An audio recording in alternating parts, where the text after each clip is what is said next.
I'm not a big fan of this dungeon, but it is the first time we see it today, so I'm excited to see it. Yeah, at least we didn't get fortified MOTHERLODE. That would have been, pretty ridiculous. Fortified and bolstering in this dungeon is a huge pain. Fortunately, it's just tyrannical, not just fortified. Yeah, we saw a method you strat through, as Jack mentioned earlier, they actually threaded through all the way to this roundabout, as he calls it, and pulled the Thugs here. Now, the Thugs do have a lot of HP, so they need to be careful with the bolstering here. They also have a random charge and a random player that does get increased by, of course, bolstering and the enrage effect they are casting, so they need to be careful here. It's actually a super dangerous pull with 4 idle Thugs. If 2 or 3 of them all enrage charge one player, they'll die, but I think they have a focus where they focus the furthest player away, so you can kind of bait them a little bit. But, at the same time, they deal with it quickly enough. It's not that big of a deal. We also saw Team Puolukka go even further into the dungeon for the first pull. They ended up starting one of the bots off and just moving on further into the dungeon than Method EU did. Okay, so one interesting thing to see here in Method EU, they actually sapped the jockey and then did this pull. So they might actually try to pull a bunch of jockeys together, make them go into their construct and pull them all together so they don't have the HP discrepancy in one pull. Yeah, absolutely. As well, when you do that CC, you're allowing you to kill the rest of the mobs without bolstering the mob due to the range away from the mob that you CC'd. So also just smart mob manipulation. They might be trying to get multiple bots at the same time, similar to what Team Puolukka is doing right now. They have 3 mechanized Peacekeepers in their pack right now, which is a huge pull since each Peacekeeper gives about 4.5%. That's what we're going to see teams do in this first part of the dungeon. They're going to be trying to pull as many Peacekeepers as possible to get the percentage as high as possible, and then they're going to move on to the rest of the dungeon. Yeah, now we see a Peacekeeper pull coming in from Method EU as well. Now they do have a bunch of smaller mobs, as we see the Vendors and the Assassins as well. Now they need to be very careful here to not kill them too fast, else of course those Peacekeepers get buffed by the bolstering. Not only do they do more HP if they get buffed, but they also gain more HP. And we see Mirrors dying here, but the Battle Rest coming out immediately. Yeah, it's unfortunate. Using a Battle Res this early in the dungeon just on trash like this is pretty unfortunate. Now, the mobs that they are pulling in addition to the Peacekeeper are pretty difficult to deal with. Fortunately, since they have rogues, all they have to do is have a rogue on each one to interrupt and then cheap shot the stun, and then they can deal with it on their own. And they have so much backup in the form of the Druid knock as well as the Monk. It's a free AoE stun plus a free AoE knock with Ring of Peace, so they're super safe with their pulls. They know what they can do. Very good stuff. But they actually did kill the smaller mobs a little bit too early. We see the Peacekeepers are still on like 30-ish% HP once they died. Now this bolstering is going to cost them a lot of time. As we said earlier, MOTHERLODE is very difficult to deal with because of those Peacekeepers just having so much HP. Yeah, I mean, it could have been a lot worse, right? They bolstered it maybe like 20-25%. Yeah. If they bolstered it 50%, it would have been, we would have been here for the next minute and a half talking about how they messed up. Puolukka's moving on to they're on the right side of the dungeon here, and they also proc their first Reaping mob, so they're doing another huge pull. We saw them do this in Freehold as well, where the Ellie Shaman actually did almost quite get up into unholy DK damage territory, but not quite. In addition to that, you have to also mention the Earthquakes in this first part of the dungeon, especially with the amount of casters there are. You get a lot of caster Reaping mobs, so that Earthquake knocking down the caster Reaping mobs is also just so useful in this dungeon, especially for their group comp. Definitely. Now we see, of course, Team Puolukka is ahead in trash. They are on 30%, while Method EU just proc their Weeping Wave, so they are on 23%, and they're down 1 Battle Rest. So we see Team Puolukka here a little bit ahead. Now we're going to see them do a lot of trash here, most likely, until we see the first boss. Usually, like depending on your strat, you can go up to like 70% trash before you even pull a boss at all. Right, and there are some teams that'll do it based around Bloodlust timings, right? They'll get about 50-55%, do the first boss, then go back and pull more trash before moving on to the rest of the dungeon. We'll have to see what they're doing here because this is like a lower level key compared to what live dungeons are. Generally speaking, if they do still have Bloodlust off cooldown before they get to the first boss, we might see them go past the first boss and pull more trash, then come back. But obviously, they have to get through this part of the dungeon first. Yeah, so it is tyrannical. Of course, the bosses do have a lot of HP, especially in MOTHERLODE. There is some bosses who just take a long time, especially the last 2 bosses take a long time. Now, the first boss, of course, does have a damage increase on him, so it's gonna be a little bit easier to kill this boss. But tyrannical on top of like the trash taking longer because of the bolstering, so we're probably going to see a pretty high time in this dungeon overall. Yeah, and one of the things that we always mentioned about monks in the past, especially in the last MDI, is they have very big burst windows for their cooldowns. They can have an SEF up for both of the damage phases as well as a touch death up for the damage phase, so I think that the boss damage, especially for the first boss anyways, is a little bit more in favor of Team Method EU. But outside of that, I think the Ellie Shaman's definitely a lot better for the second boss. I think so as well. Now we see here they're pulling some more trash on Method EU side. We didn't really talk about the assassins yet. Now the assassins, they do have one cast, a poison cast that needs to be interrupted, because if you do not interrupt that cast, they will actually put poison on their blades, and then every auto attack will put a poison debuff on the tank, and when they do their fan of knives, they will apply the poison debuff on the whole group. So it's very crucial to interrupt that ability as well. Right, and that's where the utility of the rogues come in. They can deal with both the interrupt and the stun on their own. And as well as that, like we mentioned earlier, there's so much backup CC in the group comp that they generally aren't too... They could probably pull 3 or 4 assassins at the same time and they'd be fine. Yeah, rogues very good control. They can just take one mob, even if it does have a lot of casts. You can just interrupt one, you can stun the other, you can step one or something like that. They just have insane control on rogues, so they can deal with all those casters very well. Yeah, Sours mentioned it earlier. The most dangerous mob in the first part of this dungeon is absolutely the Refreshment Vendor, right? Especially on bolstering. So if you start bolstering up that Refreshment Vendor, its channel ability on people is probably going to 2 or 3 shot them with 2 ticks. So you see that Refreshment Vendor, the X marker. That's the mob they need to kill right now. Yeah, so it does have the cast that targets a random player, as Sour said earlier. If the cast actually channels all the way through, you get stunned. But I don't think that's your biggest concern, because the channel by itself already does so much damage that you have to interrupt it just because of that. If the stun goes off, it is dispellable, but if it goes on the healer, of course, no one can dispel a magic debuff on the healer, so you're in trouble. So once again, we just see them pulling more and more trash in this dungeon, and it's more of the same trash we've already mentioned. Both sides have slightly differing trash bags. The right side has a lot of mech jockeys and Atal'Dazars. The left side has more caster mobs. Moving towards the right side, all of the mech jockeys on this side, they're going to try to get as many mech jockeys into the Peacekeepers as possible. So whenever you pull a mech jockey, it runs towards the nearest robot and tries to jump into it. If you stun it, or in any other way CC it, it won't jump in. Now, unfortunately, you can't get 2 mech jockeys to jump into the same robot, but there are enough robots around the room where you can get probably 4 or 5 of them on this side of the room to get a whole bunch of trash percentage.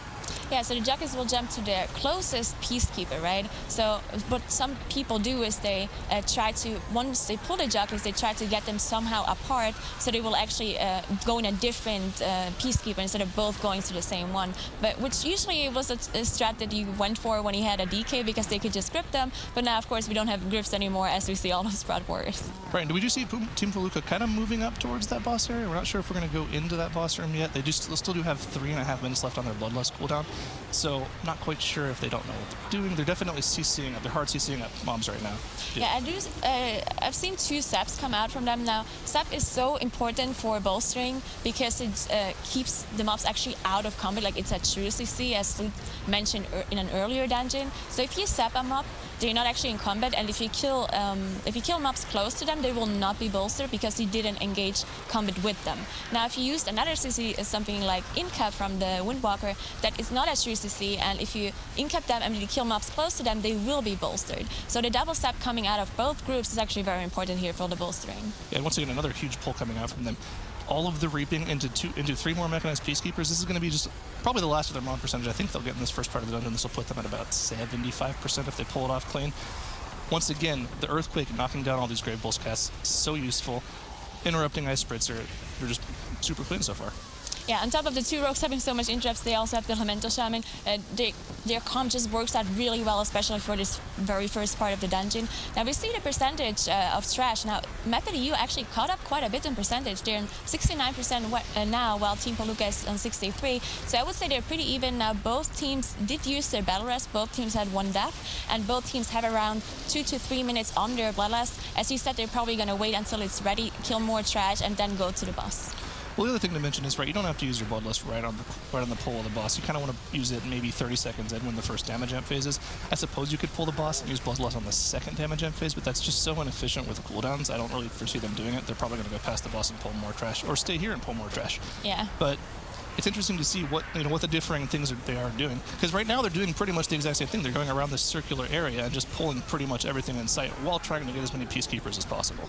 Yeah, of course, they do have a different route, but they are pulling the same mobs. They have different routes of seeing certain mobs, pulling the other mobs. Of course, they both have to consider the bolstering, and the more you bolster mobs, the more time you're going to lose, the more inefficient your pull is going to be. And if you bolster one mob way too high and it's going to take too long to heal, you might even have to wipe, or of course they're a Night Elf, so they can Shadow Melt in case something goes wrong. But with the bosses, of course, you can't pull any of the mobs on top of the bosses because of the affixes. We've seen a lot before that people would pull mobs on top, or while the boss fight was going on, they would have the healer pull some more trash. But because of the bolstering affix, they of course can't do that. They don't want to bolster the boss. Yeah, and we also see maybe a sign of like not quite being practiced. Only pulling 3 mobs, generally speaking, in speedrunning terms, is pretty bad. It's really inefficient. I would have liked to see maybe with a more practiced team pull mobs into that pack. But once again, like we mentioned earlier, these teams probably don't have as much practice as they had on the first 3 dungeons they played. So they just kind of maybe forgot and ran up and like, oh, we have to pull these to pull the boss. Yeah. So now we're already 10 minutes into the dungeon. Neither one of those groups pulled the boss. As we mentioned earlier, just the trash later on in this dungeon is so much more difficult to deal with.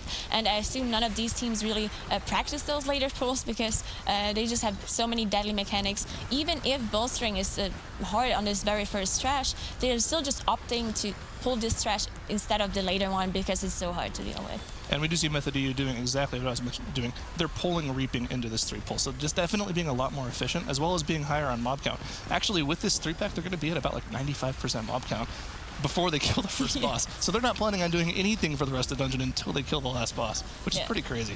So we're probably going to see a lot of Shadow Melt skips later. Now that's the beauty of Shadow Melt here, because there's a lot of skips you can't really do with Shroud, because there's a lot of mobs who have True Sight, who are stealth detection, so you can't use your Shroud to go past unless you wait and you have like very sneaky ways. So it is better to just use your Shadow Melt and do all those death skips, quote unquote, with your Shadow Melt instead. There we go, 93% going into the first boss with their Bloodlust coming off cooldown in 20 seconds, which is going to be just in time for the first damage amp phase. So, the coin-operated crowd pummel has a few different mechanics. Number 1, the static pulse you're seeing right now knocks everyone back, does pretty significant damage. Every now and then it'll shoot out 3 bombs.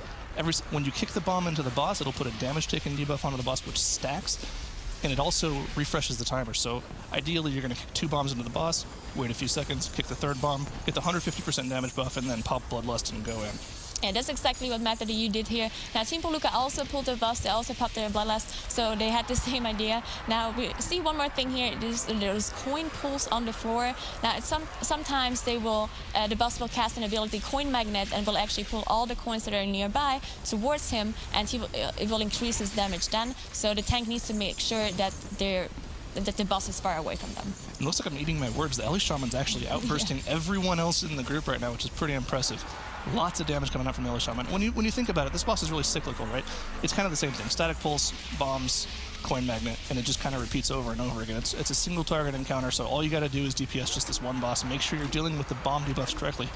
Now, if you do mess up the bombs, they explode and put the damage taken debuff on your group, which makes it really difficult to live through the static shock ability, because it can start one-shotting you at that point.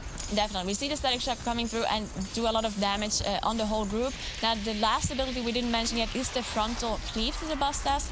He always does it in the tank's direction, but it's a really big cone and it goes further apart in the back. So sometimes when the tank is kiting the boss around because of the coin magnet, the boss might be facing towards the middle. So the healer especially has to be careful that he's not getting hit by that ability while he's throwing the bombs back onto the boss.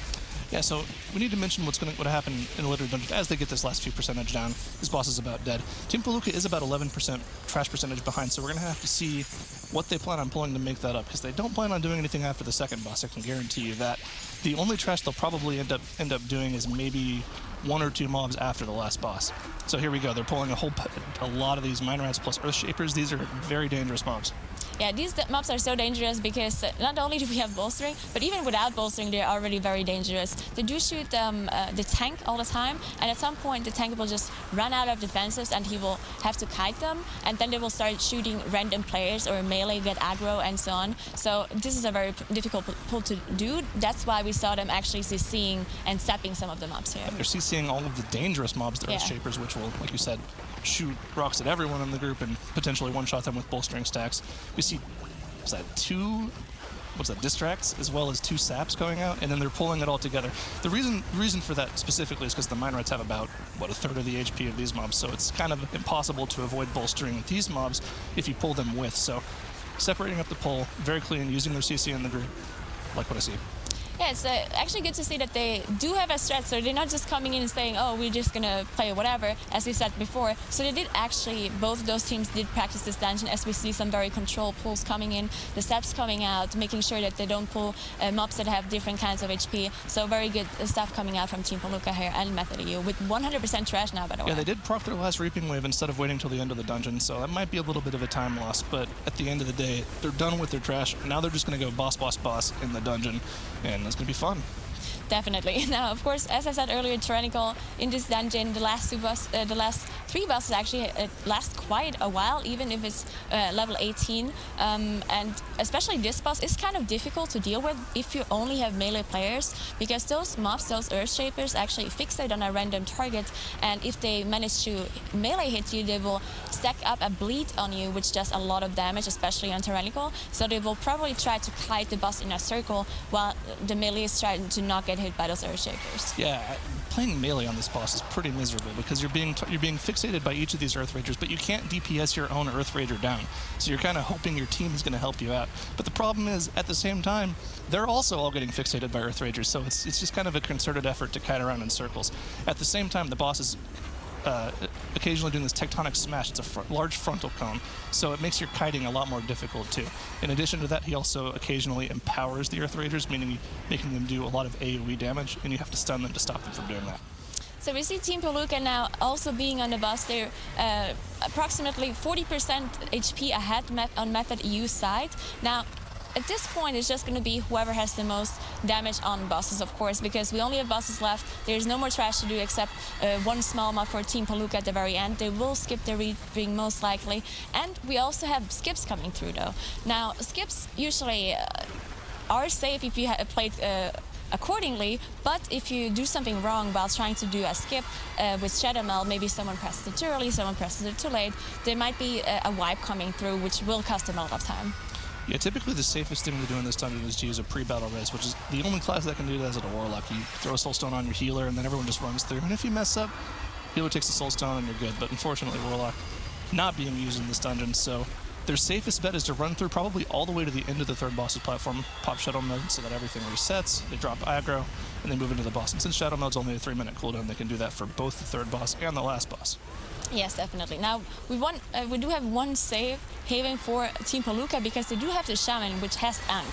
So in case something goes wrong and they'll end up dying, we can have the Shaman Ankh rest the healer, and the healer can master as everyone else. Now we see the boss dying for Method EU. They're gonna probably run through and Shadow Meld, as we mentioned before, and hopefully nothing goes wrong. Yeah, this death run is a little bit spooky because there's a lot of mobs in here that have true sight, so you can't really shroud through this very efficiently. There is a path that you can do it, but it requires correct mob pathing, and if you can't sit here and wait in a timed event like this, you just have to go. So probably what we're going to see is the tank going forward, getting aggro on everything, and then everyone running through after him so that they don't get targeted by abilities, which we see here. Yeah, the most important thing here is Saelia getting out of combat and being safe, because he's the person with the master. So we see Saelia actually being in stealth, popping his dash, going as far away as possible, and popping the Shadow Meld here. Now we see there was an unfortunate quaking coming through, but they did manage to reset all the mobs. Now he's just going to heal up the group, and then they're going to engage this boss here. All right, so the third boss, Rixa Flux Flame. Interesting name. Beautiful name. Once again, like the bosses in this dungeon are pretty cyclical. Their mechanics are pretty much done in a cycle. So typically, what this boss will do is it'll focus players, put 2 puddles on the ground, and then after it puts the 2 puddles on the ground, it'll also try to wipe the platform by blowing them away. Unfortunately, blowing the players away also blows the void zones on the ground away. Yeah, so there's an additional mechanic which applies 2 debuffs to the 2 closest targets. Usually it will be the tank and probably a rogue taking them, because it does do a lot of damage, especially on Tyrannical, and it's a magic debuff, so the healer can only dispel 1. So what they usually try to do is have either the tank and the rogue take it at the same time, while the rogue will cloak it and the healer dispel the tank, or you have another rotation with defensive cooldown, so whichever person is not getting dispelled needs to have a defensive up. Right, and we do see Fruscia going down on the right side, unfortunately, while they're doing the skip here. I'm not really sure how they're going to get him. A click going down 2.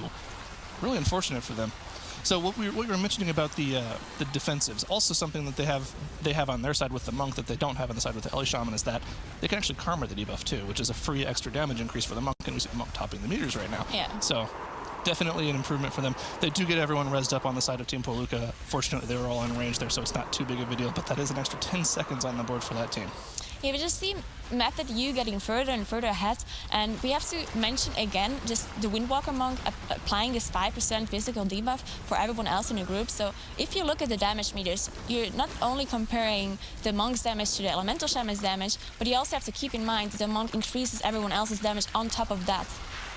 Right, that physical damage debuff is no joke, and they're the only ones that take it, so there's no scrolls there, unfortunately. Now, we do see Rings of Flux Flame getting really, really low for Method EU. Unfortunately, Puolukka is almost 60% behind here as we see the cooldowns coming back up for Method EU.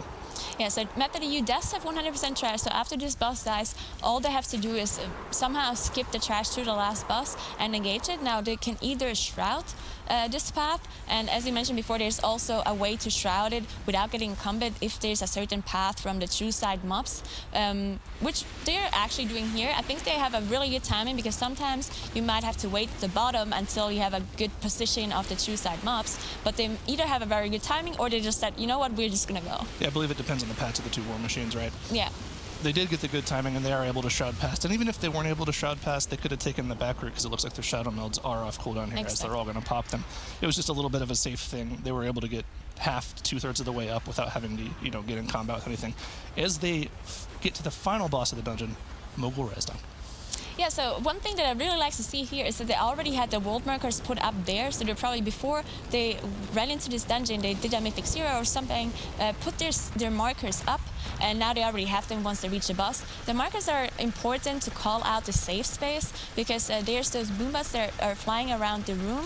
They will change positions, and after a while they will shoot out missiles in a straight line in front of them, so you'll always have to pay attention where they're flying to, and you will have different safe spots every time. And Mogul is all about area of denial. Every single mechanic the boss does is an area of denial. So you see this Gatling gun ability where the boss will spin in a circle, and if you get hit by the Gatling gun, you take ticking damage, which in this tyrannical setting is a lot of damage.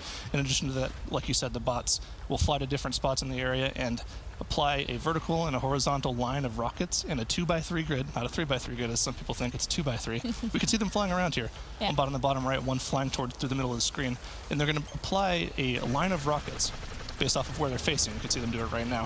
When this happens at the same time as Gatling gun, there's not that much room coming out, in addition to the quaking also going out. So these guys have to be very, very efficient with where they're standing, making sure they're spread out, but not too spread out, so that when the rocket goes out, they don't also take more AoE damage. Yeah, the tank also needs to make sure that he moves the boss accordingly, because if he doesn't move the boss fast enough, then the Gatling gun will come out, and it might be exactly where the Boombats are shooting their missiles, and then everyone has to walk away, and the melees can't do damage while the Gatling gun is going on. So it's very crucial for the tank to move it accordingly, and now we are in the intermission phase, where the boss is actually immune to damage. He does get this shield applied.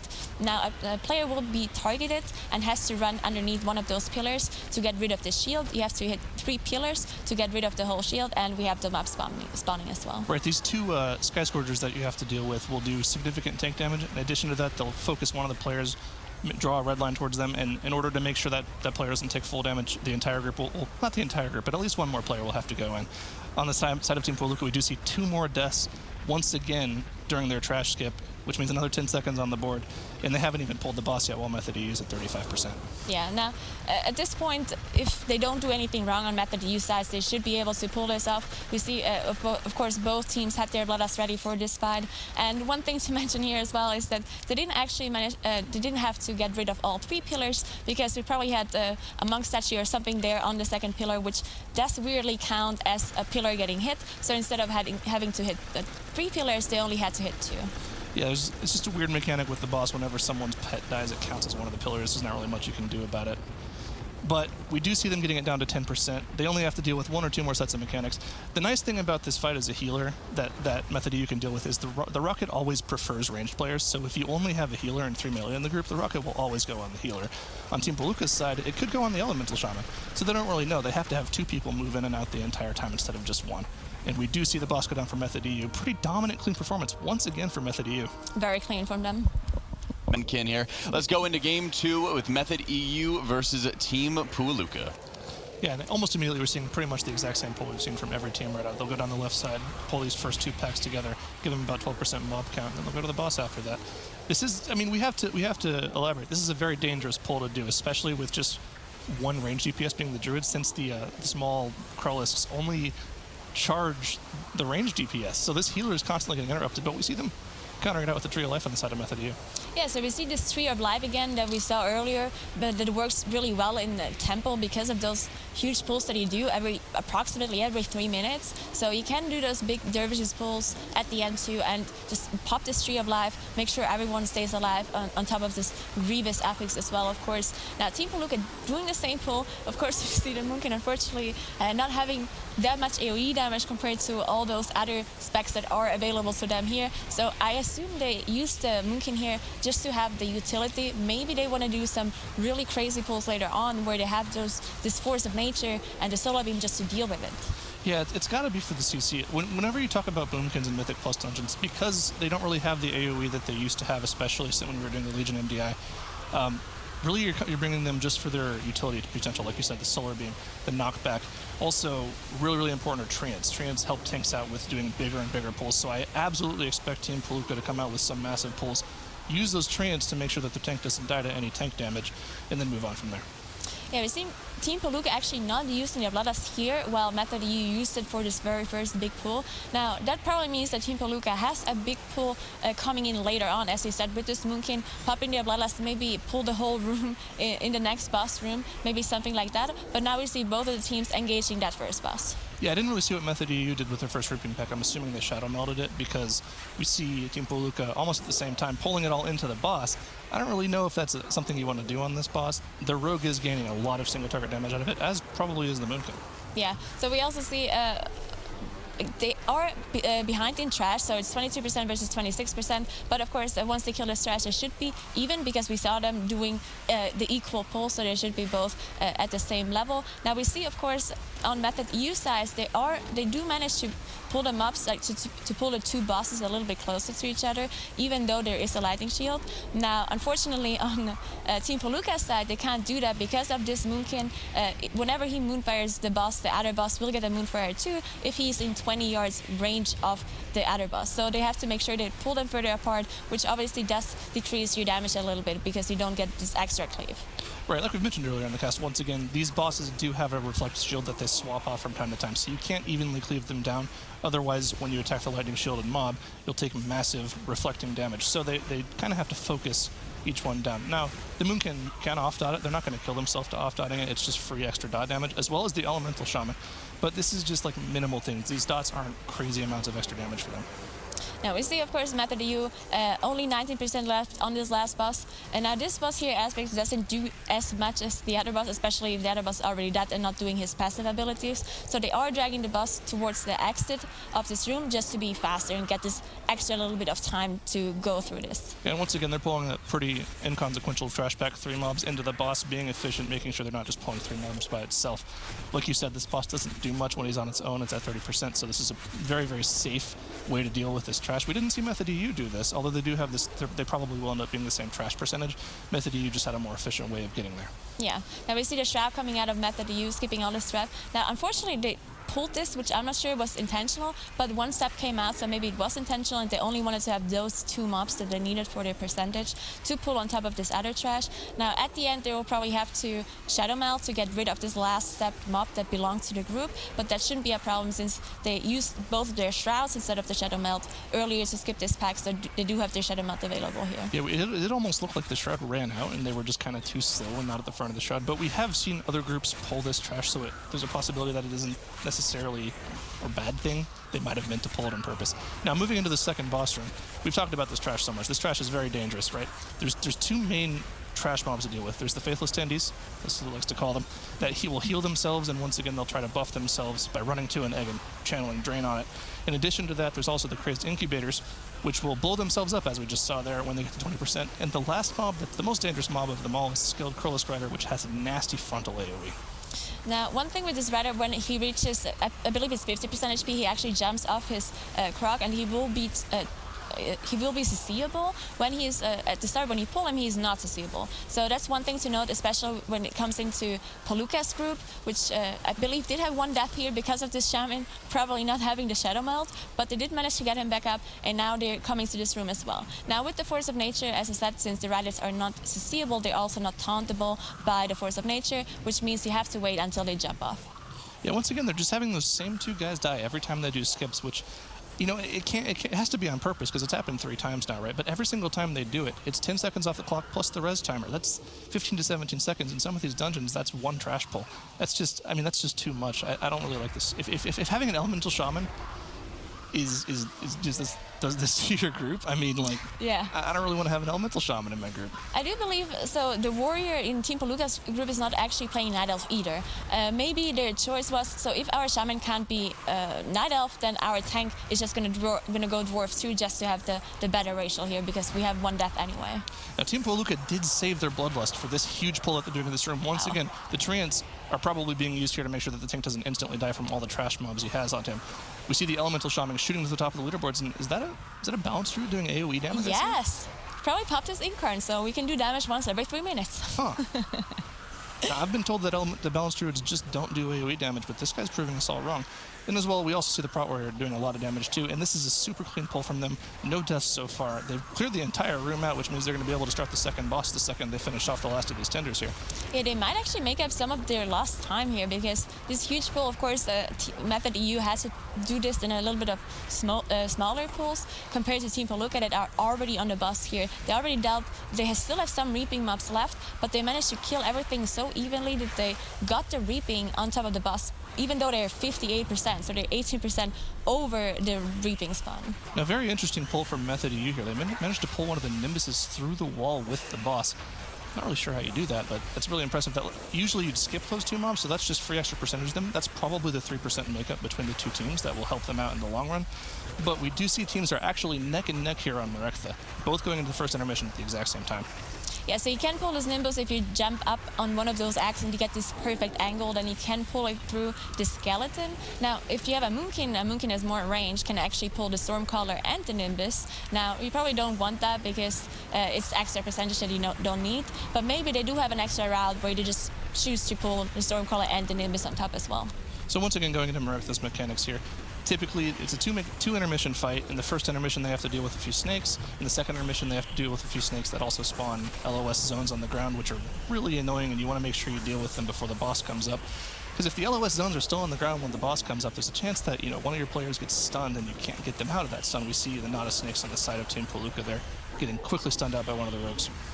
Yeah, we see, of course, in the intermission phase, the boss jumps down and curls around the room. If you get hit by the boss, you will get knocked back and you will get damage. Now, it's probably not going to kill you on a 45 setting, but you probably still shouldn't get hit by it because it reduces your damage that you do to the mobs, of course. Now, when the boss comes up, he does have 3 different phases. And in the second phase, it's not so scary because he doesn't actually do the breath in this phase. So the positioning is not that important. The people don't have to be in front of the boss. They can stand wherever they want. But he also does kind of a flange bang ability where everyone has to turn around else they get disoriented. Right, the blinding sand ability. Whenever you see that blinding sand go off, everyone needs to turn away from the boss and make sure they don't get disoriented. Also in this phase, once again, the Knot of Snakes ability where he'll target one random player, stun them in place until the knot is either killed or CC'd out. You can CC it by stunning it, disorient, just about anything actually. And then the easiest thing to do is just have one person pop one GCD, turn to it, stun it, and move on. Yeah, so in the last phase, there's the most difficult phase, of course, of this boss because he combines all of the abilities together. If you take too long, you will actually spawn the small snakes that we saw in the mission phase coming out as well, which do spawn those clouds that make you miss all of your abilities. So you need to be fast, but we see both of those teams manage to kill a boss without that happening. And we do see both teams using Shrouds to skip past all of this trash here. Once again, that 3-pack or 2-pack for Method EU since they pulled it through the wall. It's just super inefficient to deal with. It's not, you don't want to be pulling 2 mobs. We do see Method EU going for the big pull. All of the Dervi, as we call them. Is that what we call them now? That's Dervish. Okay, that's Dervi. Dervi. They're pulling all of the Dervi together. Now, once again, this is a lot of damage, and we're probably going to see the Tree of Life. Yeah, we see the Tree of Life pop by Azalea to heal everyone through it. This is a lot of pulsing AoE damage. You can see their health bars moving around quickly. Once again, we see the other team pulling it slowly, playing it safe. If they can pull off this big pull on the left side, that'll give them a huge advantage. Definitely. And we saw both of the teams actually got to this very area of the room at the exact same time. So they were very, very even up to this point. But now with Method EU doing this big pull, and we see them pulling it off actually. We see Ginger dropping really low and just the whole group dropping really low. But this Tree of Life is just a big cooldown that carries this pull. And in fact, they didn't actually use their Bloodlust either because they were so fast that the Bloodlust wasn't up. Yeah, and we have to see what they're going to use the second Bloodlust on. In one of the previous Temple matches, we saw one team use Bloodlust on this boss, and we also saw one team use Bloodlust at the second phase of the final boss. It's definitely a preference thing. They might not plan on using it here since they did just pop the Tree of Life, but we'll have to see.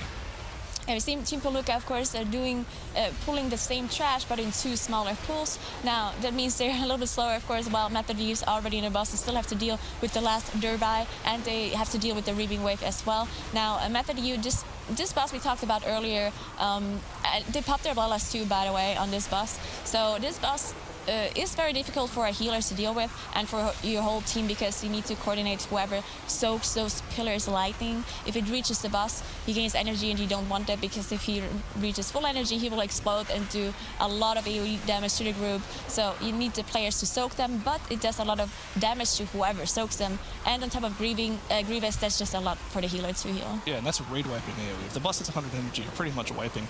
It It's might too not close. quite kill them out in Fortified, but it's going to do a lot of damage to them, and since it is a Grievous dungeon, the healer might not be able to come back from it, so it's very dangerous. Now, once again, you mentioned they have to be soaking these pillars, and it's pretty simple for this group because you have 2 rogues, both of which can cloak a rogue if the healer's behind on healing. In addition to that, like we mentioned on the 3rd boss in MOTHERLODE last dungeon, the monk gets more damage from Karma. Also, look at the damage that this warrior tank is putting out on the side of Method EU. That's impressive. That's actually crazy single target damage coming out of Mo here compared to the damage from Team Puolukka. Now, of course, the Moonkin actually does have quite good single target damage if you have your Incarnation ready every 3 minutes and you have your Bloodlust. So it needs a little bit of ramp up time, but Moonkin for single target damage is actually not that bad as long as you don't get a really bad kill time. So on bosses, in theory, they shouldn't be too far behind compared to Method EU. Right, and on top of that, we have to mention that Method EU did use their Bloodlust on this boss, like you mentioned earlier. Team Puolukka does not have Bloodlust for this boss. They're probably going to plan on using it for one of the phases on the last boss later. So they're just even more behind because of that. But they do have the advantage of having the Bloodlust up later. Now, coming in to the fun part of the dungeon, the puzzle part of the dungeon, they got to run through some sparks. They got to deal with the guy that makes the sparks. Then they got to get through the skull room. Yeah, so of course none of the players is going to get hit by those lightning sparks, I hope, because else everyone is going to shame them in Twitch chat, of course. And now they pull this mini boss or this mini mob here that has to be dealt with, and then we probably we see actually Frag going through. He might go ahead and just sap in to see some of the mobs already, so they're able to get the orbs and get them through to the head. So once again, the typical strategy here that most groups will use is their tank will go through the entire dungeon, round everything up, because if you're carrying one of the orbs and you take any damage, if you get meleeed by something, you drop the orb, which is just a time loss, because you can't pick it up yourself again until your debuff is gone from dropping it. We did see them not do that here, though. They just went right away. Now, I'm not sure if they tried to do that because they had Shroud, if that was just a spur of the moment thing, just to see how far we can go. But it definitely looks like it's a time loss for them here. It does seem like it. So they do have both orbs, I believe, over at the head. They just choose not to put them in yet because, of course, as I mentioned earlier, if you put in an orb into the eye, then it will actually count as trash percentage, and they are on 78%. So as soon as they will put one in, it will actually trigger the reaping. So maybe they choose. I'm not exactly sure if they just want to kill this mini boss that they skipped earlier and then want to go ahead, or if something went wrong and they just have to go ahead and kill this. So something interesting to mention here is they used their second Shroud to skip the Spark Channeler, which means that they don't have a Shroud up here, I believe, to get through. So that's why they ended up killing all the trash. They need to save their melon to get all the way down to the boss room. It's actually a really close timer. Their other Shroud is probably either just coming off cooldown or within a minute, but you're not going to wait a minute for your Shroud to come off cooldown. You're just going to go. Yeah, it's interesting to see what exactly they're doing. Maybe they have the same problem again as we saw in Waitress Manor, that they're just too fast and they have to wait for something to come up for a Shroud or something like that. Now, on the other side, Team Puolukka is now at the same event. We see the tank doing the typical thing as we're used to seeing, where he just runs through, picks up all the mobs, while probably one of the druids and the rogue are going on the opposite sides, pulling up those eyes and trying to get them to the head. Yeah, it looks like, it almost looks like the skull isn't open yet. They might have lost the second orb somehow. I do believe earlier when Frag had the orb on him, the mobs hit him, and I didn't see where the orb went. I assumed he was throwing it ahead, but maybe they actually maybe they somehow lost one of the eyes and they're not able to continue here. That'd be pretty unfortunate. We just see them rounding up the rest of the trash in here, just probably trying to figure something out to do, because honestly, if you can't move forward in the dungeon, there's not much a whole lot left to do. They did skip the spark channel. They could go back and do that for more trash percentage, but there's really not that much going on in this room once you've dealt with the trash bag.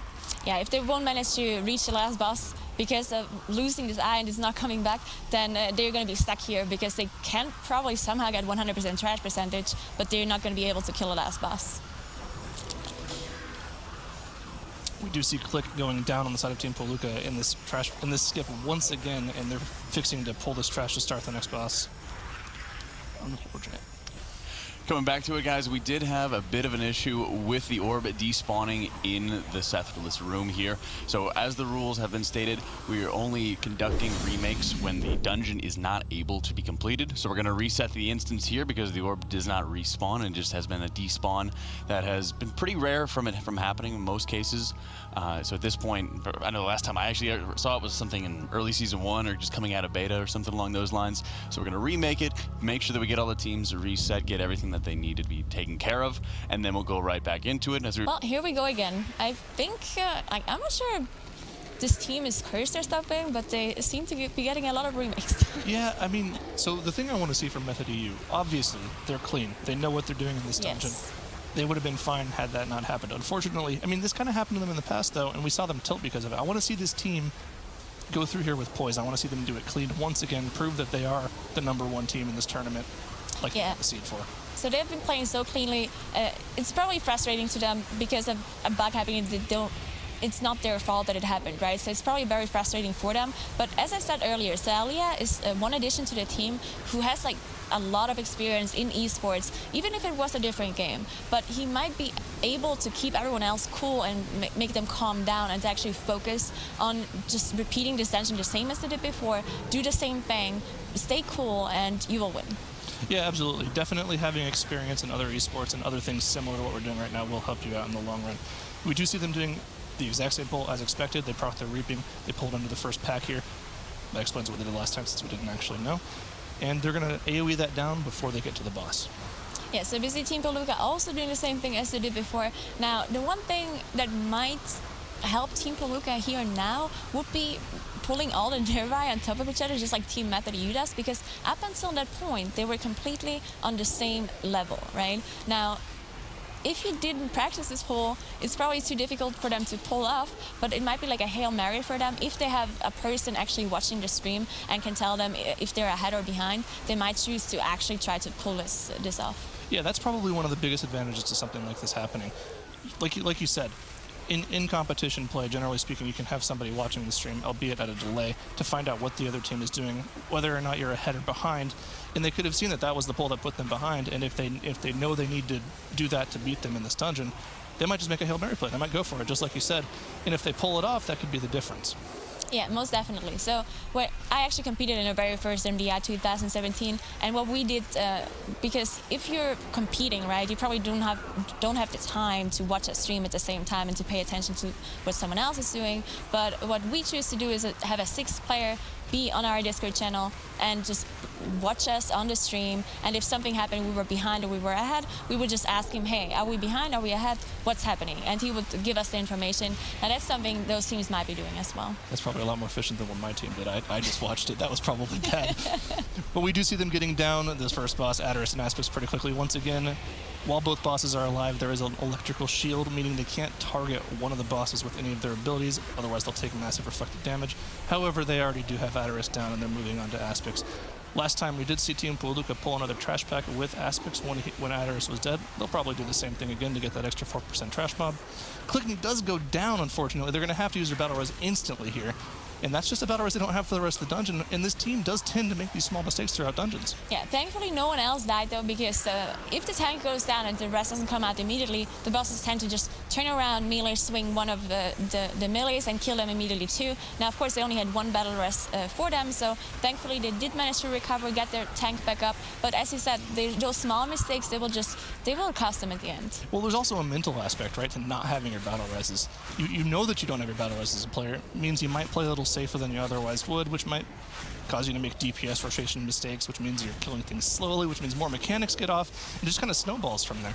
So just having a mistake like that happen so early in the dungeon when they know they were already behind last time they were playing it, that's a mental blockade for them. Definitely. This is going to be a problem for Team Puolukka.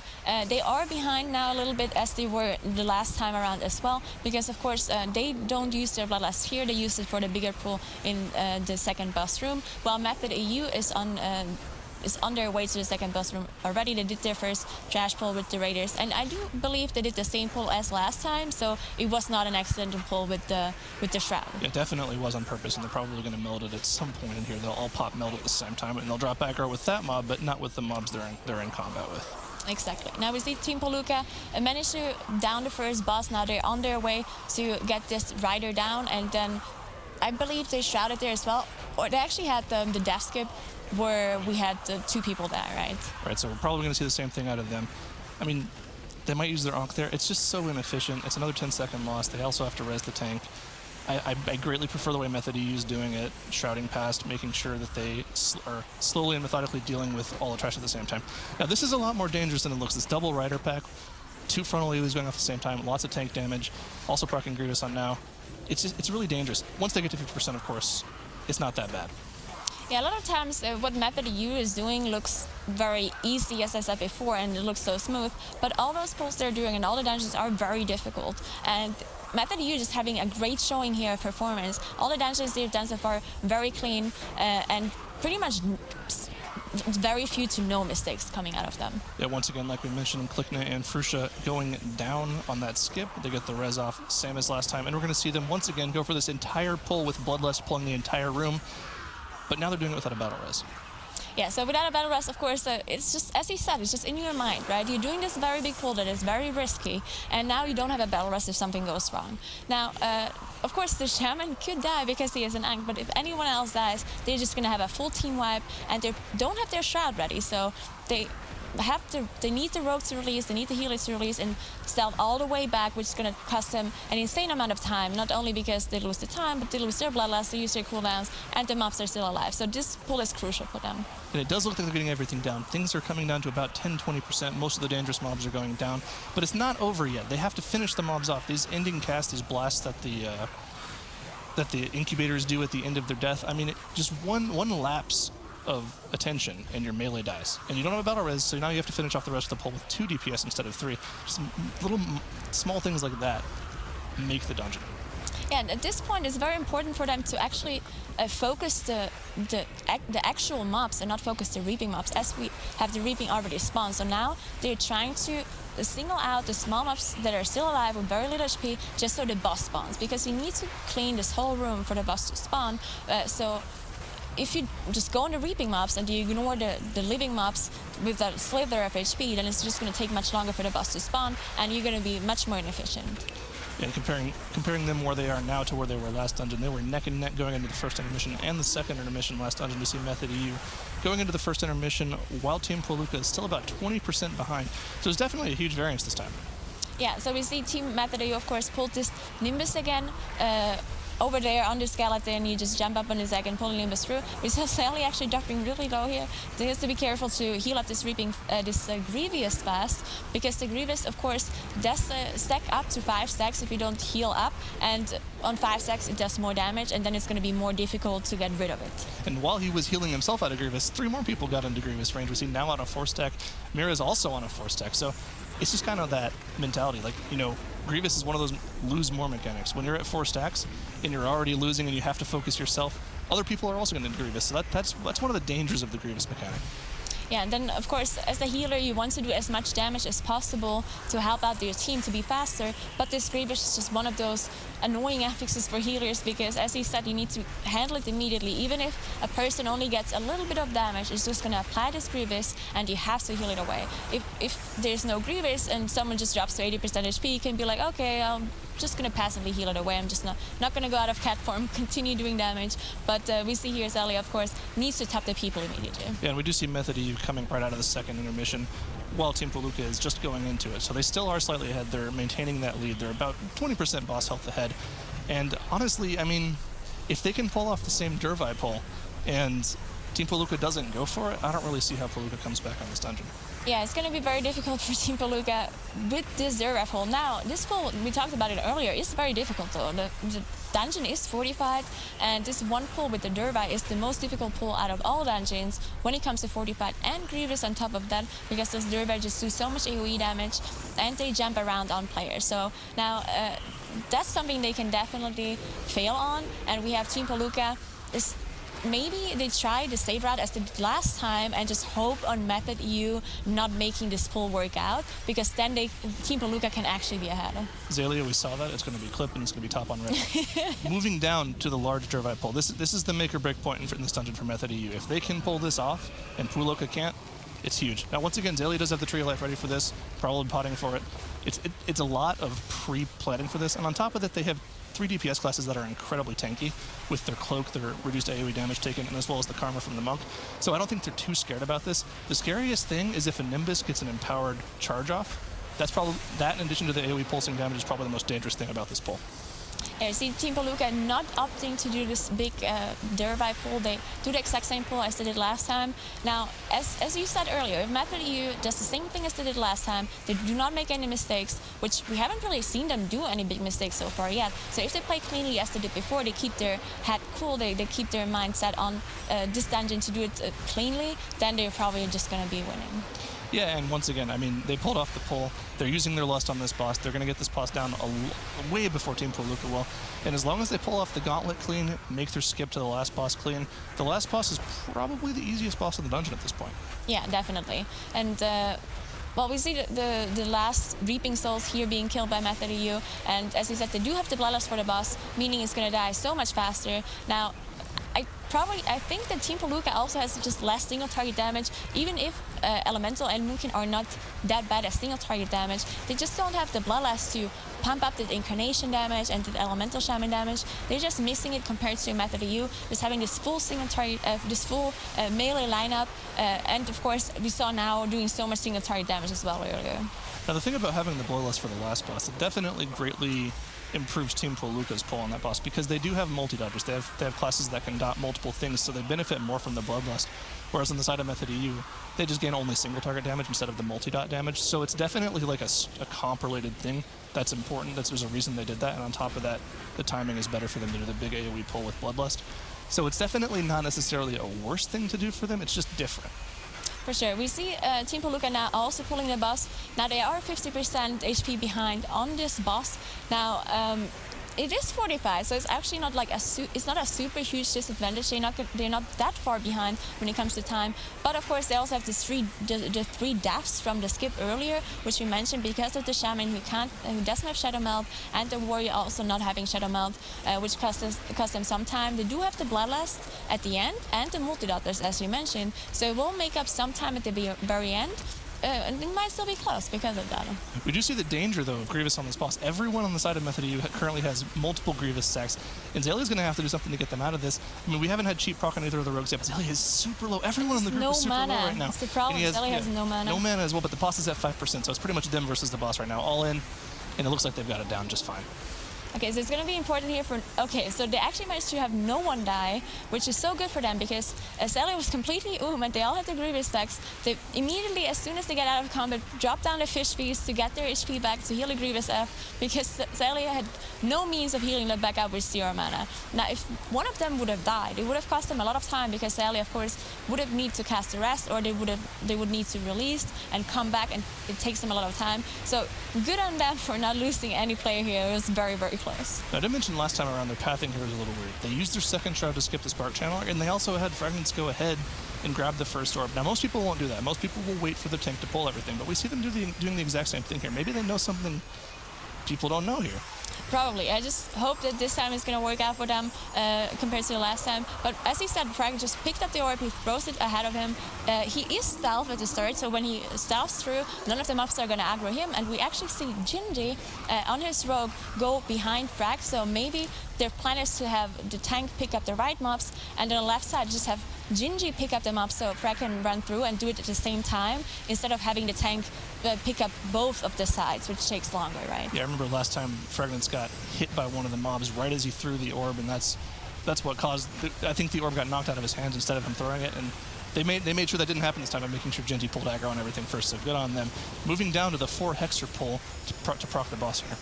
Yeah, we did see one death coming in from Team Puolukka here. We saw the Moonkin dying. Not completely sure what he died to, if he died to the lightning balls or if he got hit by something else. But we see MOTHERLODE just so far ahead at this point. They're already on the last trash mobs right before the last boss, while Team Puolukka still has to kill the single mob that Method skipped, and then they have to do the gauntlet with the ice, of course. That was a super impressive use of Shadow Mode, by the way. Going past all of the trash mobs in the gauntlet room, plus the trash mobs they have to skip to get this first boss. They did also use Sap and Disorients to get past. So also really impressive use of just, dungeon knowledge, knowing what their cooldowns were, knowing how they could get to the boss. Once these 4 Hexers go down, they will spawn the final boss in the dungeon, of course, and they are going to pull it way before Team Puolukka does. Yeah, so they do not have the Bloodlust here for the last boss, and as you mentioned earlier, multi-dotting classes are generally better for this fight because you just have those 4 blood hexers that are pretty spread out. So if you're a melee, of course, you're just going to single target 1 hexer, while on the other hand, if you have multi-dotters or ranged, they can put their dots on 1 hexer, let their dots take, and just go on the other hexers in the meantime, meaning it's just much more efficient damage on all 4 of them at the same time, while with melees you pretty much only hit 1 at a time. Now, they're probably too far behind to catch up for this to happen, but their idea is probably to be faster in this boss. So this boss is not very similar to other bosses. Instead of DPSing the boss down, you need to heal the boss up. But in order to proc the ability to heal the boss, you need to make sure you kill all 4 Hoodoo Hexers in there. They still have 1 up here. Once you've done that, you'll click the orb and allow your healer to heal the boss. There are 3 phases. The first phase, which we see here, once you've healed the boss to 70%, you proc the second wave of ads. And then once you get to 100%, you proc the third wave of ads. But at that point, you get a massive damage and damage taken debuff. On the side of Team Puolukka, we see almost everyone going down. However, the healer is still alive, so you can probably heal it. Yeah, I wasn't paying attention. I believe they did do a skip here, of course, after doing the gauntlet. But we see all of them releasing, so it was an unintentional mistake that happened. Maybe the Shadow Mouse didn't work out properly, or they didn't get a battle rest out that they were supposed to get.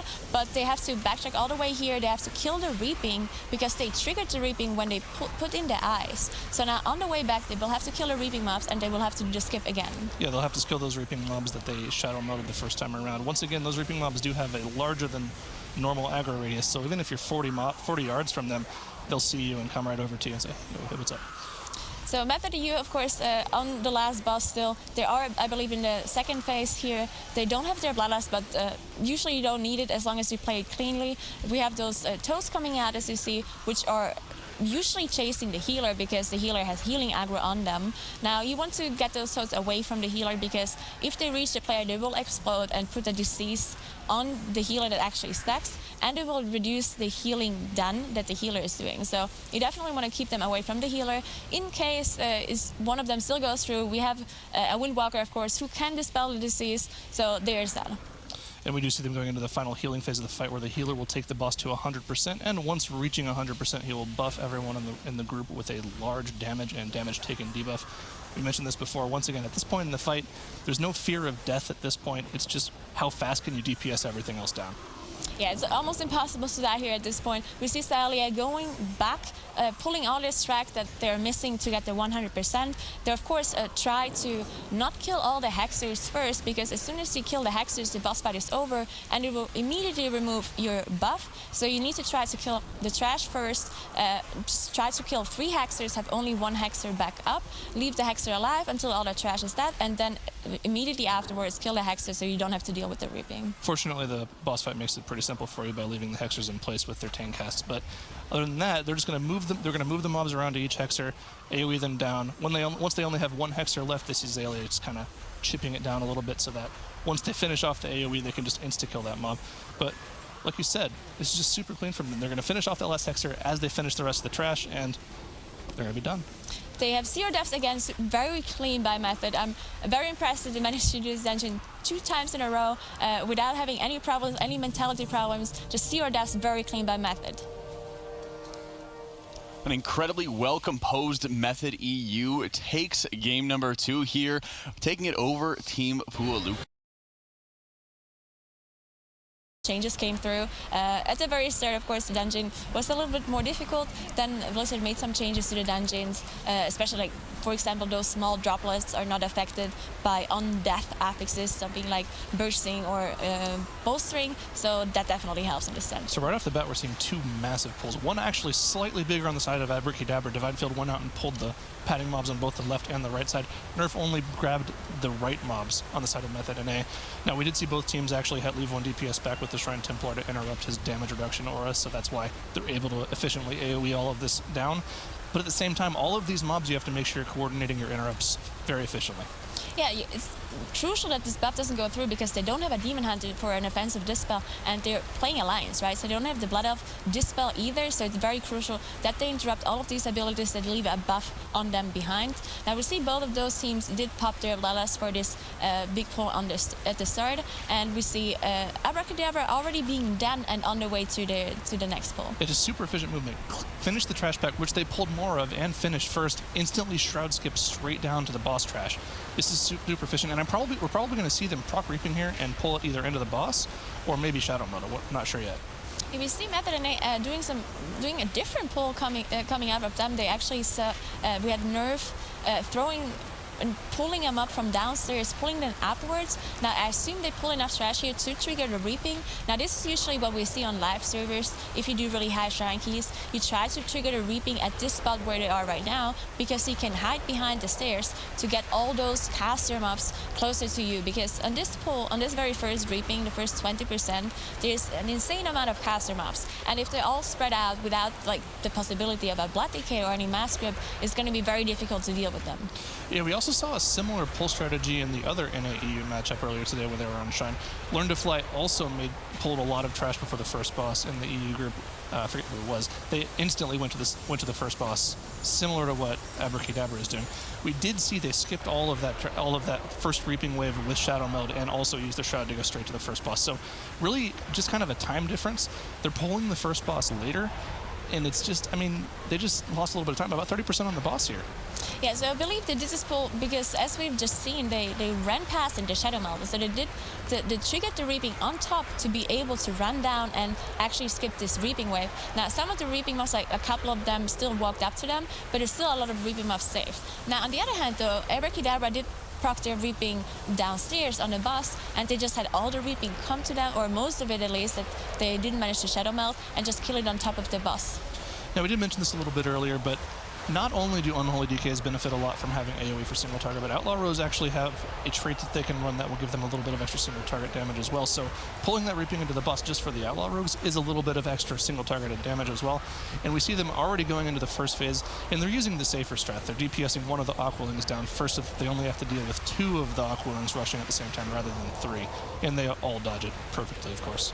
Yeah, now this boss is actually kind of difficult, especially on Tyrannical. Now we do have Fortified here, so they should be able to deal with the mechanics just fine, but there's a very high possibility of someone actually falling off the platform if they get hit by the Surging Rush, especially once the boss splits up into 3 smaller elementals, and each of them casts a Surging Rush. Now the damage you can probably survive that hits you if you get hit by it, but the way it just knocks you, you might be falling off the platform, and sometimes you're unrestable if you fall down. So it's very crucial to dodge those abilities. Now, I've seen these teams do a bunch of different strats after this first boss goes down. Some of them will just skirt along the side and make sure they just run past. Some teams will use their second Shroud to go straight to the hallway. One of them is definitely, the Shroud is definitely a little safer. We've only seen the 2 rogue teams be able to pull it off because they need to have 2 Shrouds to do that. But both of these teams have 2 rogues, so I don't think we should see too much of a different strategy here. Abrakeydabra, like we said, using that Shroud right there to move straight to the hallway pack where their tank will run in.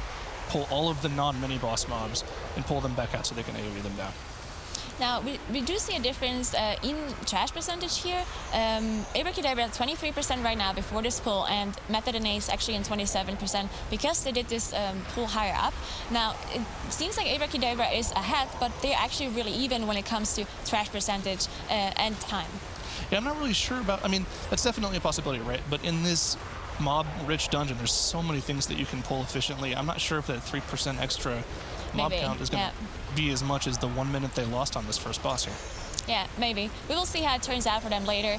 The reaping timing, of course, is also going to be different now for both of those teams. So maybe Method and A does have a better reaping strat later on. Maybe Abrakeydabra has. We will see what happens later. But we see Abrakeydabra still being on this pretty big pull that they did actually here. They're still working on it. Of course, we see the tank kiting backwards because there's a lot of mobs that they pulled. And we have, of course, raging as well. So once the mobs are very low HP, they do have one Raster Druid or a Druid in general who can dispel the raging debuff off of one mob, but it does have a 10-second cooldown. So of course, once all the mobs raging at the same time, the healer is not able to dispel them all, so the tank is kiting backwards. And once again, we're probably going to see this team here run through all the way through past the mini boss. We see Divinefield sticking behind just to make sure they stay in one spot, and they're all going to pop Shadow Meld together here on Q.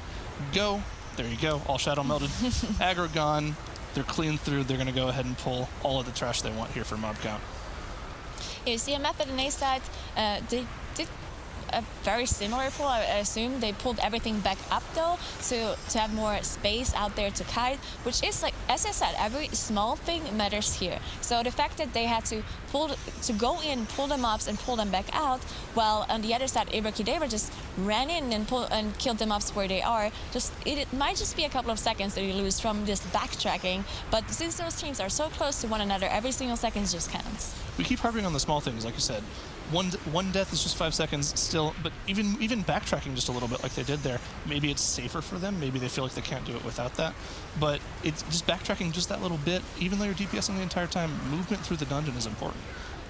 The best teams have the cleanest movement from trash to trash. You'll see the tanks almost instantly pulling to the next pack. We also almost saw GB get one shot there by one of the mobs. Murph didn't pick it up there, but fortunately he doesn't go down. And they are going to move through and hopefully Shadow Meld. It looks like they didn't get the meld off, unfortunately. Okay, so actually all of the mobs are coming in. This means it's probably a full group wipe coming out of Method and A here, because the mini boss did not reset, meaning all of them are gonna die. They do not have a battle rest. This means they actually need to release. They need to have all of them release and go back. I'm not exactly sure what they're gonna do now. I'm not sure why it wasn't just JB and one of the rogues release. Oh, it's because of the reaping. Okay, so they did skip this reaping earlier, as we mentioned, with Shadow Meld. Now, if JB and the rogue release only, they aggro the reaping mobs, of course, because they do have true sight, so you can't stealth past it. So this is disastrous for Method and A here. They all have to release, they have to backtrack, they have to kill the reaping that they skipped earlier, and then they have to do the skip one more time, which is just like so much time lost for them here. Yeah, we saw the same thing happen in this dungeon earlier, but unfortunately the Raster Druid was able to make sure he got away Shadow Meld himself, and he was able to res his group. Unfortunately, JB wasn't able to do it there because the mobs were too close to them on the bridge, and they were already in aggro radius of the reaping mobs. So unfortunately, this is like worst case scenario. They're going to have to backtrack through the entire dungeon.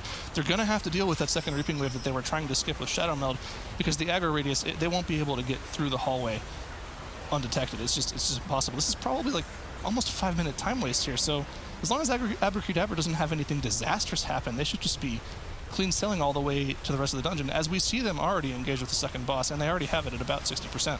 Yeah, this is a very big problem, especially in Shrine, because you do always, or almost always spawn at the entrance unless you're at the very last boss. So the fact that there's so many things that you skip with Shroud and Shadow Meld and whatnot, if you do have a full group wipe, as we saw coming in here, it's just an insane amount of time lost because of all of this happening. So now we switch to Abrakeydabra. If they have a clean run from now on, they should be able to pull it off. So they are here on the second boss, which we talked about earlier, but is actually quite difficult to deal with if you're not properly handling the interrupts.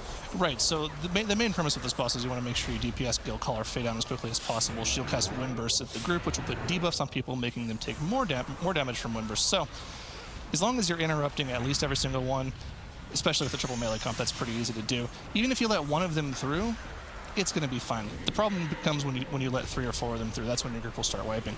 They do get Gale Caller Fade down, and all they have to do is deal with Brother Ninehole. Now, we have seen some groups once Galecaller Fae is down, they'll tend to have their healer maybe run down and pull some more trash mobs up. So I'm interested to see if they do that here. Yeah, we actually see Atal'Dazar being away. He probably pulls some mobs right here as we see them running up as well. So as we said earlier, this boss is not very difficult if he's alone. So you can just pull trash on top of it as long as you don't have any affixes preventing you from doing so, like bolstering, and you can just be more efficient killing those mobs on top of the boss. Now, of course, this is more tank damage and more damage to deal with for the healer and more control that you need, but I'm pretty sure those teams can handle this. I mean, this is almost kind of like resurrecting Galecaller Fae. It's like, oh, well, you don't have a mob to interrupt anymore. Here's another one. Keeps your Ritualist. Make sure you get the Shadow Bolt Volley interrupts, or the Ununnamed Darkness. It's the same thing. Or your group's going to take a lot of damage. Now we see Mythic struggling to just pretty much get back at where they started, because as I said earlier, they're just missing those traps, they're missing the Shadow Melts, because now all of a sudden they have to do all at once. So now they have to pull something that they were not meant to pull in their route, so they have to pull those small mobs that are around the mini-boss. Then they have to jump on the left side, because I assume they just do not have their Shroud ready, or they need it later. So just still struggling to get back on track here. Yep, they'll need that Shroud later to get past the Tide Element. Well, actually, no, they can't use Shroud to get past the Tide Elemental. They're going to probably have to use a tank death there. Well, no, their Shadow Modes are actually back up. It doesn't matter. Either way, they're not going to use their Shroud there. They're going to save their Shroud for later in the dungeon and to be able to get through that. We do see Abrakeydabra getting the second boss down and moving on into probably the most dangerous pack in the dungeon, the triple Enforcer pack. They actually pulled 5 Enforcers. They pulled 5 Enforcers. Yes, there's 5 Enforcers in this pack. He's going to be kiting like crazy. Yes. Now that's the good thing again about the utility of a monk. We see just this Ring of Peace coming out. Now, if you think about Typhoon, right, it knocks the mobs back one time.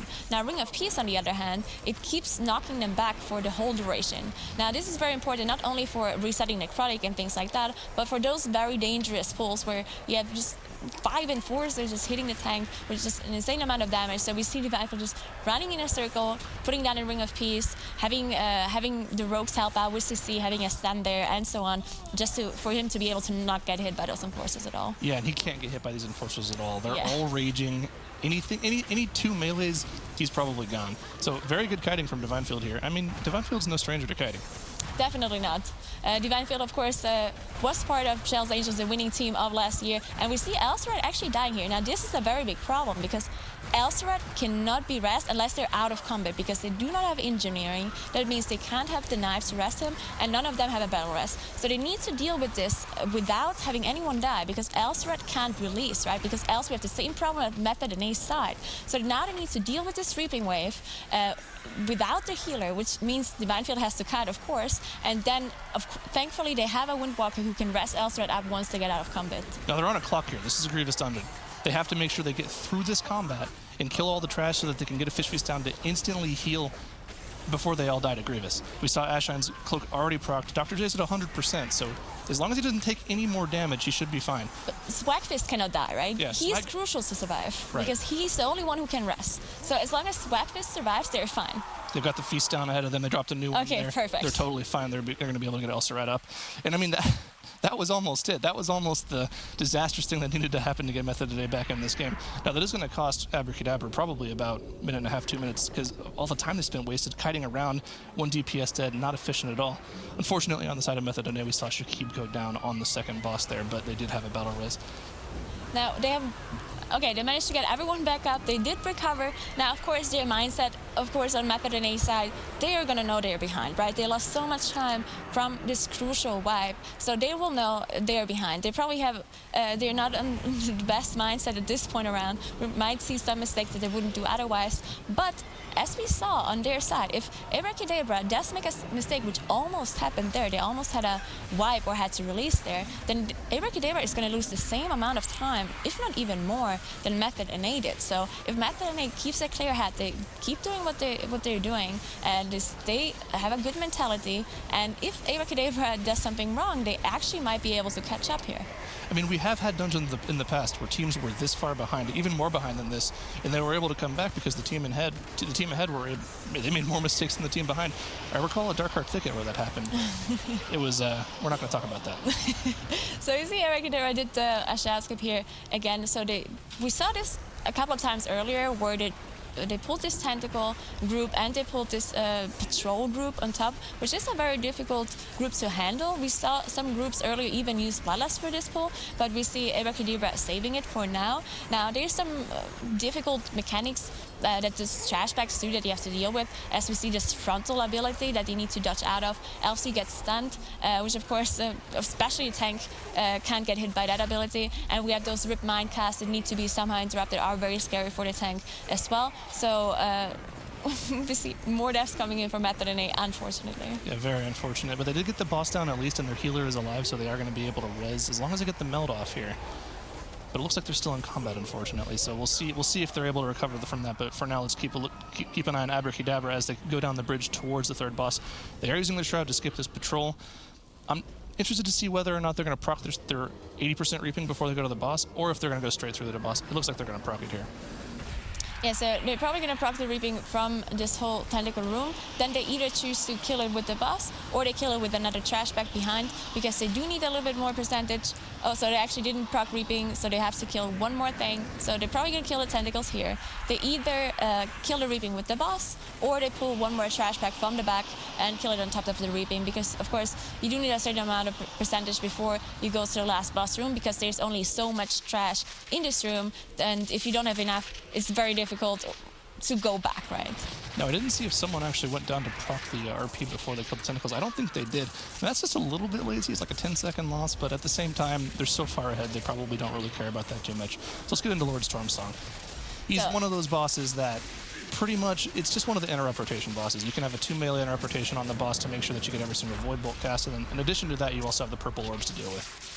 Yeah, the purple orbs spawn and chase one player each. So 5 orbs for 5 players, everyone's chasing one. Now, sometimes the boss will mind control one player randomly, and this player needs to get damaged. As we see Swagfist here being mind controlled, he does need to reach approximately 50% HP to get out of this mind control. So he walks into those orbs that damage him, and if it's not enough, then you need the players to get him out, or the player who's mind controlled can actually jump in, just pull in the back, which is a bit dangerous though.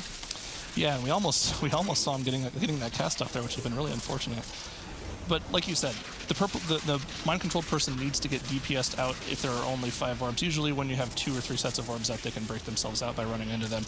In addition to all of those mechanics, Lord Stormsong will occasionally cast Rip Mind, which is just a single target random player nuke. Will do probably 40 to 50% of their health on this level. It's not too dangerous because it doesn't cast it back to back, but if somebody doesn't get healed, especially on this Grievous Havocs, they could go down to that. Yeah, and unfortunately they did lose their 50-50 because the very first mind control, I'm pretty sure both of the rogues used their Cloak of Shadows in case if they would have gotten targeted by that ability, it just wouldn't have happened at all. But they lost the 50-50 and Swagfist actually got targeted instead of the rogues, and then they didn't have their cloak ready again, so Dr. J got the second mind control as well. And once again, they get one more set of 5 purple orbs, but they're probably not going to have to deal with them as they deal with the last 5% on Lord Stormsong. Once they're done with this boss, they'll head through the underwater gauntlet of jellyfish. Hopefully not get stunned, because we'll clip that too. And make it right to the last boss room. Now, we saw them waiting here. Now, at the very end when the boss dies, there is a small RP event that this pool actually does damage if you jump in, but once you kill the boss, it actually gets removed and he can safely swim through this water. So people need to make sure they don't jump into the pool too early, because else they might just die. Yeah, I seem to recall a clip of Sours doing some dungeons with some PvPers and him telling them to jump in right away. That was pretty toxic. That is pretty toxic. But get stunned! Ash, what are you doing? A shine! You tried to cloak it too. Oh, I like the zoom in though. I like the camera zoom in. That's perfect. It's a good one. Yeah, zoom in right up for the selfie close-up on that stun there. Now, when they get into this room, we're probably going to see them we've seen teams do 2 different things. They might pull 2 eel packs before the boss, or they might just go straight to the boss. And of course, we've seen every single group in this dungeon use the healer damage buff to their advantage in the trash while the boss is still alive. Yeah, you see them pulling 2 packs here. Sometimes people choose to shroud through this pack because people tend to pull those eels when they're swimming past, even if they don't intend to. So sometimes we see the rogue just shrouding, everyone swimming through, making sure they get to the boss, and then come back once they have the buff. But we saw the team, so we see Abrakeydabra here pulling 2 groups and now going to the boss. Maybe they're waiting for cooldowns to come back up, or to just have less eels to kill later on. In terms of mechanics, this boss, the upstairs phase isn't really that difficult. He'll occasionally put void zones on the ground, and in the the next phases, he'll also spawn adds that will slowly move towards the boss. But in this first phase, you're pretty much just trying to do as much damage as possible before he goes into the intermission phase. Yeah, so in the intermission phase, the tank and the healer will get pulled in a different realm as the DPS. So the 3 DPS are in one realm, and the healer and the tank are in a different realm.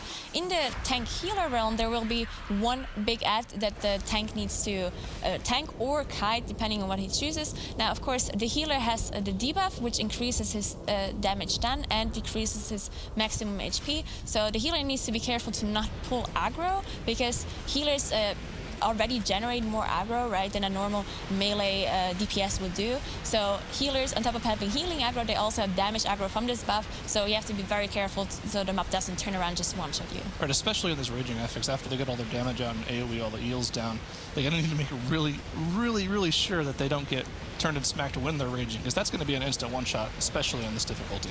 Most definitely. Now we see in the DPS realm, let's talk about that real quick. There's 2 tentacles, 2 mobs, I mean, that cast one long ability, and they need to be interrupted. If they're not being interrupted, they consume essence, then they will heal to full HP and they will do an AoE damage on the whole group. So it's very important that this ability is being interrupted. Of course, else you lose a lot of time and you might even just swipe or kill your healer, because this AoE damage might not kill their DPS or the tank, but it's definitely going to kill the healer because of this debuff that just reduces their max HP. Yeah, and we see the actual damage increase we get from the healer almost keeping up with the DPS, and actually in some of the previous times we saw them do more damage than DPS. I mean, Underrot's probably not expecting to as much damage, might not have DPS trinkets on. We can go over that for ages. But they do go back to the boss. All they really have to do now is single target the boss down, dodge the tentacles on the ground, and make sure that they keep these small adds that move towards the boss CC'd and away from the boss. If they do hit the boss, they'll give him more mana. And if the boss reaches 100 mana, he'll go into another intermission phase, which means they'll have to do an entire another intermission phase, which is just extra time. Yeah, and if you kill those mobs before they reach the boss, they will actually do splash AoE on the whole group. But this AoE actually doesn't do so much damage, so if you kill them one by one, then Atal'Dazar will probably be able to just heal himself back up and they will probably not one-shot him. But we see them just opting to kite the boss around, just making sure they don't reach the boss at all so they don't have to kill him. We see the Ring of Peace coming down here, and we see the boss dying. Yeah, once again, the boss goes down. All they have to do now is deal with the remaining eel packs in the room, and they're home free. Now, once again, these eel packs aren't free. They will turn and hit random people in melee range if they're closer than the tank, and in addition to that, it is reaping. So having 18 of these raging eels able to turn and hit melee, it's not exactly easy. Definitely not. We see Divine Field here having this debuff that the eels stack up on each auto attack, kind of like the reaping mobs, and it does do a lot of damage, especially when they, as you see, Divine Field dropping so much because they're raging, and Dr. J almost dying there. Thank God he's a rogue and has a lot of utility and cheat death. And they get it done. Motherlode once again, new girl. We're going to see a lot more bot kills. Most likely. So we're probably going to see a lot of trash being pulled and killed at this very start. But there's one different thing we actually see here from Abrakeydabra. We saw both teams earlier who did Motherlode skipping past this trash with Shroud. And we also see MOTHERLODE skipping it, while Abrakeydabra actually chooses to kill this trash here at the start. Yeah, and they specifically picked out all of the non-off-duty laborers using all of their available CC. So this means they're planning on doing a big pull, probably with Lust, to make sure that they don't get too many high bowstring stacks on these mobs. Yeah, they actually were very fast with all this CC coming out. They had double sap, double blind coming out of the 2 rogues, and immediately as soon as it opened, they were managed to do this pull with the CC coming out, not getting any of those bowstring stacks. Now we see a pull coming out of Abrakeydabra with a Peacekeeper, and as we mentioned before, those Peacekeepers just have so much more HP than all the other trash in this area, so they need to make sure to just single target the Peacekeeper, and once they're about the same HP, then they can start AoEing, while also having to control all those caster mobs at the same time. Now, this is definitely a smaller pull with Bloodlust than we saw from the other teams previously in the dungeon that used their Shroud to get all the way to the inner ring. We saw MOTHERLODE do something almost exactly similar. They pulled about 8 or so off-duty laborers, the lower HP mobs, killed them off first with CC, and they also went into a large pull with Bloodlust. This is a little bigger though. This is that same triple Peacekeeper pull that we saw earlier. Yeah, this is interesting though, because one of the Peacekeepers arrived really late. So now both of the existing Peacekeepers are approximately 50-40% HP, while the new Peacekeeper came in with 100% HP. Now they have to deal with all those mobs, keeping them alive, all those thugs that are charging around, all those mobs that they need to interrupt, while also simultaneously not trying to AoE anything, because if this one last Peacekeeper that came in gets bolstered, then he's going to have a lot of HP.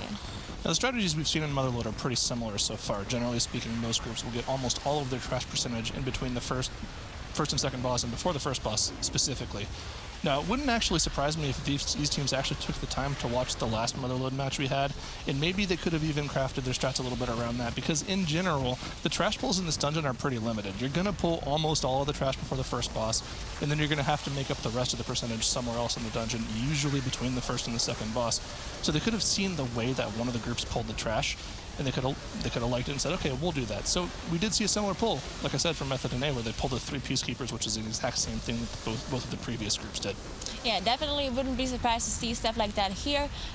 We see Abrakeydabra are behind in track percentage, so NA already procced their first reaping, while Abrakeydabra is on 17% just now as they killed those last Peacekeepers. Now they're proccing their reaping too, so they're still head on head. They both used Bloodlust earlier on a bigger pool before, but they're going to stay here for a while. They're going to proc a lot more reaping in this area here. Oh, they're going to be here for probably the next 10 minutes or so, making sure they get all the trash mob percentage down, making sure they proc every single mechanized Peacekeeper that they possibly can, and just doing as much as they can in this section of the dungeon, because the trash in the rest of the dungeon, like we've mentioned so many times, is way too difficult to deal with. Yeah, we mentioned this earlier, that most people just choose to pull this trash because the later trash is so difficult to deal with, but bolstering makes this very hard. So usually on live servers, when it's a bolstering week, people tend to ignore or to avoid this dungeon because of this fact that the Peacekeepers just have so much more HP than the rest. But they can't choose their affixes here, so they have to play this dungeon, and they still choose to just do this early part of the dungeon with the Peacekeeper, and they just need all the single target DPS and this focus damage to be able to deal with the bolstering, and they're doing a good job so far. Now, we've mentioned these Peacekeepers several times, and there's a reason that they're so important to the strategies. In these dungeons, there's only 1 or 2 Peacekeepers that are patrolling around. The way that these teams are getting so many Peacekeepers is they're pulling mech jockeys. Now, the first thing a mech jockey will do the second you pull it is they'll instantly scramble towards their mech, as you can see on the side of Method and A on the left side, and they'll start casting Activate Mech. What that will do will get them to jump into a Peacekeeper. And the reason this is beneficial is because while the mech jockey only gives you about 1.5% mob count, the Peacekeeper gives you 4%, and it's easier to deal with because all it does is tank damage, really. So we see them pulling as many of these Peacekeepers as humanly possible in this dungeon. Yeah, and the jockey jumps into the Peacekeeper, and you actually get the percentage from the jockey too when you kill a Peacekeeper. So as long as you tag them up beforehand, as long as you do any point of damage to the jockeys before they jump in, you will get the percentage from the jockey too, and top of the Peacekeeper. So there's just like a lot of percentage compared to the rest of the dungeon that these Peacekeepers do, and that's why we see them, as you said, just pulling all these Peacekeepers together and letting the jockeys jump in there. Now, of course, we don't only have Peacekeepers in this section of the dungeon. Probably the 2 most dangerous mobs to deal with in this section of the dungeon are the Hired Assassins and the Refreshment Vendors. Now, the Hired Assassins will cast an ability called Toxic Blade, which, if you let it go off, will give it a buff that applies poison to any target they hit. In addition to that, a little bit later than that, they'll start casting Hail of Flechets, which also does ticking damage to the group, and if you let ticks get off without stunning it, it'll put massive poison debuffs on your entire group. Now this looks kind of simple from both of those teams, as we have 0 deaths coming in and having a pretty smooth run, but these pulls are actually very, very difficult because, as I mentioned before, you just need to single target those Peacekeepers while trying not to kill any lower HP mobs around them. But those lower HP mobs, as you mentioned, for example, the Assassins and the Refreshment Vendors, they have so many crucial abilities to interrupt, so you need to have your single target focus on the Peacekeeper, but at the same time you need to handle all the interrupts and the controlling of these mobs, which is not an easy job to do at all. Right, and we did see a lot of that bolstering coming out from Method, and they had 2 very large Peacekeepers. Although they were on low HP, you have to remember that because bolstering is exponential scaling, well, it could be at 5%, but it could be 1,000,000 HP, which is a lot to deal with for a trash mob.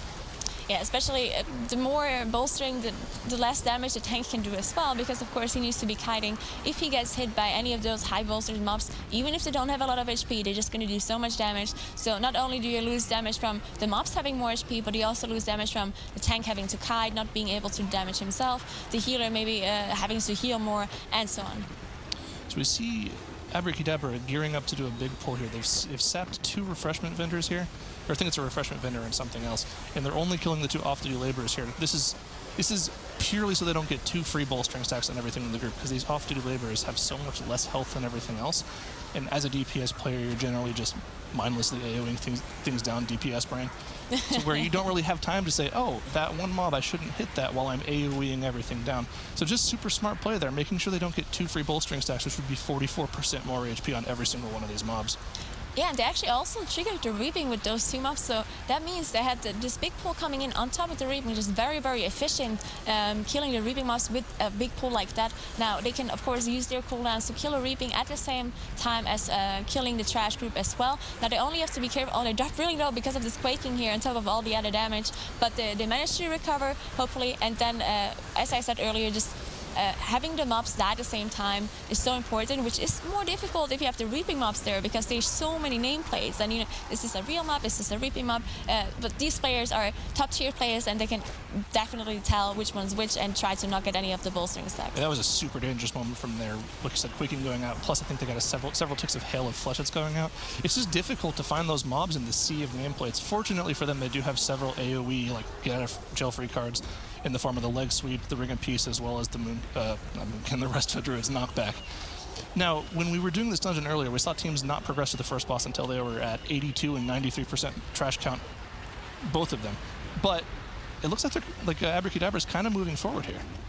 Yeah, so earlier as well, we saw them only go to the boss once they had their Bloodlust, and both of them used the Bloodlust for the first boss, but both of them, both teams here, Method NA and Abrakeydabra, have still 2 minutes 50 on their Bloodlust, so we'll see if they actually pull the boss without Bloodlust, or if they're still opting to do more trash. I see Abrakeydabra just pulling this one pack that stands in front of the entrance of the first boss. And they did pull a couple of extra mobs in. We've mentioned this so many times. Just pulling those 3 mobs together is very inefficient for the AoE damage of these groups. Like, for instance, for the Monk, maximum efficiency would be 5 mobs, since that's how many stacks they can get from their spinning crane kick. But it's good that they pulled extra mobs in. It's just more efficient. It's good to get more trash down. And they are going to approach that 80% mob count here once this trash pack is dead. Yeah, I think Method NA actually did the exact same pull right now as Abrakeydabra is doing with those 2 Peacekeepers. And again, I just want to mention the rogues here just being so useful for this pull here because of bolstering, because Step is that true CC that makes the mobs not be in combat with you. So if you kill mobs around Step targets, they will not actually get bolstered. Well, if you use other CCs, they will still get bolstered because you are in combat with them. Now, just the rogues having all this CC and all this control getting into this dungeon is so helpful here. Now, once again, we've mentioned this before, but they're waiting on their Bloodlust to pull the boss. So they're going around the boss into the second portion of the dungeon. We saw the other teams before gently pick out the Mine Rats. If you don't do that, what they have to do is they have to actually focus all of their single target damage down onto the important mob here, which would be their Earth Shapers. That's just super inefficient to do. It wastes time. It's not something you want to be doing whenever you're trying to progress fast keys like this. But this is going to proc the Reaping. Yeah, definitely don't want to do something like that, especially because if you pull 4 mobs that have more HP than like 10 mobs, then you can't single target them down, right? You can either, most classes can only do single target or they do AoE, right? So if you have one big mob like the Peacekeepers before, then you can make sure you single target them down. But if you have 4 mobs that need to be targeted, then it's so much more difficult because you want to do AoE, but you don't want to kill the smaller HP mobs, right? And once again, at the 80% Reaping mob there, since they procced those ahead, they can't Shadow Meld that Reaping trash. They have to make sure they deal with it right there, because they're going to have to walk through that portion of the dungeon again later.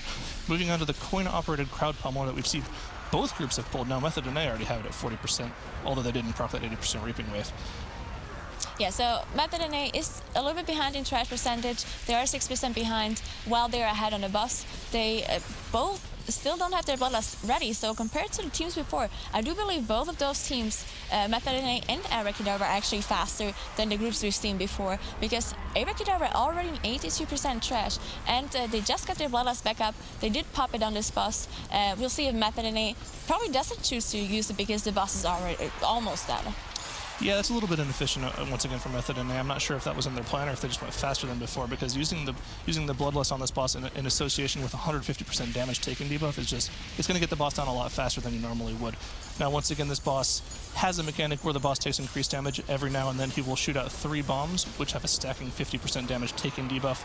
Ideally, you're going to shoot the first 2 bombs into the boss by kicking them, and then it will refresh the duration of the debuff, so you'll hit 1, 2 bombs, and then you'll wait a little bit, and then you'll do the third bombs like we see JB doing on the left side there.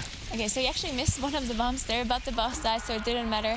We say it didn't drop really low from just the static shock debuff that the boss applies, but JB is healing them back up, and now they're doing a pull here. I see the rogues actually using that CC to CC the Earth Shaper, so they're doing a control pull as we've seen before, kill the Mind Rats first, and then go and pull those higher HP Earth Shapers. And this is definitely the advantage of being able to see people do the dungeon before you.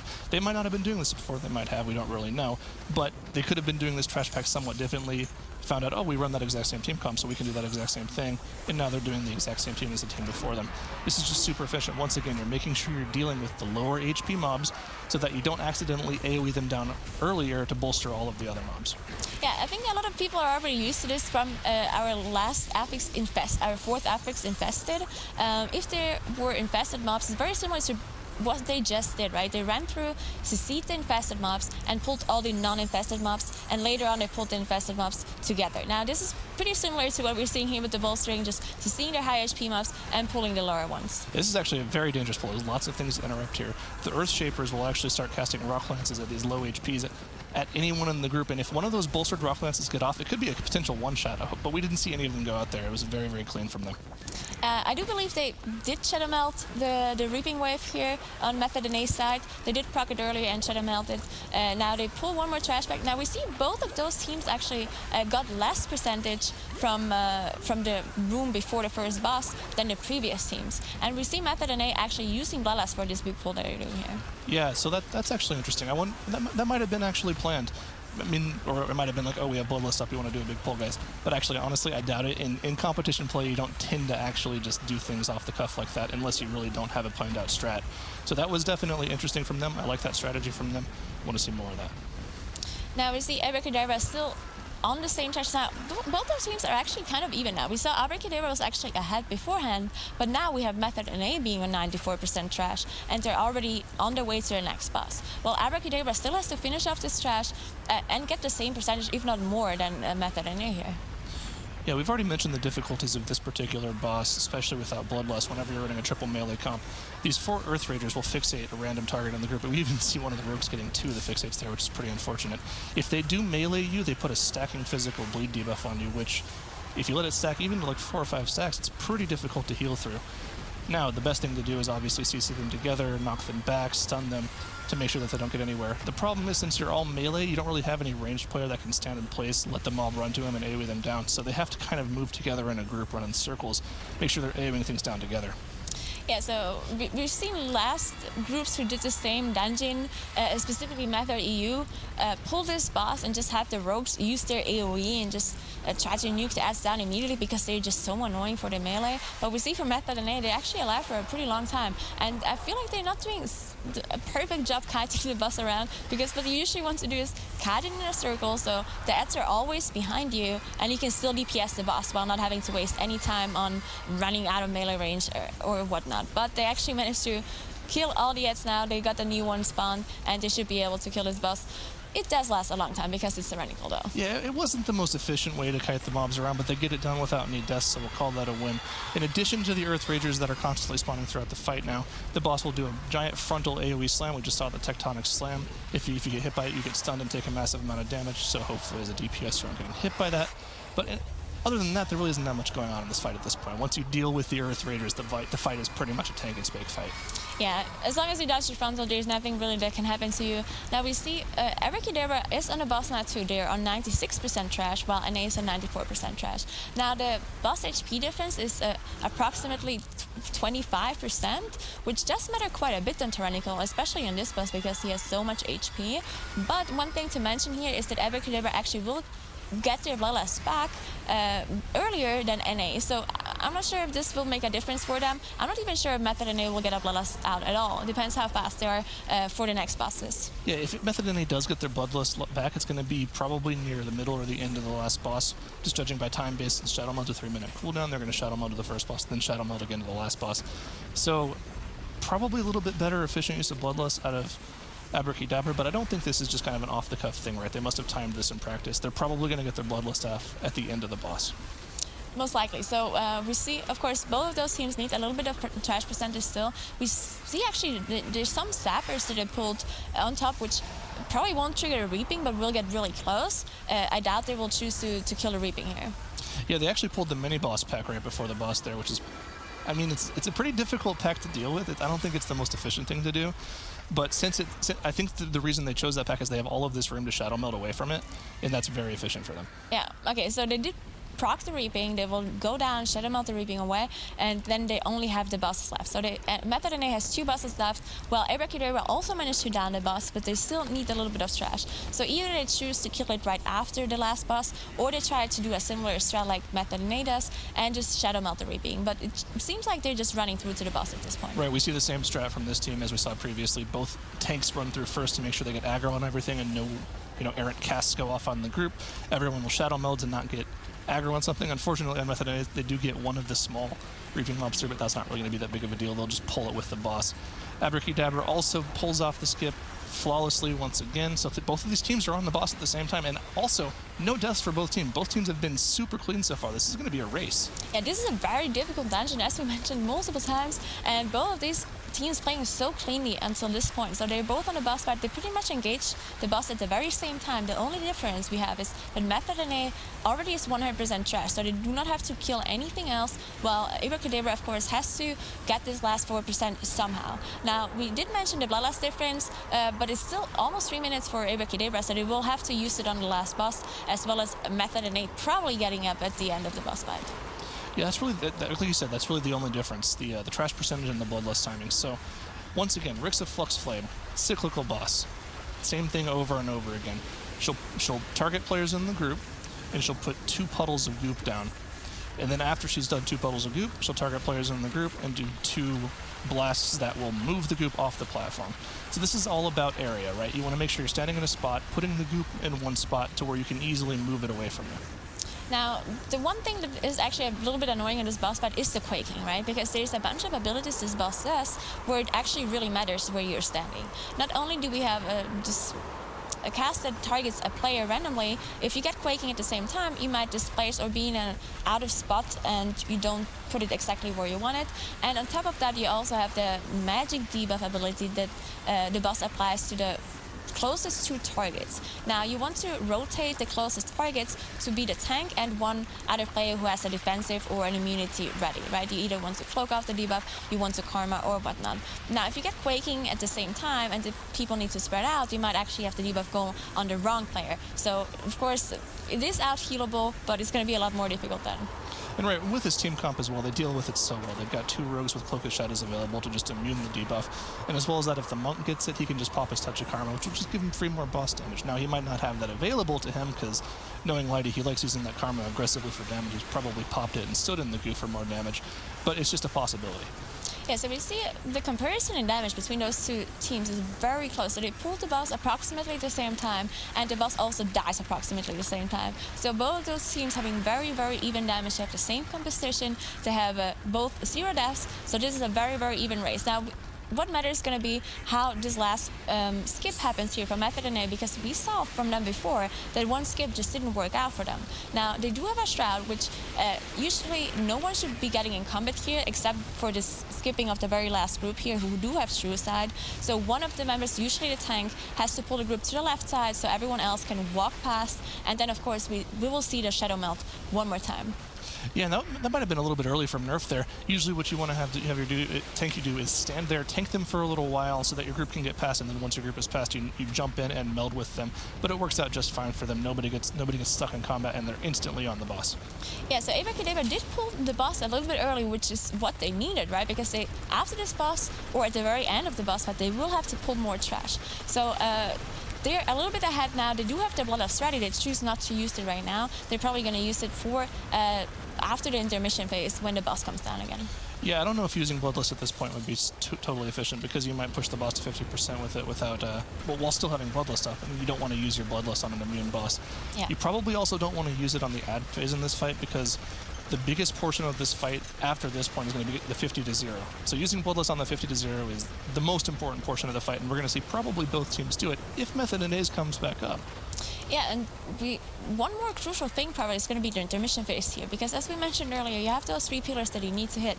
But if you actually manage to get the boss down earlier, it's going to be so much time saved. So we will see if either of those teams is going to choose to do that, or if it happens for either of those teams. And we will also see what Abrakeydabra does with that last trash percentage that they need, because all the trash around this area is actually very difficult to kill.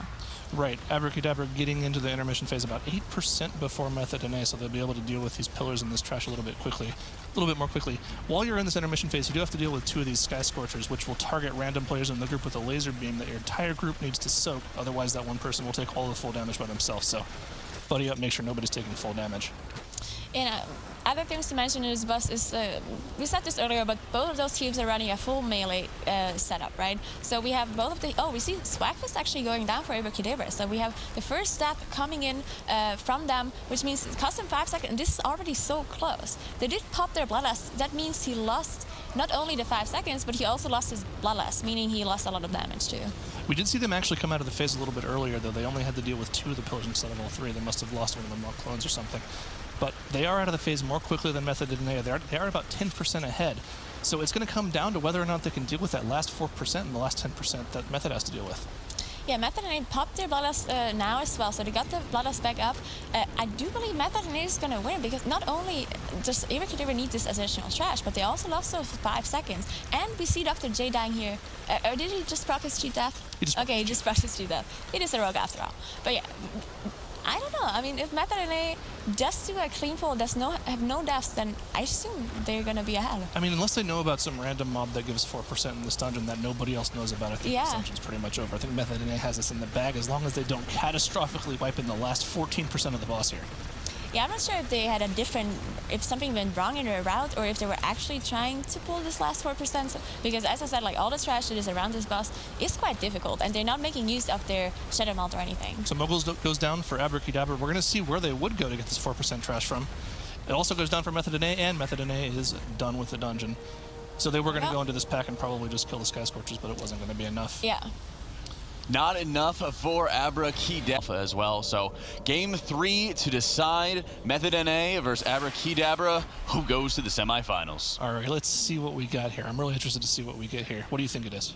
Okay, so we mentioned earlier that they're probably going to go left side. They do this reverse strategy where they start up on the left side, they shot past these golems and go to the priestess. Now they actually have Atal'Dazar and on both sides. We see Atal'Dazar and JB standing on this ledge here. Now what this does is that the Juggernauts, they do have an ability that charges a random ranged player and it does a lot of AoE damage around him, right? Now, if someone stands on this pillar, they will get targeted by the charge, but since there's no path available, they will actually just not do the charge at all. So that's why they can do these huge pulls here without them being too dangerous, because we have this spot here preventing them from the charge. Yeah, it's a little finicky, but once you get up there, it's definitely the safe thing to do.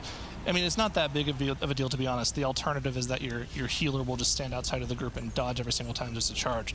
Now, this is another spot from Divine Field, another snap spot here. We see the rogues running ahead, popping their tricks on the tank, and running ahead and snapping the mobs to where the tank is on this pillar here, and they're going to be AoEing it down. Now, the big thing to focus on here is making sure they're dealing with all the explosives. Yeah, so explosive is one thing why it was so interesting that they hit so fast times in Atal, right?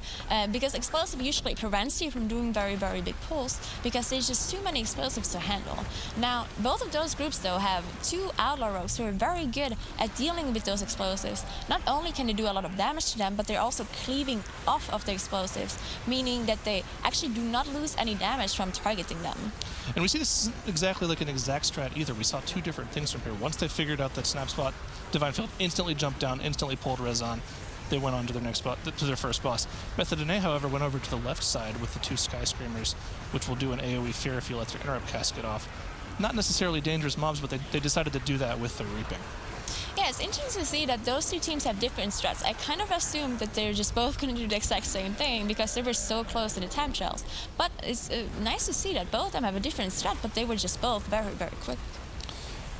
Now Method NA is also going up to the right side. They blind the Honor Guard. You don't want to deal with those. They do massive AoE group damage. They're probably one of the worst mobs in the dungeon to deal with. If you can get away with not killing them at all, that's a great day for you. They're pretty much pulling every single non-Honor Guard mob here and AoEing it down. This is pretty crazy, actually. Yeah, so we have Witch Doctors here, which are crucial to handle because they do cast a blast that gets, like, a random player gets targeted by this blast, Venom Blast, and it does a lot of damage. So usually on a 45 setting, you need to interrupt most of those casts. Now, we do have 3 melees, plus a tank who can deal with them, and as we mentioned earlier, rogues are just very good at controlling this kind of stuff. So as long as you assign 1 rogue for each caster, they should be alright. And it's the same thing for each of the shield bearers too, right? They'll do a large AoE shield, which is only stunnable to cast, you can't knock it back. And since they have 2 rogues in the group, as well as a monk that can also leg sweep for one of the double casts, they have a very efficient way of dealing with the shield bearers as well. Yeah, so in Restan, we saw, of course, Abrakeydabra chose to pull the boss instead of pulling the trash. And you might have noticed that Restan didn't really run away like he usually does. So Restan does have a fixate that targets a random player that is not in melee range, and it will fixate this player and chase him for a couple of seconds. Now, if Restan actually reaches the player, he will eat him and does a lot of damage. Now, what we saw Abrakeydabra doing here is actually Shadow Melt each of the fixate or vanish. That means that the boss never moves. You have the most damage efficiency pretty much because the healer doesn't have to kite, can do damage instead. The tank doesn't have to kite and can do damage instead. So you have the maximum efficiency by just removing that ability from the boss pretty much. Now, we saw Method Dene opted to pull Volcall first, of course, which is a 2-phase fight.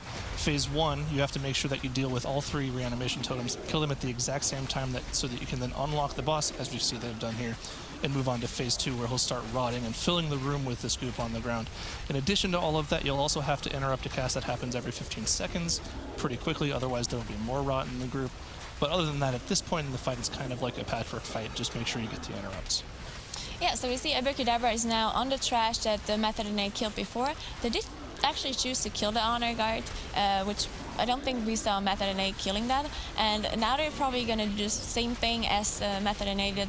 They are going to shroud past this trash because this is very dangerous trash, also inefficient trash to kill. So most groups choose to skip this one with their shroud, and now they're also going to be on the second boss here. Yeah, once again, they're going to have to make sure that they split up their DPS effectively here and cleave all 3 reanimation totems down at the same time, while Method Dene is just about to get the boss down here. Now, one thing to mention, teams definitely will never use Lust on this boss because he does damage to himself as well, so it's just kind of an efficiency thing. Why would you try to do more damage to a boss that will eventually kill himself? Exactly. So, of course, we have the Devil Shroud in both of those teams, so they not only do they manage to skip to the boss, but they also manage to skip back because of this Devil Shroud. And if they don't have a Shroud ready, they can still choose to Shadow Melt. So a lot of skip possibilities here coming in from both of those teams. Now we see Method Dene pulling the Stalkers, which are patrolling in stealth, with this group that stands in front of the gate. Now this is kind of a difficult pull because it does a lot of tank damage, and you also need to make sure that you focus the casters and interrupt them at the same time. But at the same time, the tank really doesn't have the ability to kite too much because of the shield bearers in the group. The shield bearers will occasionally do a shield bash cast, which will hit the closest target. So if the tank is kiting too much, it might just turn and smack one of the melee in the face, and now you're down to DPS and have to blow a battle res, or just wait for the DPS to be back alive once the trash pack is dead. So they're dealing with this very, very efficiently. This is a very similar pull to the one we saw earlier, where they were CCing the Honor Guards together. They just have to make sure they're stunning the shield bearers and interrupting the Witch Doctors, which they've done quite cleanly. Yeah, so Method Dene also triggered the reaping here. Of course, they're dealing with the last few reaping mobs and, until they continue on. Now, both of those teams did a really good job at dealing with Explosive. Now, Explosive, I think this is the first time we see Explosive in this tournament. So Explosive will spawn an orb now and then, depending on how many mobs there are. There will be more or less orbs, and you need to target them and actually attack them, because if you don't kill them in time, they will explode on the whole group.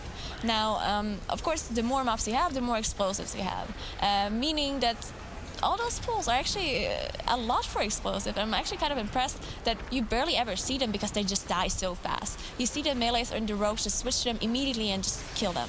So we saw Method Dene once again. They're pulling the 2 Skyscreamer plus sword packs together, which is pretty dangerous considering the swords do a lot of AoE group damage if you're stacked up. But that was also perfectly calculated to hit their 60% reaping mark while they go into their second boss at Res Zone. Yeah, so they jumped down well, they triggered the reaping. Now all the mobs, as we see, coming down the stairs, so they can kill the reaping on top of the boss. We've seen that a lot, that they try to trigger the reaping at the same time when they're engaging a boss fight or engaging something else, so they're not wasting any time on killing the reaping by itself. So this is just for efficiency, having one more target to deal with, or having a mob group to deal with while you kill the reaping, because reaping itself is not very dangerous, and it's not much you have to handle as long as you dodge and dispel a tank.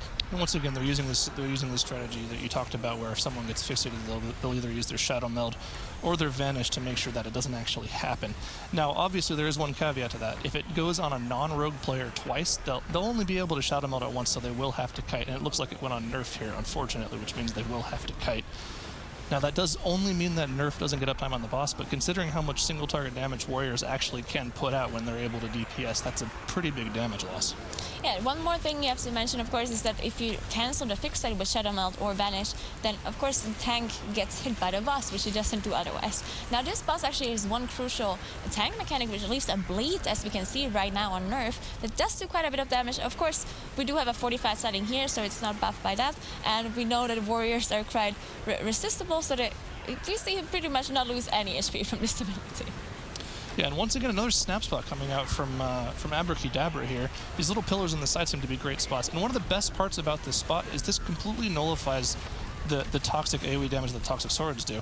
Usually when you pull sword packs, you have to make sure that you're very carefully spread out, and so that you don't splash AoE damage onto each of your players. And on top of that, whenever these sword packs are spread out, explosives can also spawn pretty much anywhere in the group, so when everything's stacked like that, it makes it just a lot easier to deal with those mechanics. Most definitely, because one risk of running triple melee, especially with explosive, is that you might not be able to kill the explosive if they spawn in range or if they spawn somewhere far away. Now, of course, they only have melee players, and they would have to walk there and kill the explosive, which takes a long time, and they will lose a lot of damage because they have to walk out of melee range. So the snapping mechanic and just dragging everything closer is just so good. Now we see Nerf actually almost die here on this pull that they're coming out from Method and A. Now we're actually seeing them not snap it. I guess they might have not thought it was necessary, and they're also just instantly pulling it. These teams are actually just neck and neck right now. Yeah. Same trash percentage at the second there, as well as they're in the same spot in the dungeon. They have the same amount of bosses left. They have no deaths. This is just incredibly clean so far. And honestly, I mean, considering how far ahead they were on other teams, I'm not really too impressed with it. It's just that they're going so fast. There's nothing special about their strategy other than maybe the snap spots that we saw from other teams. We're just doing it better.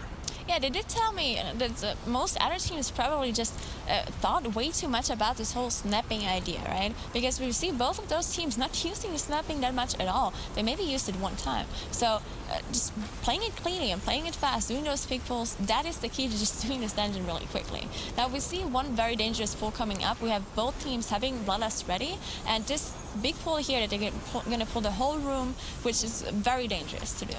Yeah, and Method and A is also slightly ahead on trash percentage. They procced their 80% reaping before going into this room, and I don't believe that you can shadow meld that because they're going to want to go back down afterwards. So they're planning on pulling all of this reaping into the AoE pack they're about to do, which will give them more AoE damage. And once again, it's just another efficiency. However, because they were ahead already, Abrakeydabra has already pulled the pack and has most of it at 50%. Yeah, so there's one thing to note here. You can see JB. Oh, we actually see Nerve die here, which is very dangerous. Oh my god, this is a full wipe. Probably coming out of Method and A here. I think they got a bunch of explosives going off at the same time as Nerve dying. They got the rest out, but now we have the full team wipe coming in here. Now, Abrakeydabra on the other side, they almost lost Dr. J. He's very low, needs to be healed back up. But if they pull off this pull without any problems, then they're going to be ahead of Method and A by far. See, Jay was at 3% there, but his cheat hadn't procced yet. That's why I also wasn't even dealing with him yet. He knew that Jay was fine. They do actually pull this reaping into the boss here. The rest of the reaping that they procced from their 80% wave. Now, fortunately, there aren't any priestesses alive, so all of the blood pools that are on the ground are from the boss. So there's going to be no bamboozling there. But once again, going into priestess here, priestess is probably the easiest boss in the dungeon because over time, if you do the mechanics properly, the boss will just kind of kill herself. Yeah, so one thing I wanted to mention earlier before we had this wipe coming in from both teams is that there's also a spot where both of the healers can run to actually just ignore the charge. So we saw both Atal'Dazar and JB just go behind those stairs. There's like a small spot where you can stand where the charge just does not happen. Now, of course, we see, as you said, Priest is not a very difficult fight to deal with as long as you see the ads that are spawning, because those ads, they will walk towards the pools, and if they reach them, they will actually remove the pools. Now, the pools are important though, because once the boss casts the AoE ability that either drains life if you don't have the debuff, which means she will heal herself, or she reduces her HP if you have the pool debuff. So that's why it's very important to see those ads. And right, you can see the pass-fail mechanic there. Whenever the red lines go out, that means they did it properly. If you see the yellow lines go out, that means they did it poorly and the boss is starting to heal or not taking as much damage. Like we said, though, the boss goes down incredibly quickly, and they're moving on to the last boss, but they do have to deal with this last 3% here. I wonder if they're planning on killing the trash pack first, then shadow melding it, or just going straight up to the boss and coming back down. Probably shadow melding it, if I had to guess. Yeah, I assume they can pull one of those Sky Screamers. They can pull them up and to see them with any sort of CC and just keep it throughout the whole boss fight. That's one thing they might be doing, and just kill it at the very end to dodge the reaping wave, or they choose to just go back and kill it at the very end. It looks like they're going to go back and kill the swords that are in the middle pack after they kill this boss, so that they don't have to worry about staying in combat. Going up to this last boss, oh man, this boss is going to be an interesting one. Fortunately, it's in a fortified setting, so they don't have to be in combat with this boss too long. But the big mechanic on this boss has to be the spiders that the boss spawns throughout the fight. It's just an area of denial throughout the entire fight. More and more spiders spawn, and your group gets less and less room to move around. However, the rogues are able to both cloak of shadows and clear as much of the room as they possibly can. So I don't think that we're ever going to see them get to a point where they don't have to worry about the spiders. But we'll see how this goes.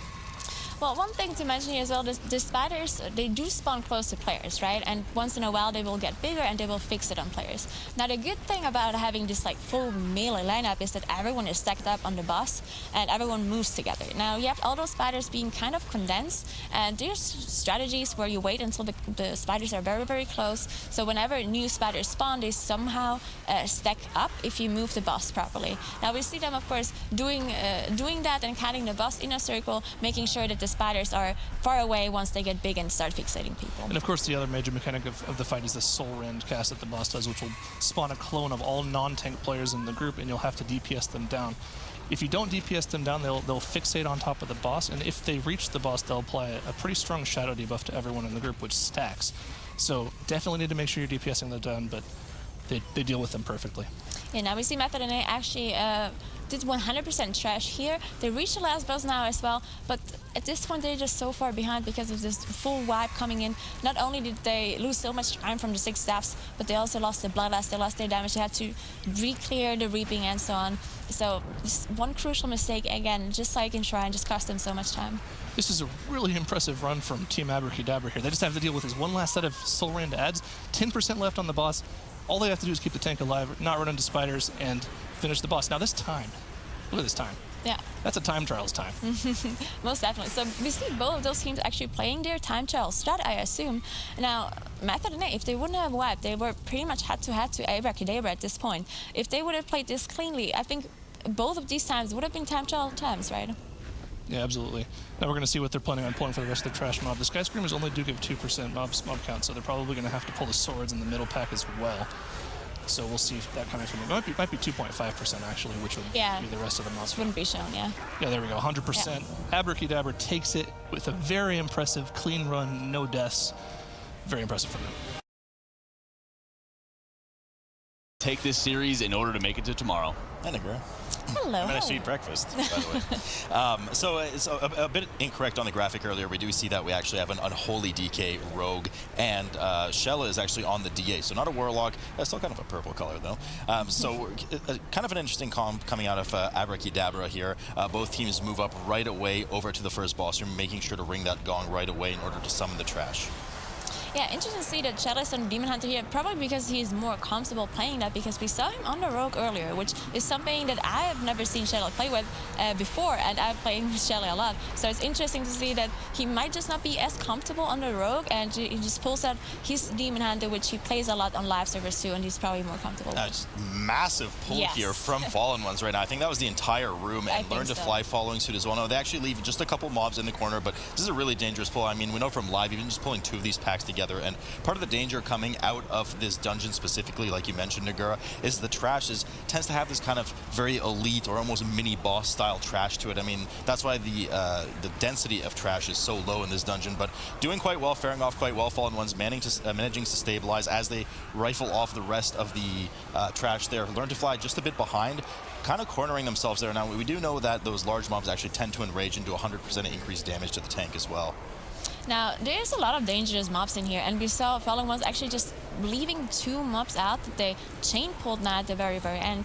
Now, the most difficult mobs here are probably the not the Bone Warrior, the Witch Doctors, which do constantly cast a Death Chill on the tank. Now, this casts a lot of damage if it goes through on the tank, on top of just having so much more trash attacking him. It's very dangerous, so you do need to have your melee giant interrupt as many casts as possible. Certainly, and it also has that AoE Shadow Bolt volley too, so always want to have at least one interrupt for that. Once again, advantage to Prot Warrior here. They're able to at least spell reflect once in a while, every 25 seconds, for some of those casts, not the volley of course, but the direct cast on them. Learn to Fly now at 22%, getting ready for the boss, healing off the rest of that bursting as the Reaping joins them on top of the stage. Now they have to be careful here because the first boss's aggro range is actually quite large, so even if you dip just a bit below those stairs, you will aggro the boss, which is exactly what they want as they pull the rest of the Reaping, the first Reaping wave, onto the first boss here, the Golden Serpent.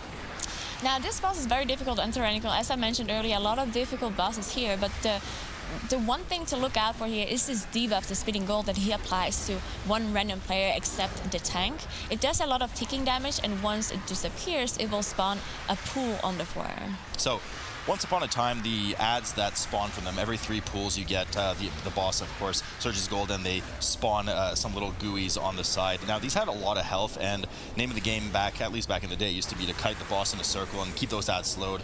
Those since have been nerfed substantially in health, so it is kind of intended that you can go and kill them when you don't have comps, which these teams really don't in terms of helping slow. You don't have a Frost Mage, you don't have anything, so wouldn't be surprised to see some of the melee DPS branch off and just nuke these targets down. Now, of course, for melee to go over there and switch to them is a lot bigger DPS loss than to just have a ranged DPS deal with them. Now, of course, none of these groups have a ranged DPS, but on the Fallen One side, they do have a Demon Hunter, which is very efficient in killing them because you can just go ahead and I-beam them while still hitting the boss as well at the same time. Yeah, we're seeing actually almost some pretty close calls from Learn to Fly there on the left. The ad's almost reaching, while that kind of AoE denial was out from the Golden Serpent. Now, we should mention, if the ads actually reach the boss, which is what's so dangerous in the first place, it puts a huge permanent absorb shield on the boss, and at that point it's just a wipe, or you're just going to fall substantially behind the other team. So they're playing it really, really close here, and just one slip-up could get that absorb on the boss as the rest of the GUIs start to come in now for Learn to Fly on the left side. Fallen One's at 43% on the right side of the screen, dealing well with the ads, but you always want to make sure to pile those gold pools as close together as possible. Yeah, one more thing I like to mention is that, of course, both of these teams pulled the Reaping on top of the boss, but one thing that you have to be very careful about is to make sure that the healer gets out of combat before the Reaping spawns, because as soon as you hit 20%, the Reaping spawns and will get you in combat. Now, if you have 2 mobs alive, one of them dies and you spawn Reaping, but you're still in combat with the last mob alive, then the healer is not able to drink on this Tyrannical boss that they want to pull on top. So they have to try to kill the mobs at the same time to make sure to spawn, to get out of combat and then have the Reaping.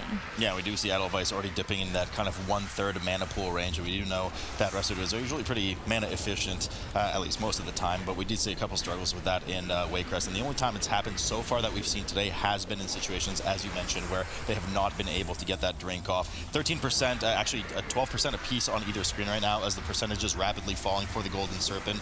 Opting to kind of leave some of the last GUIs alive. Fallen Ones are just trying to just get the rest of the boss down. We can see I-Beam was used on top of the Golden Serpent, therefore Fallen Ones, as opposed to cleaning up some of those GUIs on the side. Golden Serpent now down for Learn to Fly. And Nagura, we're heading over to that gauntlet room that not a lot of people are fond of.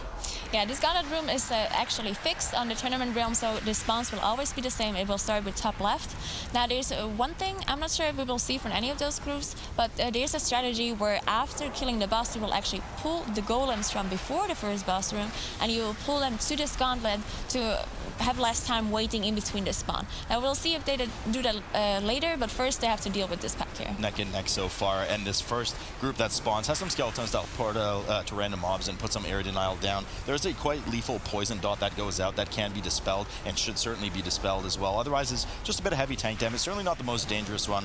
We will see some more danger coming. Actually, I would say this is actually the safest group of the 4 that we see in this gauntlet.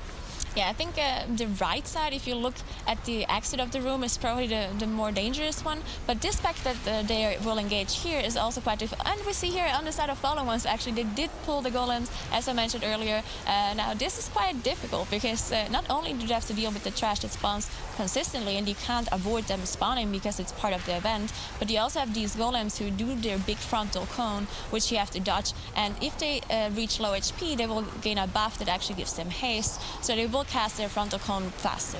Not just that, but it starts to be quite a bit of tank damage as they increase their melee attack speed on the tank as well. So they get out of hand pretty quickly, but the pack that we see pulled right now has 3 individual mobs. One will try to cast regeneration on their buddies to make sure that they get some, that they're healthy. One will cast Axe Barrage, particularly dangerous as it puts an AoE dot on the group. Now, you can line of sight it, or you can stun it, but should you stun it, he will just try to recast it afterwards. Unless the healer is confident that they can just heal through it, a lot of people try to line of sight. We see Chaya go down here on the fallen ones. Immediate battle res goes out from Sierra on him. They will not have that available for another 3 minutes or so now. Yeah, so they're down 1 battle rest. They're about to proc the reaping after killing this last trash, but I would say it worked out for them. I mean, they did have 1 death, but this difficult pull with the golems coming in, it worked out quite well, and now they're going to be ahead in percentage, of course, compared to Learn to Fly. Certainly, Learn to Fly working on the 3rd of 4 rounds within this gauntlet right now. You have a king that casts this whirlwind ability constantly in the melee. You do have to run away, does a heavy amount of damage early on, but also the tank gets nuked with shadow bolts from the queen. They can either interrupt, reflect, or you can just kind of have to eat to the face depending on if the melee are within proximity and having to run away from the whirlwind. So sometimes it could combo pretty badly. Yeah, we see, of course, both of the teams procking reaping here. Right now, they're still pretty equal in percentage. Of course, we know Fallen Ones pulled a little bit more than Learn to Fly once they will be done with this gauntlet. And one more thing to note is that they're actually going to get different reaping timings now throughout this dungeon. Usually, the reaping timing is pretty much the same, no matter how you play it, because there's only one way to go, and most of the trash that spawns here, you have to kill. You just can't go past it, right? So we will see different reaping timings coming out of those things now. Yeah, indeed, a very linear dungeon as Learn to Fly kills the last of the gauntlet right now, getting those 2 bursting stacks. Now, they move forward, and just as you mentioned, Nagura, there's not really too much you can skip in the dungeon, but one of the most common skips in this dungeon is actually this golem that we see up here, and immediately we see the shroud go up from one of the rogues as they scoot right by it. It's just, it has such a large amount of health, and it's such a time dump to have to kill. It's such a pain in the butt to move because it casts frequently that it's just not worth the time investment that they go right into the second boss's room. Now, they have to be a bit careful with bursting in this room. Yeah, so what we're probably going to see here is they will pull all the buffs, they will get them low, but once they're about to die, the people who can't immune are probably just going to run away, make sure they outrange the bursting, and the rogues who can cloak, they will just finish off the blobs. So they will the tank needs to make sure that he actually has aggro on all of them, so when the tank runs away, the rogues will not get aggro. And as we see them here, run away to outrange the bursting here. Yeah, well pulled by them. We see these those dots go off of the 2 rogues right away as they use their Cloak of Shadows to immune. Really well timed by then. And of course, we are in this kind of skittish affix right now. Not the most dangerous, especially with a Prot Warrior running around, but it does decrease the amount of threat that tanks put out on the trash. So really have to make sure to put a medium amount of damage if you're going to run away and kite, especially once you break into the 30% threshold of threat needed, considering yourself ranged essentially by running away from the mobs that way. Afterwards, they're going to pull these 2 robots together, and the trick here is essentially to make them kind of off-cast their entomb here to make sure that you can keep breaking people out. They always cast in the tomb closest to them. Yeah, so if the cast is actually lined up the entomb, then you can't get the people out of it immediately because it has kind of an inner cooldown when you can get people out. So one person might actually be stuck in this coffin for too long if the caster are lined up. So you definitely want to make sure you don't pull them at the same time.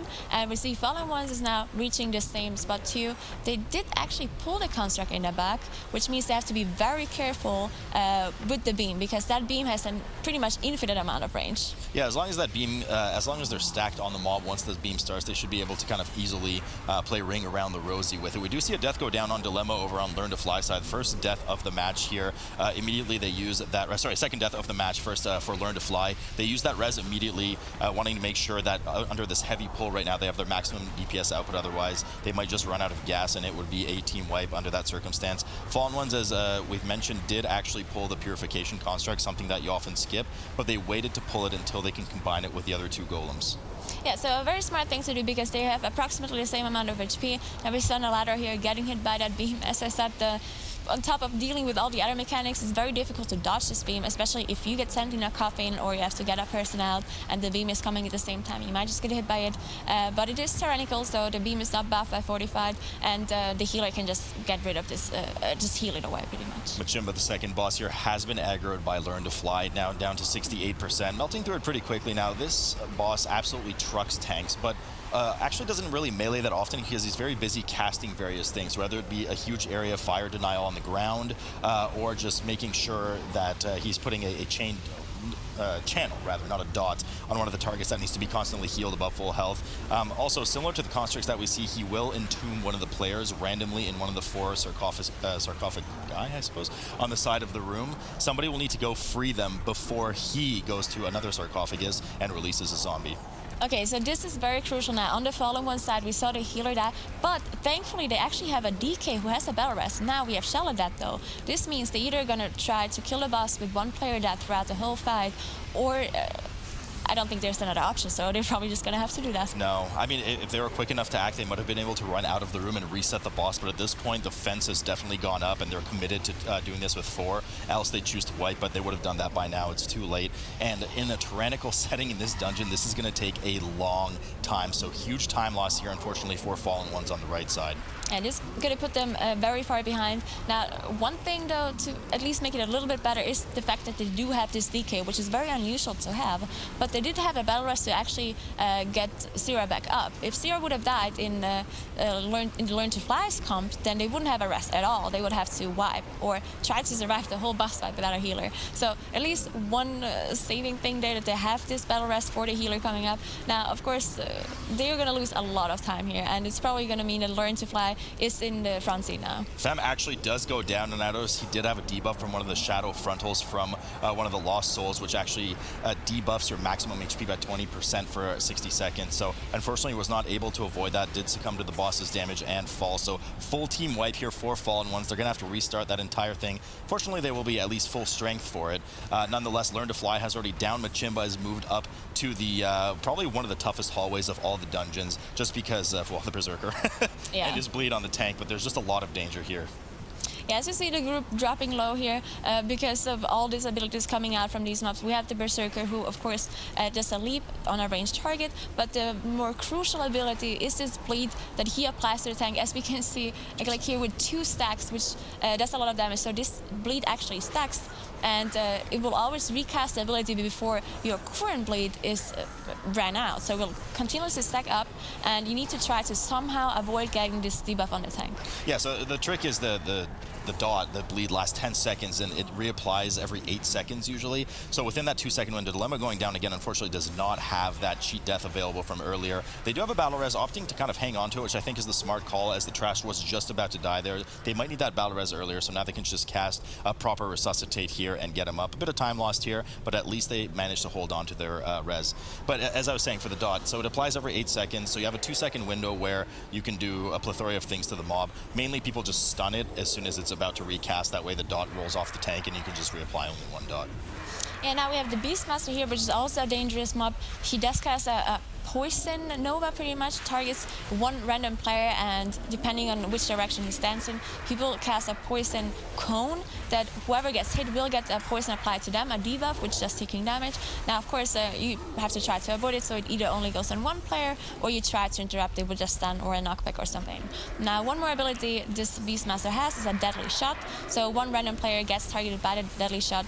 If the cast goes through, the player will be knocked back quite far. So especially on this bridge here, it's very important to not get knocked off this platform. Yes, I've seen many people. Definitely never happened to me. No, not at all. Absolutely not. Now, the Berserker that they just killed, that kind of, not the Berserker, sorry, but rather the big brute, the Ogre, is quite a frustrating mob to deal with. Has a lot of health and constant area denial with that stomp that not only does a huge amount of damage if you get caught in it, but then rockets you into the ceiling, and then you take a bunch of fall damage, unless you have something like a blink or a slow fall. So good to finally finish that off, but it will have a lot of health once the Reaping Wave rolls around, which is right now. So they are, at least fortunately, in this bigger area right before the bridge, able to kind of dodge around and not get hit by these frontals. Yeah, so what we're usually going to see later on here on the bridge is that they're going to skip a bunch of packs here. There's one very specific, difficult pack where you have a bunch of casters and a Berserker in the same group. So usually we see, especially with 2 rogues, you can skip there, get to the boss, and then once you kill the boss, you can skip back again because you have this double shroud available to you. Yeah, the double Berserker at the end is definitely pretty rough without a bop or some kind of bubble taunt if you had a Paladin tank, which definitely don't exist in this tournament. It's all about the Prot Warriors here. They do move up, learn to fly finally mid-bridge. Now, this is the pack that Naguro was mentioning earlier, that you want to be really careful where that Beast Master is aiming the deadly shot. There is no fence on the left side of the bridge as we look at it right now for you guys at home.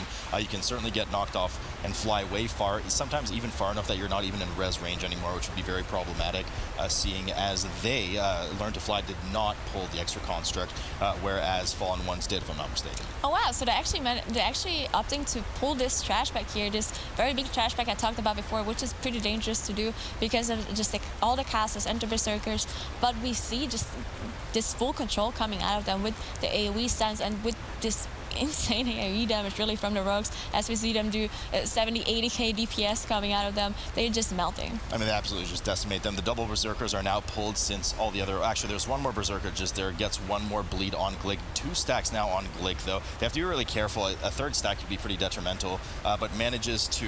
Is he playing a dwarf? Yeah, he's playing a dwarf, so he manages to just racial it off right there, which is just a huge benefit. I mean, that bleed is insane, and it's very difficult to manage all these multiple Berserkers at the same time. So once they down these and go down the stairs, they'll have access to the 3rd boss, which also will have a set order. Yeah, so on the 3rd boss, I think the most difficult boss is the one that casts the Whirlwind Axis, and he also applies an X debuff on a random target. Now, as you mentioned, there's the warrior who plays dwarf. There might be other people who play dwarf too, because the debuff, the X debuff, which actually gets applied by Kula, is removable by dwarf, if I'm not completely mistaken. Yeah, I mean, it is a bleed, and part of the reason why you always like to have a bop on this fight, not available, not really part of this team right now, but using that dwarf racial is going to be really huge. It is a 30-second dot, so it's really long, and it's a huge mana dump for the healers. Not just that, but needing to babysit it rather than just being able to get some DPS in for Edelweiss here is really crucial as well. So Kula will be first. I'm not sure which one of the next 2 bosses will be next, but it will be a set order either way for both teams. Now, unfortunately, Edelweiss is the one who gets the debuff. Now, as a druid, he can't be a dwarf, right? So she has to she has to out-heal a debuff because she has no immunity, nothing to get rid of this. But druid usually tends to have a lot of self-healing, and she managed to heal the debuff just fine. But it does so much damage because it's an 18 tyrannical setting, and that's just why we saw her drop so low. Yeah, so it does go on Dilemma next, unable to get rid of that as well, so we'll need a bit of attention and healing. Only 20% left on the first boss for them. Fallen Ones, of course, not to be forgotten, have down Machimba, the second boss, and they're moving on to that bridge, and they're doing what seems to be a pretty substantial pull as well. At this point, they must know that they're behind, so perhaps they're playing just a bit riskier than they usually would like to. Okay, so they got a 3rd debuff on Edelweiss. They're not being lucky at all with their targets that are being chosen. She just barely managed to keep herself alive, but this debuff, as you said, just lasts for a really long time. And if you run out of personals like Bark Skin, Iron Bark, maybe she used it before, but she barely manages to stay alive. Now we're on the next boss. We have Senasal, which I think the most crucial ability about this boss is that he spawns totems. Yeah, the totems are definitely the make or break point on Zenazal. He has a lightning bolt that he kind of spams on the tank. You know, you just need an interpretation where it can once again spell reflect that as well. Poison Nova is huge and must be interrupted. That is just a massive amount of damage on the team. There's the Poison Nova. The team does well to milk it, making sure to interrupt it at the very end to gain maximum DPS while the boss is essentially inactive while casting it. Here are the totems indeed, Nagur. Now, we do know there's a few dangerous totems that are high priority here. Yeah, so the one totem you want to kill first is Explosive Totem because it does have a cast time. Oh, we see some deaths coming in from the fallen ones here. There's a big pull, it just was too much. Maybe they were trying to do a Hail Mary pull and it's not working out for them. But you know, there's still a chance that Learn to Fly messes something up and they can come back. But for now, we're still on Learn to Fly, which I talked about the Explosive Totem. It's kind of like an explosive orb, kind of like the explosive affix. If it's not being killed fast enough, then there will be a huge AoE in the whole group and it will probably wipe you. So it's very important to kill that totem first. Yeah, it's very dangerous indeed. 3 other totems, not nearly as dangerous. One of them does, of course, spam a shield on the boss, though, constantly, so loses a lot of DPS as a result of that. Here we go with the totems again, Call of Elements. Torrent, not as big of a deal. You usually have a range DPS, which doesn't exist right now. Usually kind of just dot it off and make sure you kill it. Earthwall is second in priority to the explosive. The rest of them can just kind of be cleaved down with any real danger. Now, it is important to note that once you've killed one of the council members, they will periodically return to the fight to do one of their staple abilities. The axe lady, so to speak, will kind of still jump in and do the 2 spinning axes in the middle of the room. Zenazal will still show up randomly in the room and cast Poison Nova. And, well, Akali, we won't actually see the ability because once they die, the fight is over. Yeah, in theory, he would do the barrel through, as we can see the ability right here. It targets one person with a big arrow over their head. It will start channeling a cast, and once the cast finishes, it will charge through from his position to the player's position. Now, it will do damage, and it will split among the amount of people that got hit by the ability. So you need to make sure to either soak this ability as your teammates, or you need to somehow solo it with something like Blade Dance if you're a Demon Hunter. Yeah, it certainly does help, but oftentimes it's not too much damage if the entire group's there. Now, Debilitating Backhand is a tank-only specific mechanic, really, that will, if successfully hits the tank, it can actually be parried and dodged, but if it makes contact, it will do a fair bit of damage and also debuff you for 10 seconds for a maximum amount of armor loss. So the mob will, the boss will manage to actually hit you extremely hard, which is why you see either a tank kiting in circles or very well done by Edelweiss here to help taunt the boss back into position while the rest of the debuff fades off of Glick.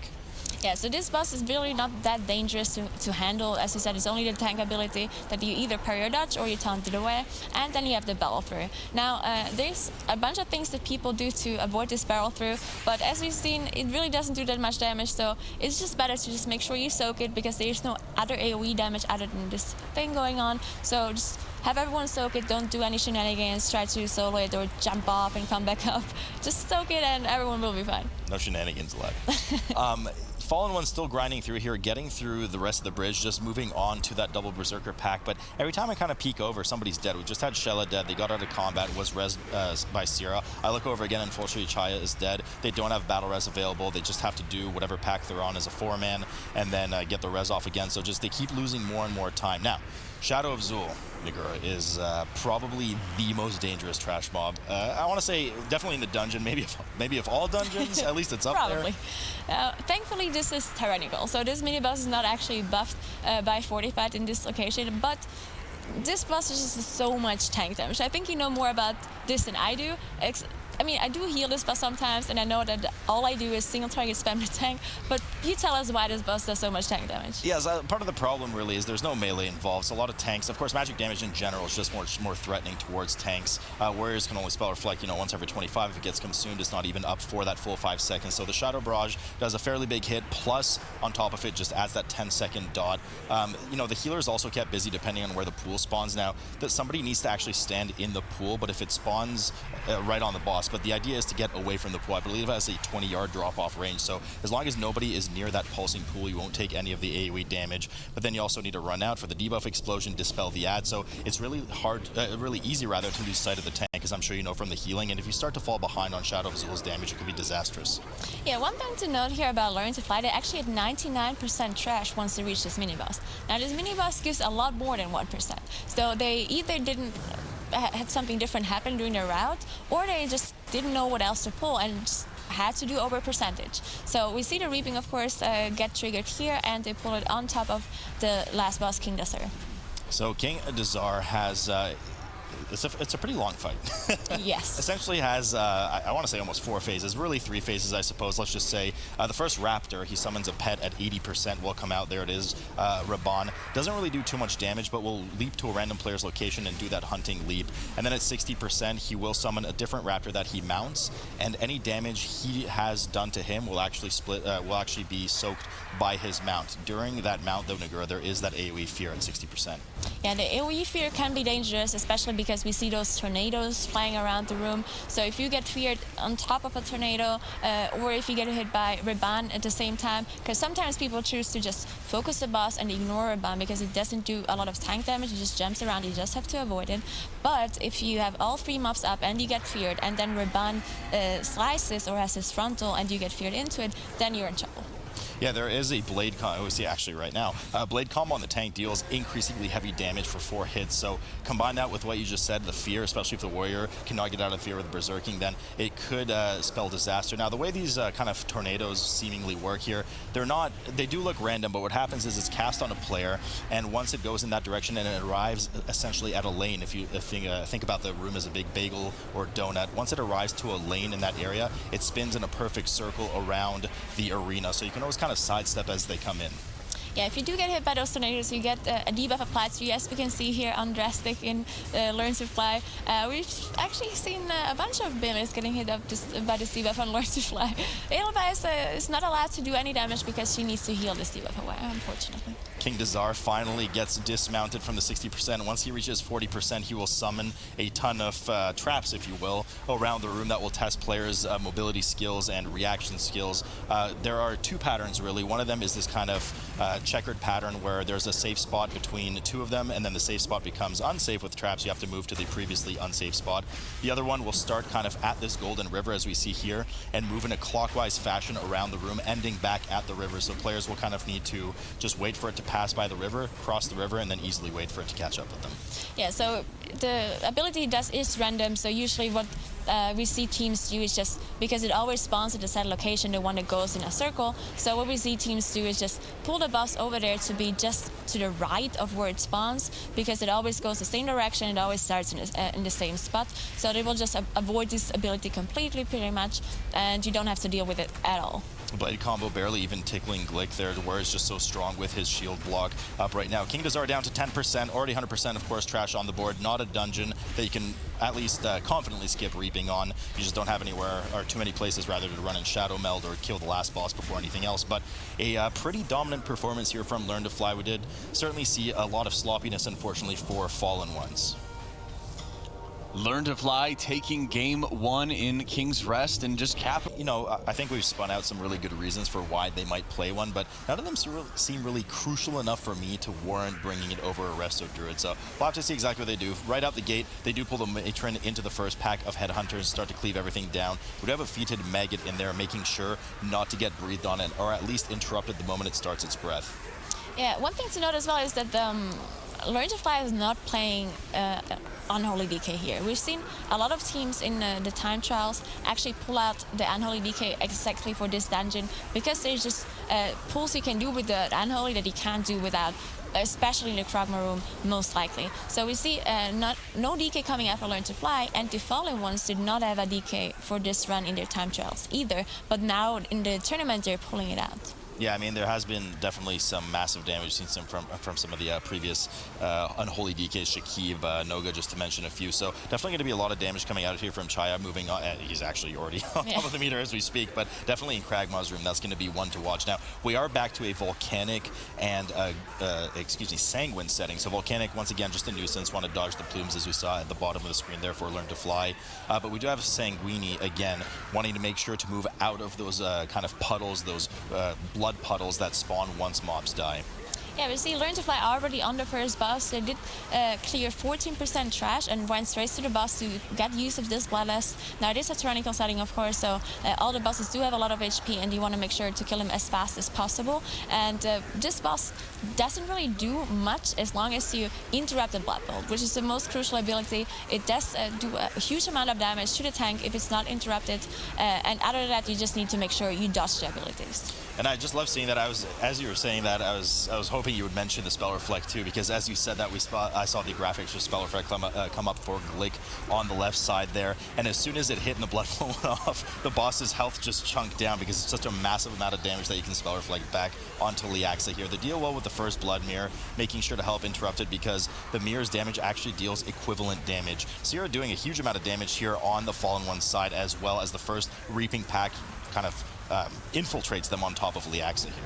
Yeah, so maybe that's one of the reasons why they also brought the Paladin, because of course they can do a huge amount of single target damage, as we remember from old times as we saw the Paladins. But since they do pull the Reaping on top of it and they pull trash on top of it, of course the Paladin can't spend so much time single targeting because you need to heal and dispel and make sure you deal with all the trash that they pull on top here as well. Yes, unfortunately you see debuffs on Shella and Eladra. If I'm not mistaken, those are the debuffs from getting hit by the green swirlies, from killing some of the Lost Souls. That will decrease your damage done by 10% and healing done by 10%. Looks like it's about a 30-second duration, so I think that's what they get hit by there. It should just be falling off here for them as they kind of round up on the last quarter health of Liaxa. Learn to Fly already moved past, but they are behind a bit on trash. They're still just about to deal with their first Reaping Wave.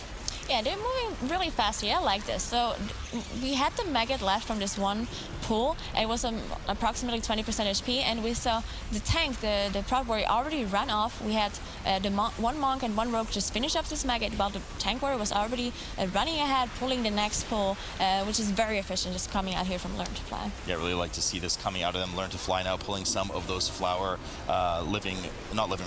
the Lashers rather, the flowers that we mentioned earlier. Those are the ones that you want to importantly interrupt. Otherwise, they will actually kind of stun a player for 30 seconds unless they're healed through the massive amount of a healing absorb that they're given. So definitely want that dispel or the stun rather than having to deal with it the hard way. Yeah, so in this room here, there's a bunch of mobs that are very difficult to deal with, and there's just only so much interrupts you have in your group. So you can't really do those huge pulls as we've seen in other dungeons, because those Lashers are just casting this debuff that will stun a person for a very long time unless it gets healed away, and it just needs to have one person interrupted the whole time. On top of that, we have Maggots, of course, who need to be interrupted when they cast their breath, and we also have the Blood Swarmers who fixate people and do a lot of damage if they reach them. Yeah, and so we see big pulls coming out of both teams here right now. Learn to Fly and Fallen Ones, really similar to what we saw in some of the previous Underrot runs from today. Constantly having to kind of kite around in circles. The problem is some of these mobs do park just either to temporarily cast until you need to interrupt them. Depends where the Blood Swarmer's kited to. Of course, the Maggot tries to cast its frontal, so you want to make sure that you're nice and far from them as the tank as they're about to die, so that they spend minimal time in Sanguine around the room.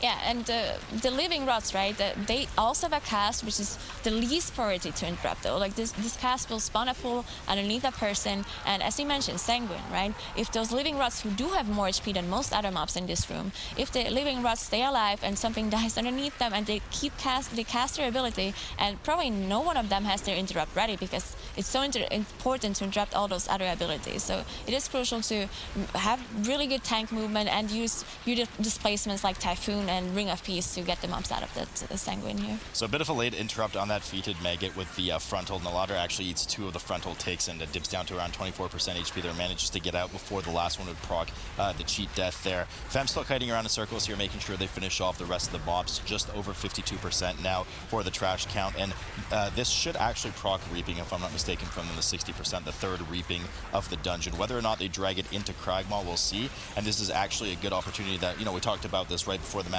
Is this where they want to bring the Reaping on top of Cragmaw and use that bop to their advantage?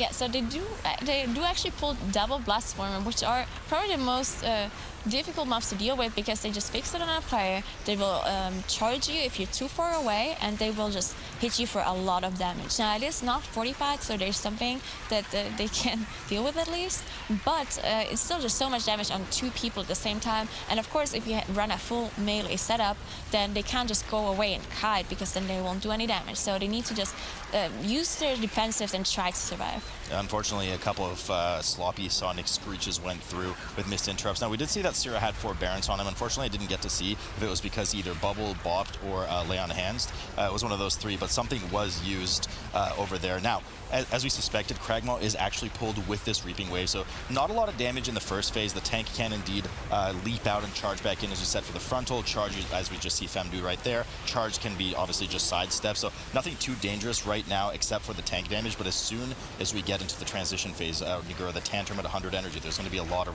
group healing, needed. Yeah, so we have Kragmaw just walk around in a circle pretty much, constantly spitting out those maggots on the floor that need to be soaked, else there's going to be Eds spawning out of it. And during the Tantrum, he does a lot of AoE damage too.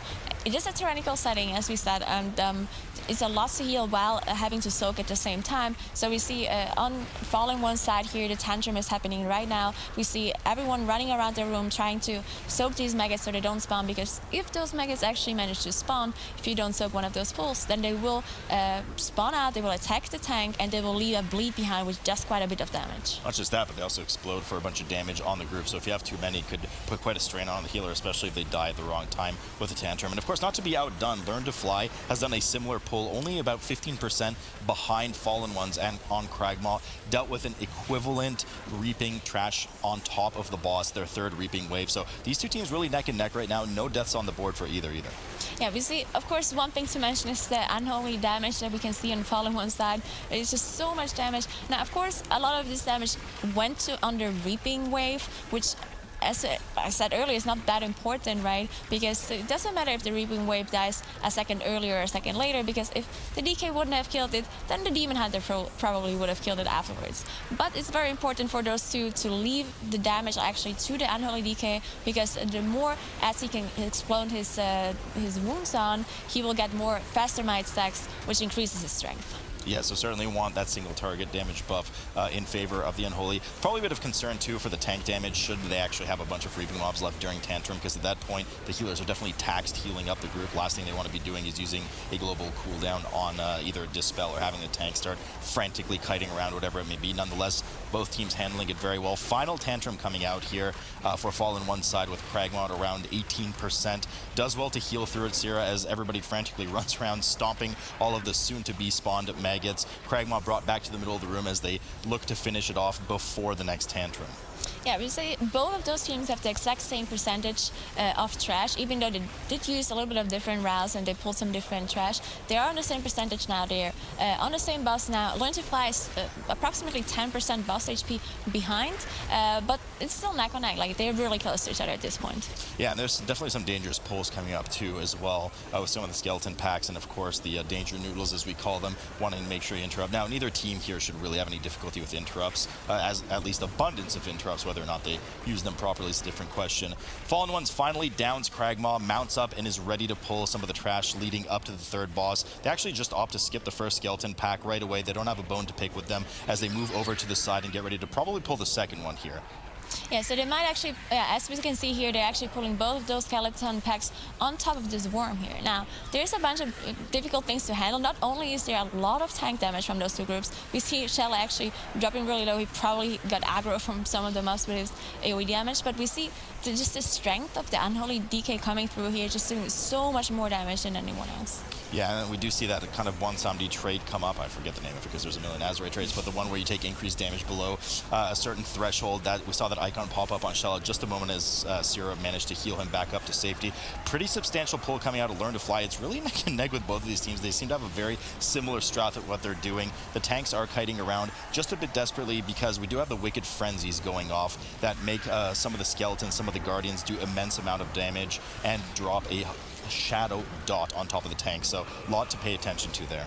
Yeah, now we see Fallen Ones move on. They're actually pulling those two Defilers on top of the boss. Now, those Defilers do have a lot of casts that need to be interrupted, so you need a good control here. There's one ability you can kind of ignore, which is a totem spawn. It just spawns a totem, and after a while, it will do an AoE damage around it. So all they have to do, if it spawns, is walk away.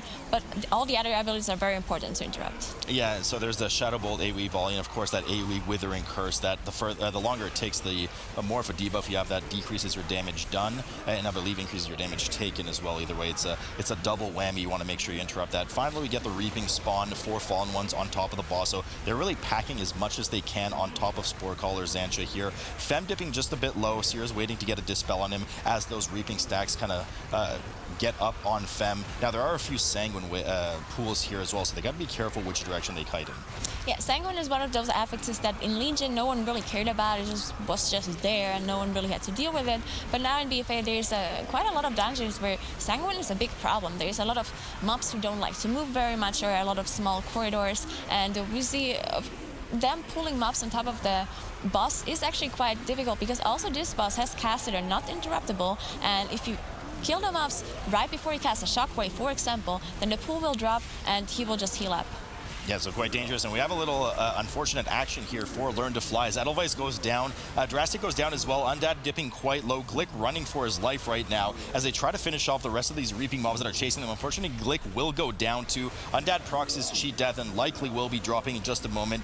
Dilemma just trying to do what they can to clean up some of these really low mobs, wanting to make sure that they at least make the most out of the bad situation, but this is going to be really costly to Learn to Fly. I mean, these two teams, Nagur, were neck and neck up until this point, and that's just going to be disastrous if Fallen One keeps up the pace that they've been going at.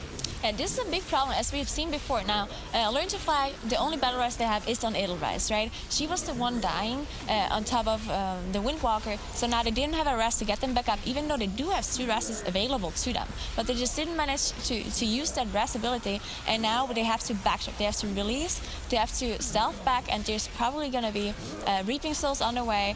They have to reset completely, which is going to cost them just so much time. Fem, of course, positioning the boss well here on the main screen for the next shockwave to try and kind of delete as many of these mushrooms as possible. 2 ways, well, really 3 ways to delete them. One is the shockwave in front, one is the upheaval that's cast on 2 DPS members in the group that you can kind of AoE mushrooms around you. And the third one is you can just kind of run through the mushrooms, dispel them, immune them, or just heal through the dot if there's not too many of them. 1, 2 should be okay. Xancha now at 8%, 4 Fallen Ones, preparing to finish off the boss and head over to the final 18% worth of trash that they need before the last boss. Learn to Fly, I mean, just flying back into action as they go through the dungeon to try to get back to the point they wiped at. Yeah, we kind of have a reverse situation here from the King's Rest earlier, right? We had Learn to Fly play very cleanly, don't have any problems at all, while we had Fallen Ones have a lot of issues, have full wipes coming in, and we see Fallen Ones also still have their Bloodlust ready. So not only did Learn to Fly have a full team wipe and did lose their Bloodlust, but Fallen Ones is playing cleanly, 0 deaths, and have their Bloodlust ready as well. Yeah, things are looking rather grim for Learn to Fly at this point. There's still a bit to go, though, with Fallen Ones. Lots that you can kind of hiccup on. We do see this Guardian pack with the Death Speaker being pulled here, along with the Defiler marked with a skull. As we mentioned, it does have some dangerous casts. The Wither and Curse there are being well interrupted. Now, you got to pay attention to make sure that the Shadow Bolt volley is cast and that you don't get baited by the Totem drop, which you can just easily sidestep. Yeah, so this pull is... I mean, as long as you interrupt all the abilities, it is handleable, especially for warriors who are just, you know, very durable. They don't have to worry that much. In the past, we saw tanks kiting a lot if you did those really big pulls. But tanks just do so much damage themselves that they're trying not to kite as much as they can because they want to do damage. They want to be thunderclapping. As we can see, just in the damage meters, almost doing the same amount of damage as a Demon Hunter, right? Yeah, Fem is giving them the clap indeed as he finishes the mobs here on the side. Now, the Corruptors we discussed in the previous series, but of course, just as a refresher for those at home, we do have 2 main abilities, the Maddening Gaze, which is a frontal, should you get hit by it, as a heavy shadow nuke, and then also a Fear, which could also fear you into a mob nearby, so certainly don't want to get by that. Outside of that, he summons tentacles on the ground that slap in random directions, so you want to make sure you move away from those. It's a fairly durable mob, it's kind of like mini-boss style, and we don't really see them until the end of the dungeon. Yeah, so there's a lot of them here at the end of the dungeon. Now, players try to avoid as many as they can, of course, because, as you said, they just have so much HP. But these 2 last ones, they need to be pulled to be opening the door. And it's also more efficient to kill two of them at the same time as compared to 1, of course. So we see those 2 Corruptors getting pulled. Now, the only way of actually interrupting the Maddening Gaze or the Tentacle spawn is by knocking them. But as we can, if you actually knock the tentacles, they will just cast it immediately again afterwards, so it's not so efficient. Yeah, it's really just to perhaps buy a moment of emergency should the teams need right now, but they do want to make sure they kill them at the same time. Now, unlike a lot of the dungeons that we've seen today, this dungeon is not one where you can really skip the final reaping wave. There are some funky things you can do. I mean, they do follow you downstairs when you try to pour down. Death here from Chaya, unfortunately, for Fallen Ones, and almost clean run up to this point, but there is a death, and they're going to need to make sure... He's the only one who has a battle rest. Yeah, and I was going to say they need to make sure to back away from the wall right now because the reaping is spawning. They could take it downstairs and try to foreman it as he runs back, but they have to be careful and kind of wait for all the reaping in like midway through the dungeon to reach them, otherwise they'll turn around and hit him. But it's going to take a while, and it's funny what you mentioned. The same issue that Edelweiss just had dying, not being able to res, happened over here for Fallen Ones. Yeah, so this is going to cost him a lot of time, and there might actually be some of the reaping ads who are going to aggro Shaya instead of the group here. So he has to be careful when he runs back. And I think there's also some offstage skip with Shroud, if I'm not completely mistaken. So he might have to use his Invis Potion to actually get back at all. So this is the problem here with just missing the battle rests and missing the engineering. Yeah, I mean, it's crucial. The battle rests, we always took battle rests for granted throughout the MDIs until they changed some of the rules, allowing only one every set timer. And now we're stuck in a meta where it's just not very popular to bring a lot of classes that have battle rests outside of the healer in most of the meta comps that we've seen today. Fallen Ones does go downstairs as they finish off the reaping pack, and they wait for Chaya to join them just a moment as the last of the lost souls come down. Chaya, again, not sure how far they are right now, hopefully close up, but yeah, it's totally possible they might have needed to use that Invis pod on the way. Yeah, and their strat with an Unholy is usually to pull the reaping mobs on top of the boss, right? That was their idea. They wanted to trigger that reaping, wanted to go down to this fight, have them all come there and pull it. Now they're actually pulling the boss without Shaya be present at all. So I'm not sure. Oh, now he's here. All right.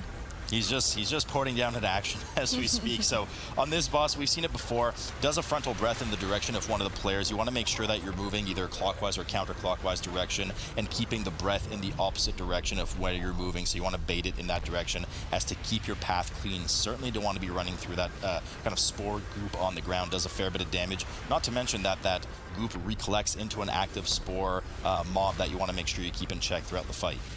Yeah, so those spores, they have very little HP. You can kill them with pretty much anything that does damage. You just need to make sure that they're dying far away from the group because they're doing this AoE splash that might be very problematic. On top of this just AoE damage that's coming out from this boss in the tyrannical setting. As we can see, this magic debuff just stacking up on the group.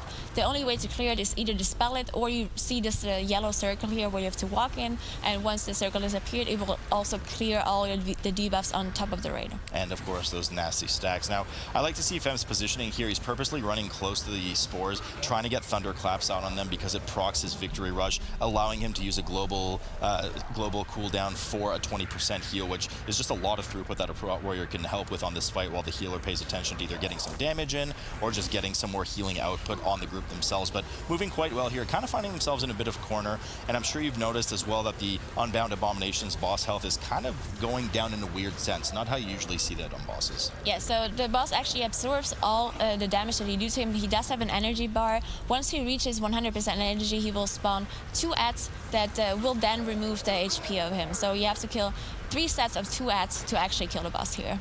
That's right, and once those first 2 rounds of 2 ads spawn, you largely ignore them outside of the tank just getting aggro because they will be killed anyways by that kind of robot in the middle that helps them, the keeper rather, that helps. He just destroys them with a channeled beam. So until you reach the last pack, it's very inefficient to actually hit anything but the boss up until that point. Yeah, so one thing you might notice here as well is that there's so many volcanic spawns. Unfortunately, the spores, the more ads there are, the more volcanics you get, and those spores unfortunately count towards volcanic, so that's why there's so many of them present. But we see Fallen Ones, only 1 death, and the boss is about to die, so convincing victory of them here. The Fallen Ones have not fallen yet here as they are tying up the series against Learn to Fly 1-1. Very impressive win here on the Underrot, and that does... Jack, it's more so they just kind of turn their computer off and go do something else, but hi, Negra. Hello. Back to the Temple of Sethraliss right now. Now, we've seen kind of at the start of this dungeon 2 different ways to go. More typical to live servers, a lot of teams like to kind of just skip all of the stairway trash. But we've seen actually pretty commonly today that teams just are very aggressive and pull everything down and just kind of AoE down even with a Bloodlust. Yeah, which is what we've seen here from Learn to Fly. they just pull everything down there. The tank makes sure he does line of sight, so all the trash mobs walk past him. We, of course, don't have this Blood DK meta anymore, where he just pull everything and just mass grip. He actually the tanks need to play smart and work around their tools, so they need to line of sight, need to make sure that the mobs just come to them. So a lot of damage going down and the players getting punted too as Edelweiss kind of frantically tries to get the team healthy again. We are back in a grievous environment, so every as long as you remain below 90% HP, you get an increasingly dangerous dot stacked on you. As you can see, Glick's health kind of yo-yoing there for Learn to Fly on the left side. And this trash is actually quite daunting, even for the DPS and the healer too. It's not just about the tank damage, because you do of course have those marksmen as example that do a power shot. They of course snapshot a direction in one of the players, and if you're not paying attention to which direction they're aiming at, it is a massive amount of damage. It's split damage, but there's no point splitting the damage if you can just avoid it. So if you get clipped by that, it's a death. Definitely. So this massive pull coming in here from Learn to Fly is actually bigger than I think we've seen from anyone else, because most teams have done this pull in 2 different kind of pulls instead of doing it all at once. Now we see Learn to Fly already cleared this with their Bloodlust used, of course, and now they're pulling the Reaping mobs on top of this first boss here. Yeah, and a lot of damage coming out. We see that demoralizing shout and avatar combo coming out of Glick. Of course, the old XT clap. A lot of damage up on the prot, whereas you can see Glick actually out damaging all the DPS just momentarily as Undead actually starts to get ahead. But a bit of danger here as Drastic, goes down for their team. The Windwalker is down. Now they do have the battle res available, and there's a lot of boss health left, so we're gonna have to see if they opt to use it. We also have Undead's cheat death proc there. Yeah, so Edelweiss just had to make sure she heals her team up first, because of course the Static Shock just came out, a huge AoE on everyone. So of course with the Grievous, she needs to make sure that people get healed fast before it stacks all the way to 5. So she managed to heal him up first, then get the Windwalker back up to safety. We do see Atarus' slicing charge once he reaches that 100 energy going through the group. Group does well to move out of the way there once their positions are snapshotted and those arrows come back up. Lightning Shield goes back up on Aspix, the kind of caster snake, if you will, making sure that they don't they move the 2 bosses and separate them so that they don't incur too much extra damage from the reflective shield there. Fallen Ones not too far behind, but they are certainly a bit behind. They haven't even gotten their first shield transfer to Aspix yet. It's Learn to Fly here. Of course, Aspix, if it's not active, he keeps casting Jolt, which is a single target lightning ability pretty much, which does quite significant damage. It is in a fortified setting, but we've seen one of the rogues actually get hit by the Jolt and by the AoE circle as well, which almost kill him there. So it is crucial to make sure that you do interrupt as much as you can, and if you get hit by one of those casts or 2 of them at the same time, you need to make sure you use your defensives. Right, Jornigor, of course, potentially a lot of stacking damage that can lead to an insta-gib on some of these party members here. Undead especially vulnerable without that cheat death, but going down, Edelweiss just manages to get essentially a one-shot. That her health just disappeared. Once again, we're stuck in a position that you mentioned earlier, and it is a very daunting position, as not only is there nobody to battle res the healer at this point, however, but we're in a grievous setting, so they're starting to tick down faster and faster, managed to get back up, and Drastic, now that the boss has been killed, was able to get some of those support Vivifies off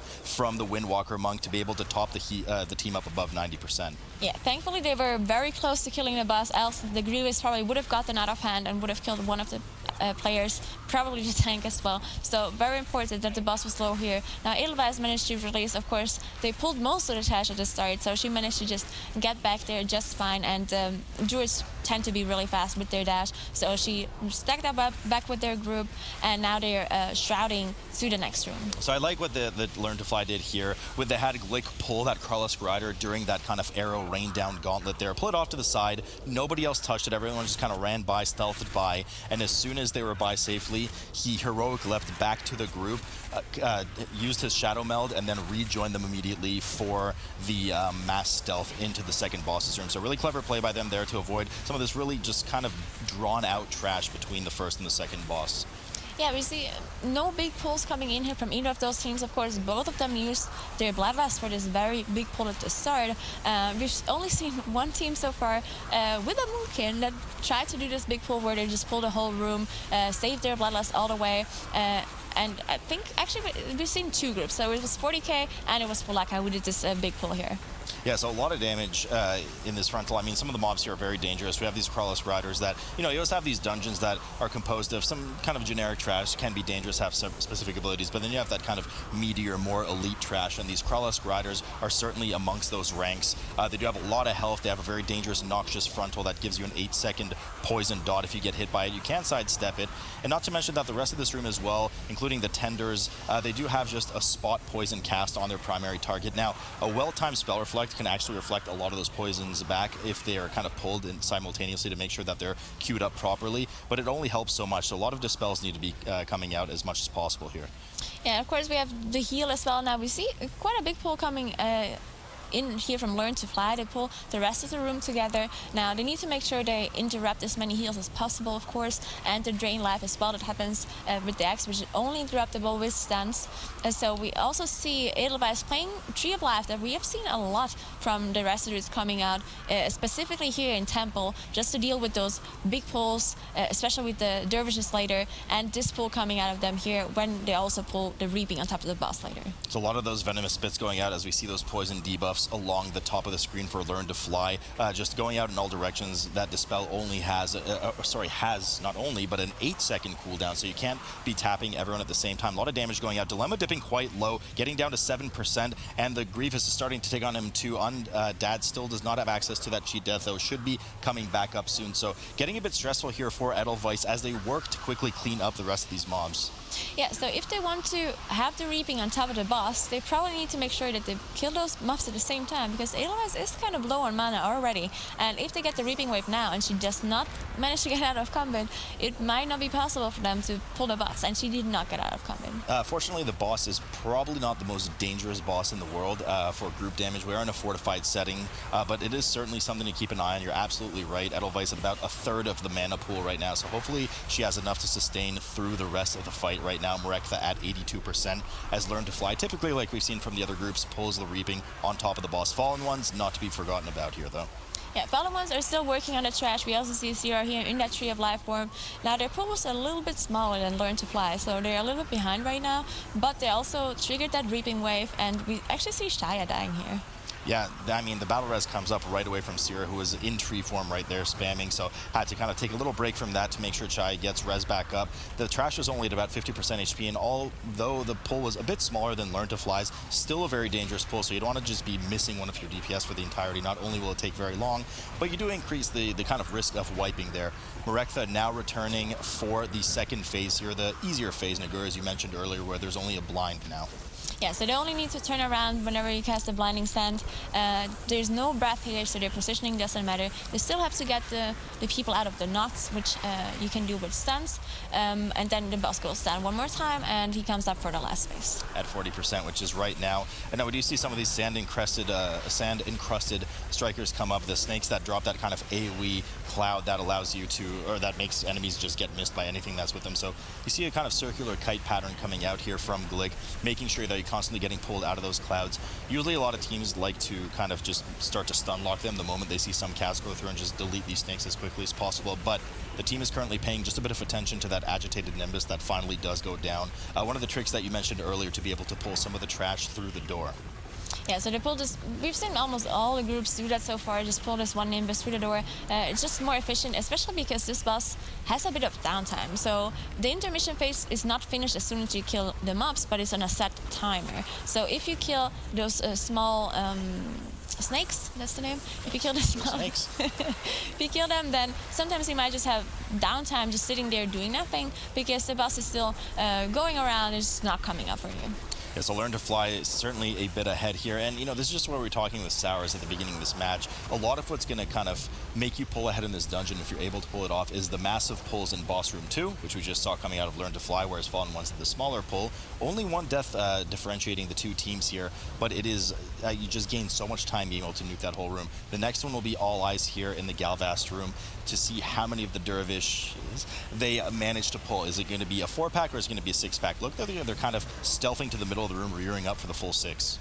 Now they just got their battle rest back up, so in case something went wrong, and they are doing this big pull. So they pull all the dervishes on top of each other. This is very scary. We talked about it earlier. So the dervishes do so much AoE damage. On top of that, it is fortified and it is grievous. So it's very difficult to deal with this pack. Not only is there a lot of the tank damage, but it's just like a lot of group damage as well. Yeah, really important here to see the intricacies of the tank kiting, because these mobs are largely immobile. They are puntable, if I'm not mistaken, displaceable in that sense. And if not, then certainly you can't move them around as a tank. So it's the only way they move is periodically they will blink to their active target, in this case the tank. So the more the tank kind of runs around too far, the more the mobs are going to be displaced, making it an absolute nightmare for the melee to cleave down. So it's really important to just only kind of take small baby steps between the main pile to allow everybody to get some proper AoE damage out. Yeah, we definitely saw Glick doing a good job there, because even if the jump around, like the swirly, when they jump, doesn't do that much damage, but on top of just the whole group taking so much damage and Atal'Dazar having to deal with all of this stuff, we see Glick actually just dodging out of that ability just to make sure to take some pressure off of Atal'Dazar. And now they're actually backtracking, pulling those Nimbus and the what are they called? Stormcallers, there we go. Would it be Nimbai? Oh God, please. The two Nimbus are indeed pulled here for Learn to Fly. A fairly large pull coming out of them. Not one that we saw earlier from the other teams, if I'm not mistaken. I think they only pulled the one. Nonetheless, pretty dangerous pull after an already dangerous pull for Learn to Fly, so hopefully they have enough gas to pull it off. Fallen Ones, from what I saw, were actually taking it easy. Yeah. They pulled one of the Nimbus, and they're doing a 2-4 split for the Dervishes. So once again, just like we saw in the previous boss room, they're playing it slower and safer, and it could cost them in the end. Yeah, so both of those teams actually pretty head-to-head at this point, except, as you said, Fallen Ones just taking it a little bit slower and safer. But maybe after those first 2 games that they played, maybe they just said, you know what, we're playing safe, because in both of those matches, just one team had a big wipe and something went wrong, and that's why the other team won. Like the team who played safe, the team who had 0 deaths and did their strat properly, they won. So maybe the Fallen Ones just saying, hey guys, we're just gonna play it safe here, we're gonna use some smaller pulls, and if the other team has a wipe or they do something wrong, then we're the ones who are going to win. The problem is high risk, high reward a lot of the time in these race scenarios, and so far it's certainly going in the favor of Learn to Fly as they get Galvaz down for the first 25% of its HP. Now, this fight is probably the most daunting in terms of bosses within this dungeon, the fight that everybody thinks about. Very dangerous, a lot of raid damage going on, a lot of coordination needed compared to some other bosses, especially compared to Marektha, the second boss. We do see Fem go down over on Fallen Ones. Battle Res immediately goes up. Not going to have that one available for about 7.5 minutes, but Nagura, back to Galvast here. I mean, you have one hiccup with one of these lightning totems and it's over. Yeah, so if those lightning totems actually channel the ability through to the boss, so if no players intercepting this channel, then the boss will gain energy, and if he reaches 100 energy, then he will explode and do a huge AoE, which will most likely kill you if you don't have an immunity, especially since there's so much other AoE damage already going on. So the boss does have a pulsing AoE on just everyone, as we can see, but the biggest damage is just from intercepting these lightning totems, and as we can see, Drastic dropped really low here. Yeah, he's having a lot of trouble. It is 9 stacks per totem, or pillar essentially, but on top of it you have the Grievous just taking such heavy damage, so you had a 4 stack of Grievous, plus he was getting his 9th tick, but Edelweiss manages to hang on. Galvast just now moving into the single digits worth of HP. Fallen Ones on Galvast as well, managed to recover from an almost disastrous scenario where the tank died amongst all that trash and reaping, but they managed to recover and are now at halfway through Galvast as Learn to Fly does down the boss and move on to the remainder of the Mario Gauntlet, which I believe is claimed 1 life today, if I'm not mistaken.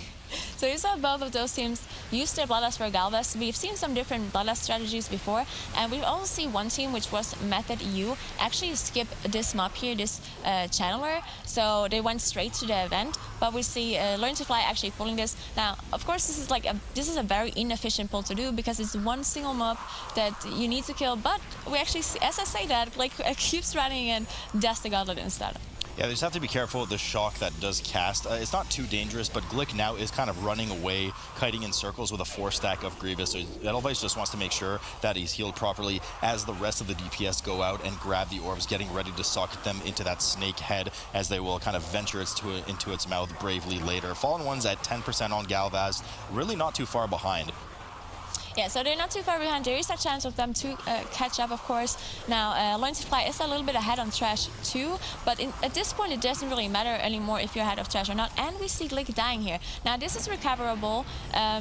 see, we have the battle rest from Edelweiss coming out, and now they're gonna do the skip, and they're just gonna Shadow Maul at the end, as we've seen before. So even if they didn't battle rest, they probably would have been able to master us later on. So this is not a disaster as long as Edelweiss doesn't die. And unfortunately, actually, just like we commented before, that sneaky Orb Guardian coming into the last boss's room, there is one Orb Guardian that unfortunately just does stick to the group. They don't have to deal with the rest of the Reaping, fortunately, and a lot of the smaller conscripts that are present in the other room, but the Guardian just has to be killed, so a little bit of a time dump here could work in Fallen One's favor, but they are just kind of dealing with the Channeler at the end of the bridge, not really the most efficient thing, as you mentioned, Nagura. Yeah, so Learn to Fly came in with a little bit more percentage once they got to this gauntlet, meaning they could skip this mob, while Fallen Ones, they did not have enough percentage, and they're choosing to just kill this mob, which is so inefficient, as I said earlier. Now, this is probably going to cost them a lot of time. They're already behind. They do have one less death, which means they have 5 seconds advantage, but Learn to Fly is already on the last trash back here before the last boss.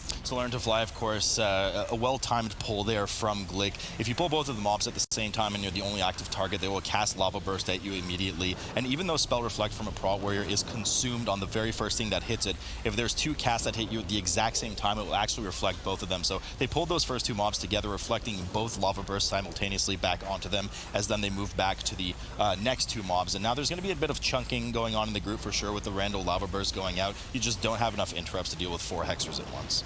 I mean, they do have triple melee in one tank, so they're probably going to be able to drop most of them, but you're right, some of them are going to go through, but I think Edelweiss is going to have no problem to deal with that.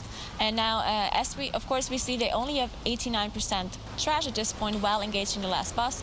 This is because in the very last phase of this boss, the whole team gets buffed with an increasing damage done and decreased damage taken buff. So in the last phase, Edelweiss or someone else will go back and pull trash towards the boss. Fem, unfortunately, having to give his life over for Fallen Ones, as, if I'm not mistaken, he is a dwarf, so he did not have Shadow Meld available as a Night Elf once they finished the Gauntlet, so he kind of just went to the corner and died by himself, while Sira then rezzed him. So another 5 seconds on the board, plus the appropriate res time, puts them just a bit further behind. Learn to Fly has now started the final encounter, a 3-phase fight. Same phase every single time, and once you kill all of the Hexers on the map, you do gain access to healing the boss from 0 to 70%.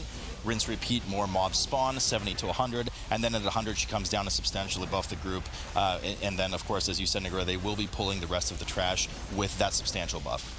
Yeah, so the one thing to note here is that a full melee setup is actually not optimal at all for this boss. Now, this is one of the very few situations in Mythic Plus where ranged have a very big advantage, because those Hexers just can't be moved.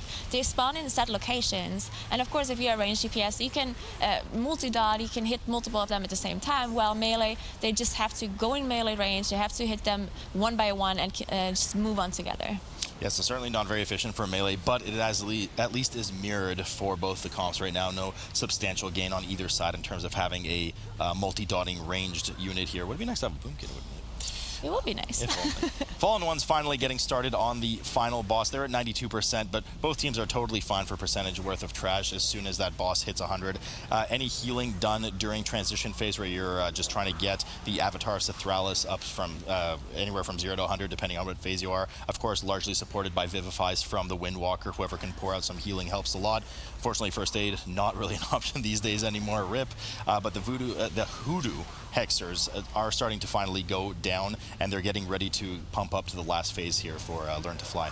Yeah, so one more thing to note here is that Tree of Life that we talked about earlier, that incarnation that rest druids don't usually take, but we've seen a lot here in Temple, helped a lot for healing the boss from 0 to 70%, because that is actually a chunk of HP that you need to heal. Now, since Resters do have their own innervate, they can just go tree form, they use their innervate, and in the tree form your regrowth is actually an instant ability, it doesn't have any cast time, so you can just spam that regrowth on the boss and she managed to heal that very quickly. Yeah, really, really effective for them as the last Hexer goes down. Now, Plague Doctor can stay up. You just want to make sure you interrupt his Chain Lightning and its Snake Charm specifically so that none of the members of the group are CC'd. No problem for the Plague Doctor to go down as soon as the healer Edelweiss here is just busy healing the Avatar with some Vivify support from Drastic.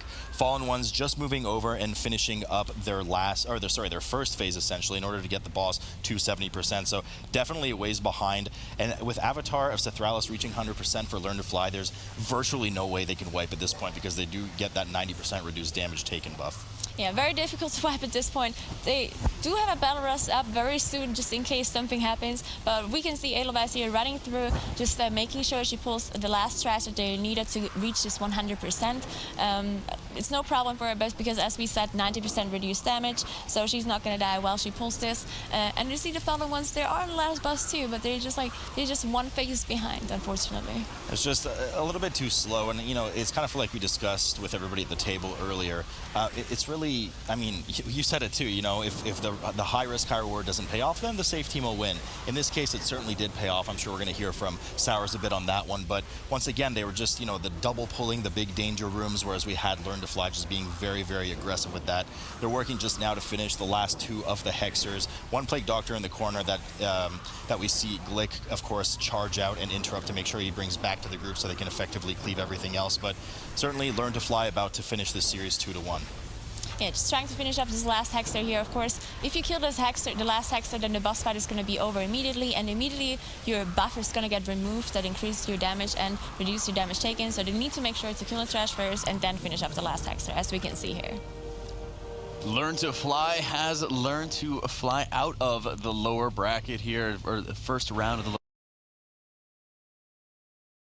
starting up right now. There's Blood DK. Yeah, so again, quite impressive to see the Blood Decay. Now, you said that it might not be worth it to have this Blood Decay, but you know, getting this extra damage from the mind control and just also being able to skip the last reaping like very efficiently by just, you know, having this one ad controlled and releasing it on the very last boss HP to skip it. We will see how it turns out, but it might work out for them here. Yeah, I mean, 40K certainly did have a very successful time in the time trials for this, so we're gonna have to see how it turns out for them. I mean, they've practiced this around using a Blood DK for sure, so a lot of advantage coming in, as you mentioned, being able to control undead later in the dungeon, but will it be greater than the ridiculous output in damage from a Prot Warrior? We do have a death go down already on the side of Copenhagen. Not sure if that was intended or not, likely not, as one of the rogues just dropped, and Wolf Disco goes down as well on the side of 40K. Actually, just cheat death that Brock, yeah. Rogues tend to die a lot, but then not actually die.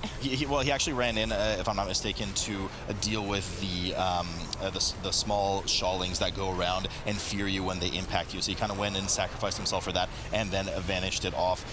Unfortunately, not so well done on the side of Copenhagen. Oh wow! Okay, so we see a really big pull coming out of 40K here. Now we've seen a similar big pull come out of the fallen ones earlier, but they actually didn't pull one of those 2 mobs, so one of the groups did not get pulled. Now on 40K here is pulling all 4 groups together, using their Bloodlust, having their healer being tree form and just out healing it. Now Copenhagen is struggling a little more than 40K is at this point. Yeah, and they didn't pull the entire room either, so 40K definitely going all in here, while Copenhagen already has that 1 death on the board, and they're just making sure to keep up with any residual damage from the, if I'm not mistaken, we do have bursting on the board right now. So they want to make sure that they kind of stagger their kills here for 40K, because they did pull the entire room. Now, once they pull the entire room and kill it off, they will spawn the first reaping pack, and the boss will start kind of flying around the room as well. We have seen the previous series, the 2 teams pulled that on top of the boss and just cleaved everything down together. Yeah, so again, so they either have to kill both of the mobs or all of the mobs at the same time so the healer can actually get out of combat, or he somehow needs to Shadow Melt and get a drink out, because he is very, very low on mana. And there we see he's actually using a mana potion to generate some mana, because he was very low on mana, and this boss is very difficult and tyrannical, especially for the healer, because of those debuffs that are coming out. Right, you are. The Golden Serpent has been pulled for 40K. We've seen the previous mechanics in the last series, where you will get debuffed with the kind of golden puddle on you, making sure that you run it and place them together as to spawn the little gooeys in an easy manner, that they're easily either AoE down or they're Ursula's Vortex from the Resto Druid. One of the 2 need to happen just to make sure that none of them reach the boss, as you do not want that substantial absorb on the boss. Lae'zel getting a bit of a hit there, going down to 8% as well, so a lot of damage coming in on him as he runs that dot out, and they finish off the rest of the Reaping Pack. Copenhagen not far behind though at 85%. Yeah, I'm not completely sure if Iglis is going to have enough mana to deal with this whole fight, because rogues tend to actually get a lot of damage from this debuff, because they can cloak one of them off, but other than that, they don't have much to reduce the damage income from this debuff compared to Demon Hunters, who have Blur, which is a 30% damage reduction on a 1-minute cooldown. Of course, the Monk can deal with it a little bit better, as they have Karma and other defensives compared to the rogues. Yeah, the Golden Serpent down to 65% apiece. And actually, Copenhagen was about 7% behind when we first mentioned their percentages. They pulled ahead now by 3-4%. So a lot of damage coming in from them. We do see a well-timed Ring of Peace coming down from Noct over on Copenhagen to make sure that those small GUIs do not reach the boss. Else they will, of course, as I said, get that buff and the absorb. We have the little GUIs coming down. Ursul's Vortex is down on the corner of the screen in favor of Fourty K as we see the grip go off screen, making sure none of them reach there and that they're kept nicely together too.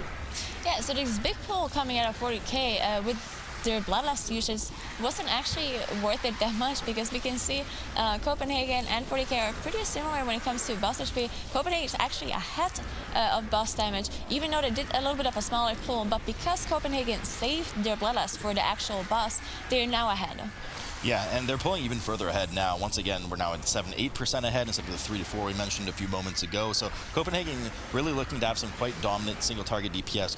And I'm willing to bet part of that DPS comes in the form of Prot Warrior versus Blood DK here. We can see on the board. Now, of course, some of that damage is bolstered as both teams did pull Reaping on top of the boss. So you're going to get a lot of AoE damage from that Prot Warrior T-Clap. But even the sustained single target just doesn't really compare from Blood DK to Prot Warrior here. Prot Warrior second on the damage meter right now for Copenhagen, as probably the last round of small GUI spawn over there for Copenhagen, the animated golds, making sure to keep them away. One almost actually just, that was really close. One almost barely leaked to the boss. The boss is immobile during those windburst casts. Yeah, so we see sometimes on live service in a tyrannical setting, a druid will run mass root to just get rid of those goose the whole time. You can mass root them forever pretty much and you never have to deal with them.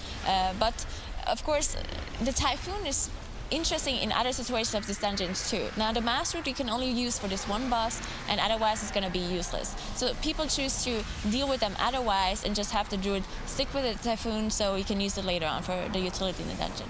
So now we do see Copenhagen move over to the gauntlet, actually both teams now on the gauntlet, and we know it is a set order as we mentioned in the previous series, always starting with that back left pack as you enter the room. King Akul is first kind of picked up with his group of cronies, making sure that they move away from that shadow AoE swirly that ports two players. Now, I'm going to be curious to see if any of these teams do what we saw in the previous series from Fem's team from Fallen Ones, where they pull those first two constructs and bring them into this room.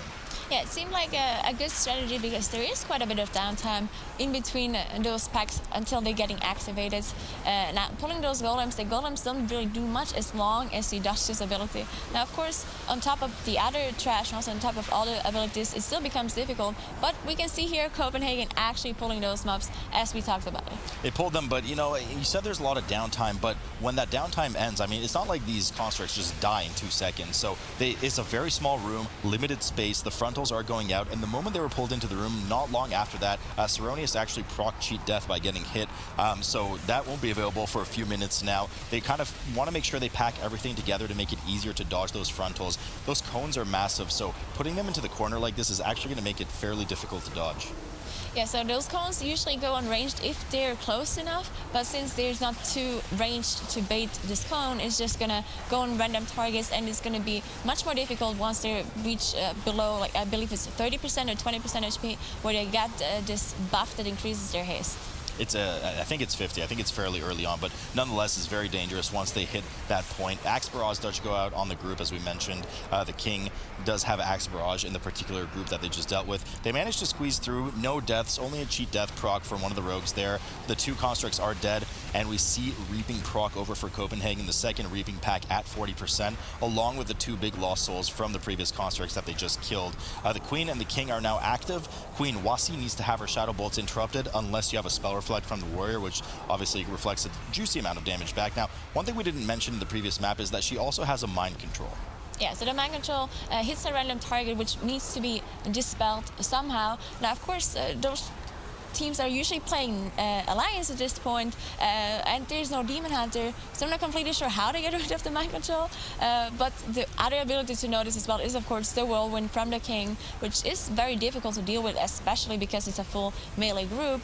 It will always target the ranged player, so most of the time it will probably be the healer who gets targeted, but it's still, there's no indicator of when the Whirlwind starts, so they will just have to take a guess, or they will have to take the first couple of hits of the Whirlwind if they want to do the most damage. Just obscene amounts of damage coming here out of Harudra. I mean, he was almost just topped the damage meter there as well right before this pack. So you're starting to see the kind of advantage DPS-wise, raw output from a Prot Warrior over the Blood DK. But the Blood DK has certainly provided a lot of self-sustain and will have advantages of grip and probably AoE grip in the hall with all the small goos, as we'll see earlier. So hopefully Rentari and the kind of, not really gamble, but the choice they went with for 40K will pay off in terms of tank choice as they go towards the second boss and beyond.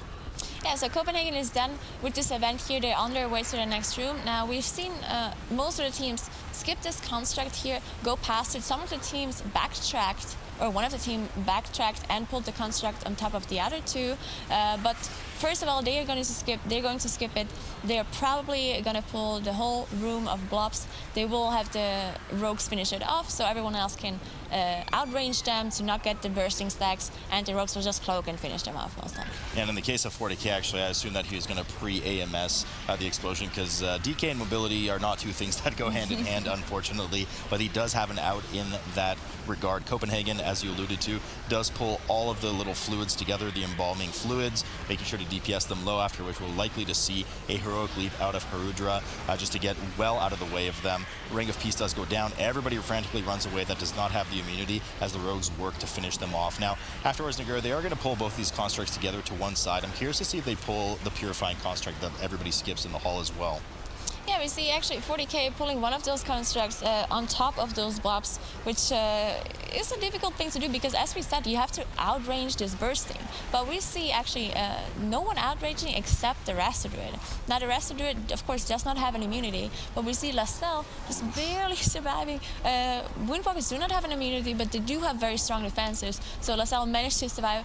I believe it was 17 stacks. Yeah, it was 17. I think he probably used Diffuse and whatever else he had available to him. So just kind of eats the stacks to the face, survives, perfectly calculated, knowing that, I mean, it probably looked dangerous to us, but they've probably done this a million times, knowing exactly that if he's healthy with that amount of stacks and the DR CDs he has available to him, he will survive, and does just that as both of the constructs are then pulled over to the right, making sure that they can get people out of the sarcophagus instantly.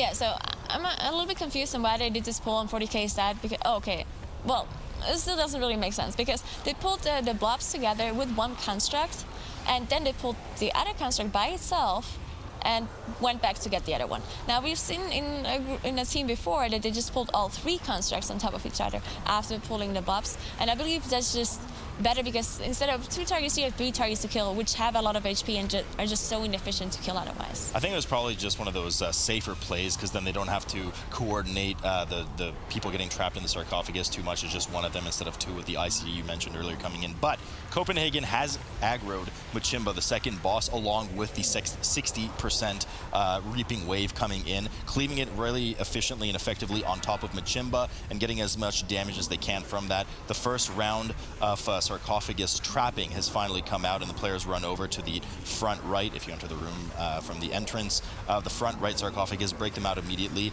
and now they're going to work to make sure that they bait the fire away and move out of that, because that hits pretty hard. Yeah, so one thing to note is that Copenhagen actually is only 1% ahead in trash, even though they pulled those 2 golems in the back. Now, compared to 40K, who did pull this one construct. So the construct alone is worth more percentage than those 2 golems, or just a little bit less worth than the 2 golems. Now, meaning that Copenhagen is not actually that far ahead in the trash for pulling those golems at the very start. Yeah, no, they're definitely pretty neck and neck at this point, but they are a 40-plus substantial percent ahead of 40K in terms of boss damage, and only now do we see a lot of that reaping finally reach 40K's group. So hoping that they're going to get enough damage to safely get that out, but they're in a bit of a danger state right now. A lot of area denial coming down from the Lost Souls dying, and even the ones that are alive, of course, putting that shadow denial down on the ground. We see a big circle kite coming out of here for Rentari. No problem for them, though, as Copenhagen hits the 20% mark on Machimba.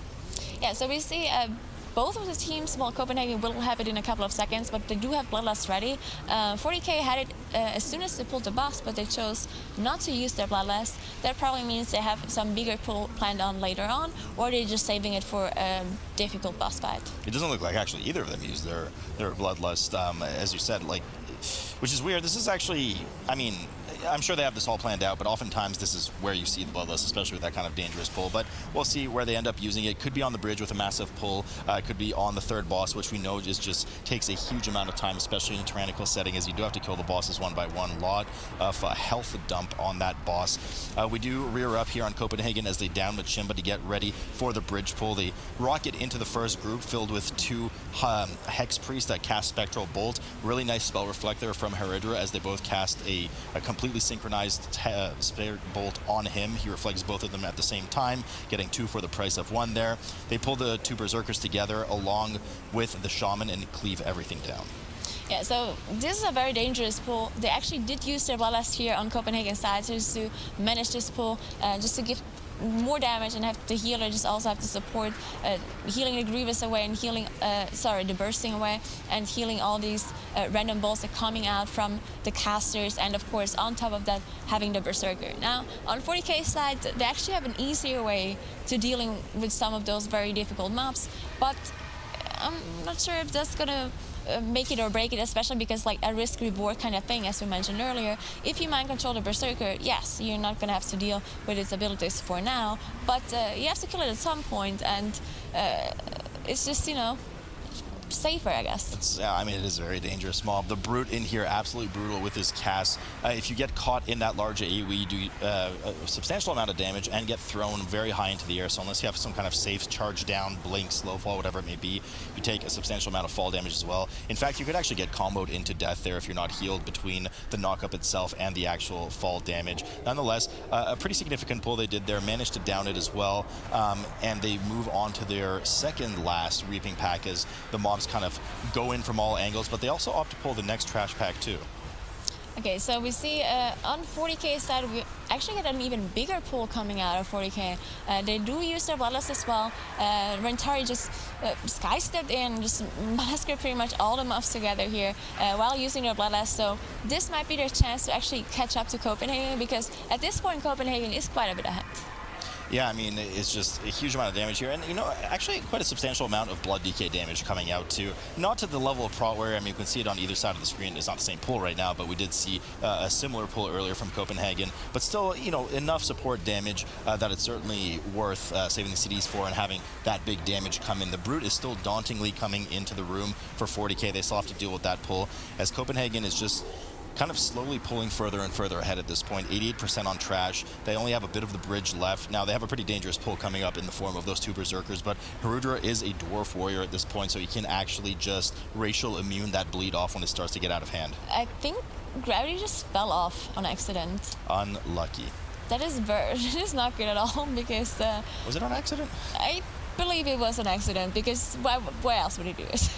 Well, just have us talk about something, of course. It was for the showmanship, I'm sure. Certainly not an accident. Gravity now just, you know, making us sit on the edge of our seats as he runs back, but the group's got to go. Unfortunately, cannot wait for him as they pull the next pack. Only has 1 Berserker in this one, but there's a lot of Frost Shock damage going out as we see the debuff on Ceronius there from the Witch Doctor that does a huge amount of Frost instant damage, but then also slows you for 12 seconds by 50%. A really irritating debuff to get on you. They're just going to have to eat the damage to the face. Bleed going out on Heridra as he just struggles to stay alive. Gravity is desperately running back to make sure that the team doesn't die here. Yeah, so they chose to do this pull without the healer, which means we see Heridra dropping really low. Now, if Gravity manages to get back, if one of them would have died, he would have been able to rest them back up, but it still just cost him a lot of time, because the walkway from King's Rest is quite long, because they do spawn at the entrance. They do manage to make the kind of best of a bad situation, though, getting that pack down without any casualties. Not even a cheat death proc on that one. They are looking to just kind of deal with both these Berserkers, and frankly, they have to, even though they're only missing 6%. The final mob, the really dangerous trash mob, we know is the Shadow of Zul, is not 6% worth of trash. So they do need to deal with this pull. They grab it and start dealing as much damage as they can to it, making sure to avoid the Berserker AoE here. Heridra has not taken the stack of bleed just yet, but he wants to make, there's the first Severing Blade, and then there's the second, and he seemed to have parried the second one. A bit of luck there, so they're going to need to make sure to CC or stun these Berserkers before the next stacks are applied. Yeah, so this is actually a chance for 40K to catch up, and we've seen them doing a very interesting strat here. They did pull the Brute, and since the Brute has so much more HP than all the other mobs, they just kind of dragged it through all the trash groups. They just kept going and kept chain pulling, which means they're actually caught up quite a bit now. Of course, there's still difference in trash percentages, but they're still at the same boss at the same time here. Yeah, neither team has that Bloodlust available right now, and we do know this boss can take quite a while. First, we have Kula to deal with, followed by the kind of Shaman boss, and then finally the kind of brick house that destroys the tank afterwards, Atal'Dazar, if I'm not mistaken. So Kula here at 73% for both teams, kept in the middle of the room. Now, typically you see a stationary, static position for this boss. Some teams, especially if they have a lot of range, like to keep it off to the side and kind of have the center point of these whirling axes be there. But with an all-melee group, it shouldn't be too difficult to have it right in the middle. Yeah, so one more crucial ability here is the Shivering Axe, which is on Lascelles right now. It's a bleed debuff who lasts for 20 seconds and actually does a lot of damage. So usually you try to avoid this debuff as much as possible. It is dodgeable, so if you have any sort of ability that gives you more dodge, or you have an immunity to get rid of it, it is physical damage, so of course rogues are not able to cloak it off, but other people can just dodge it or bop if you would be running a Holy Pala for some reason. I mean, we saw one earlier, believe it or not.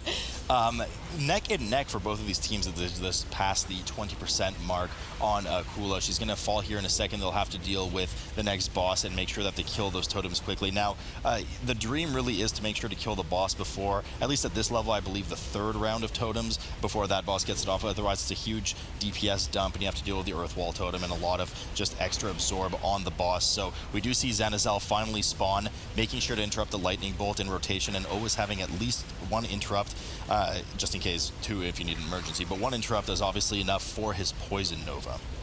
Yeah, the Poison Nova, if it goes through, it does a substantial amount of AoE damage to the whole group, and it also leaves behind a Poison debuff, which does a lot of damage. And of course, unless you're a Mistweaver monk, you can't dispel every single player of a Poison debuff, so it usually means you are gonna wipe, so definitely very important to interrupt that Poison Nova. And we've seen the totem spawn here for 40k. Oh no, I felt the pain for Herder there as I saw the Spell Reflect go up for one of the lightning bolts to get ready to interrupt it, but then somebody actually interrupted the lightning bolt, so you never really get the reflect damage. I always feel for that when it happens for Prot Warriors.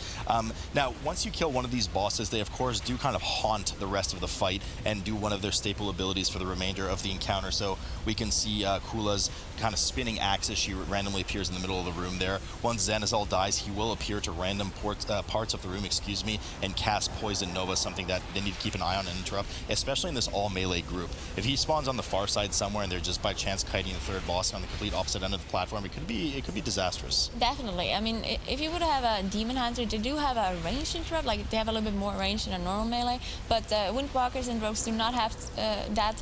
They are pretty mobile though, so as long as they see where it spawns, one of them should be able to either grapple over there or roll over there to interrupt it. Zenazal still at 17% as they deal with the final Call of the Elements totem phase for 40k on the left side, of course, not forgetting about them. They've hammered off the Explosive and the Earthwall totems, the more dangerous ones, and the rest that just Torrent, they could just kind of run over and cleave. Nothing too dangerous, especially for non-casters in the group, and the rest of Dur could just hot the group up as needed.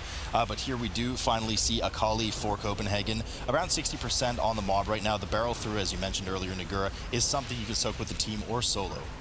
Yeah, so you usually want to solo this ability just to be sure, because as we can see on the raid, it really doesn't do that much damage to everyone, and there's no other AoE going on this boss fight. So it is safer to just take it as a group. Of course, there's classes and specs who can solo this ability or dodge it, but I always say to them, just, play it safe, everyone's soaked, I don't have anything else to heal anyway, so I might as well just heal up this 40% HP damage that we're all getting. The Debilitating Backhand, of course, is a tank hit ability. You are able to parry and dodge it, and both tanks actually managed to parry there, so fortunately for Herder, nothing you can really do to increase his parry, but if I'm not mistaken, I did see Rentari on the Blood DK pop that DRW, the Dancing Rune Weapon, which increases your parry by 30%. So increasing the chance that he wouldn't have to kind of run around with the boss and help DPS. So worked out for both of them there as Copenhagen downs the third boss and starts running off to the bridge to summon the Shadow of Zul and once again re-stealth past the pack that they skipped.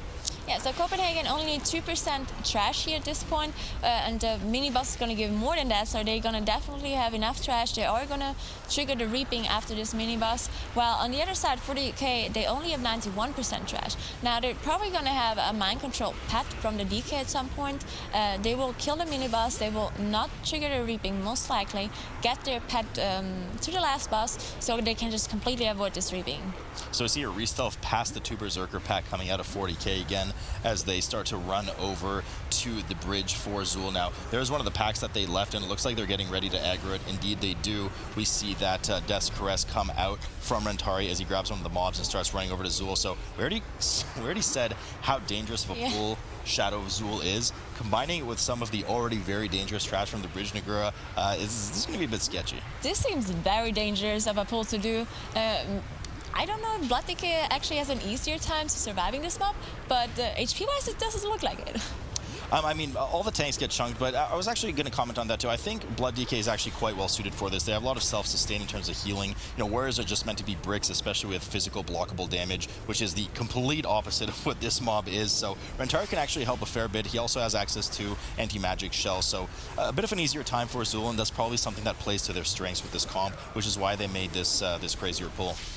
Yeah, so on Copenhagen side, they already killed the mini-boss. They triggered the reaping, which is coming in slowly here. Now, of course, they're not going to lose that much time on this reaping, so it's not going to be worth it that much for 40K to skip the wave, because you pull it on top of the boss anyway. Now, usually when you pull the reaping on top of the boss, some people even gain single target damage, but definitely all of the damage dealers are trying to focus the boss still and not just randomly AoE down those reaping heads, because they're not a big deal as long as you don't have a lot of casters. Yeah, as long as you keep the dispels up on the tank, have casters, and, well, of course, move out of the void zones on the ground, then you should be absolutely set. Atal'Dazar now at 75 has already spawned Ribbon, which happens at 80%.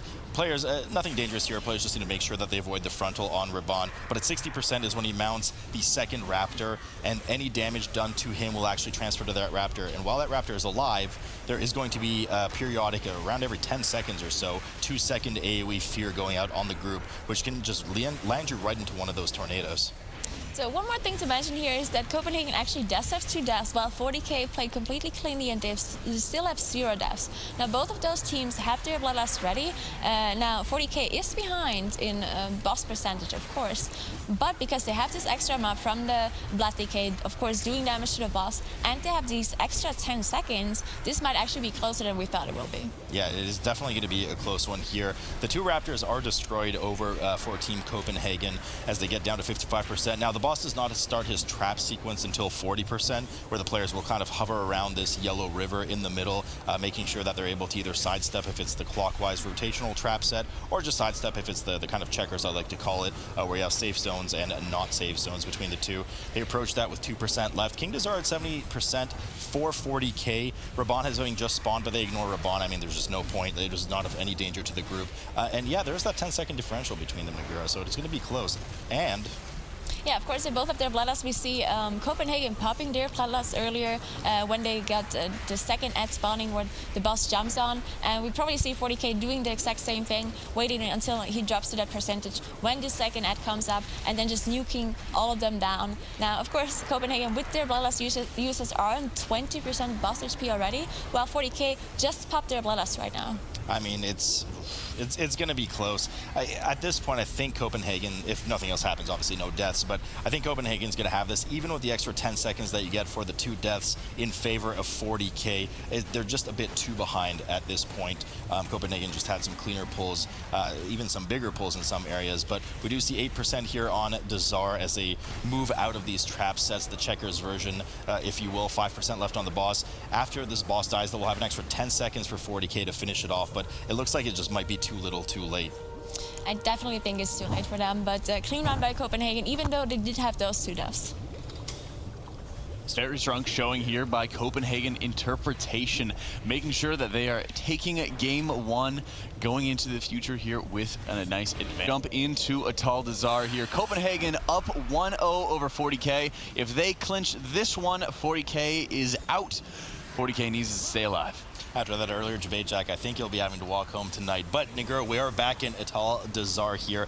Typically, we see all the teams, as they're both doing right now, run up to that dangerous trash up top in the fortified setting, and without any shadow of a doubt, both of the healers up on that staircase. Yeah, both of the healers up there denying the Juggernaut to do the charge at all, so there is no danger there. Of course, there are still dangerous mobs in this pool, even without the Juggernauts, that need to be interrupted. Of course, you have those confessors that you don't want to cast. You don't want them to cast a shield, and you have other casters who just have a lot of dangerous abilities that need to be interrupted. We actually see a death go down over for Copenhagen already as Gravity does die.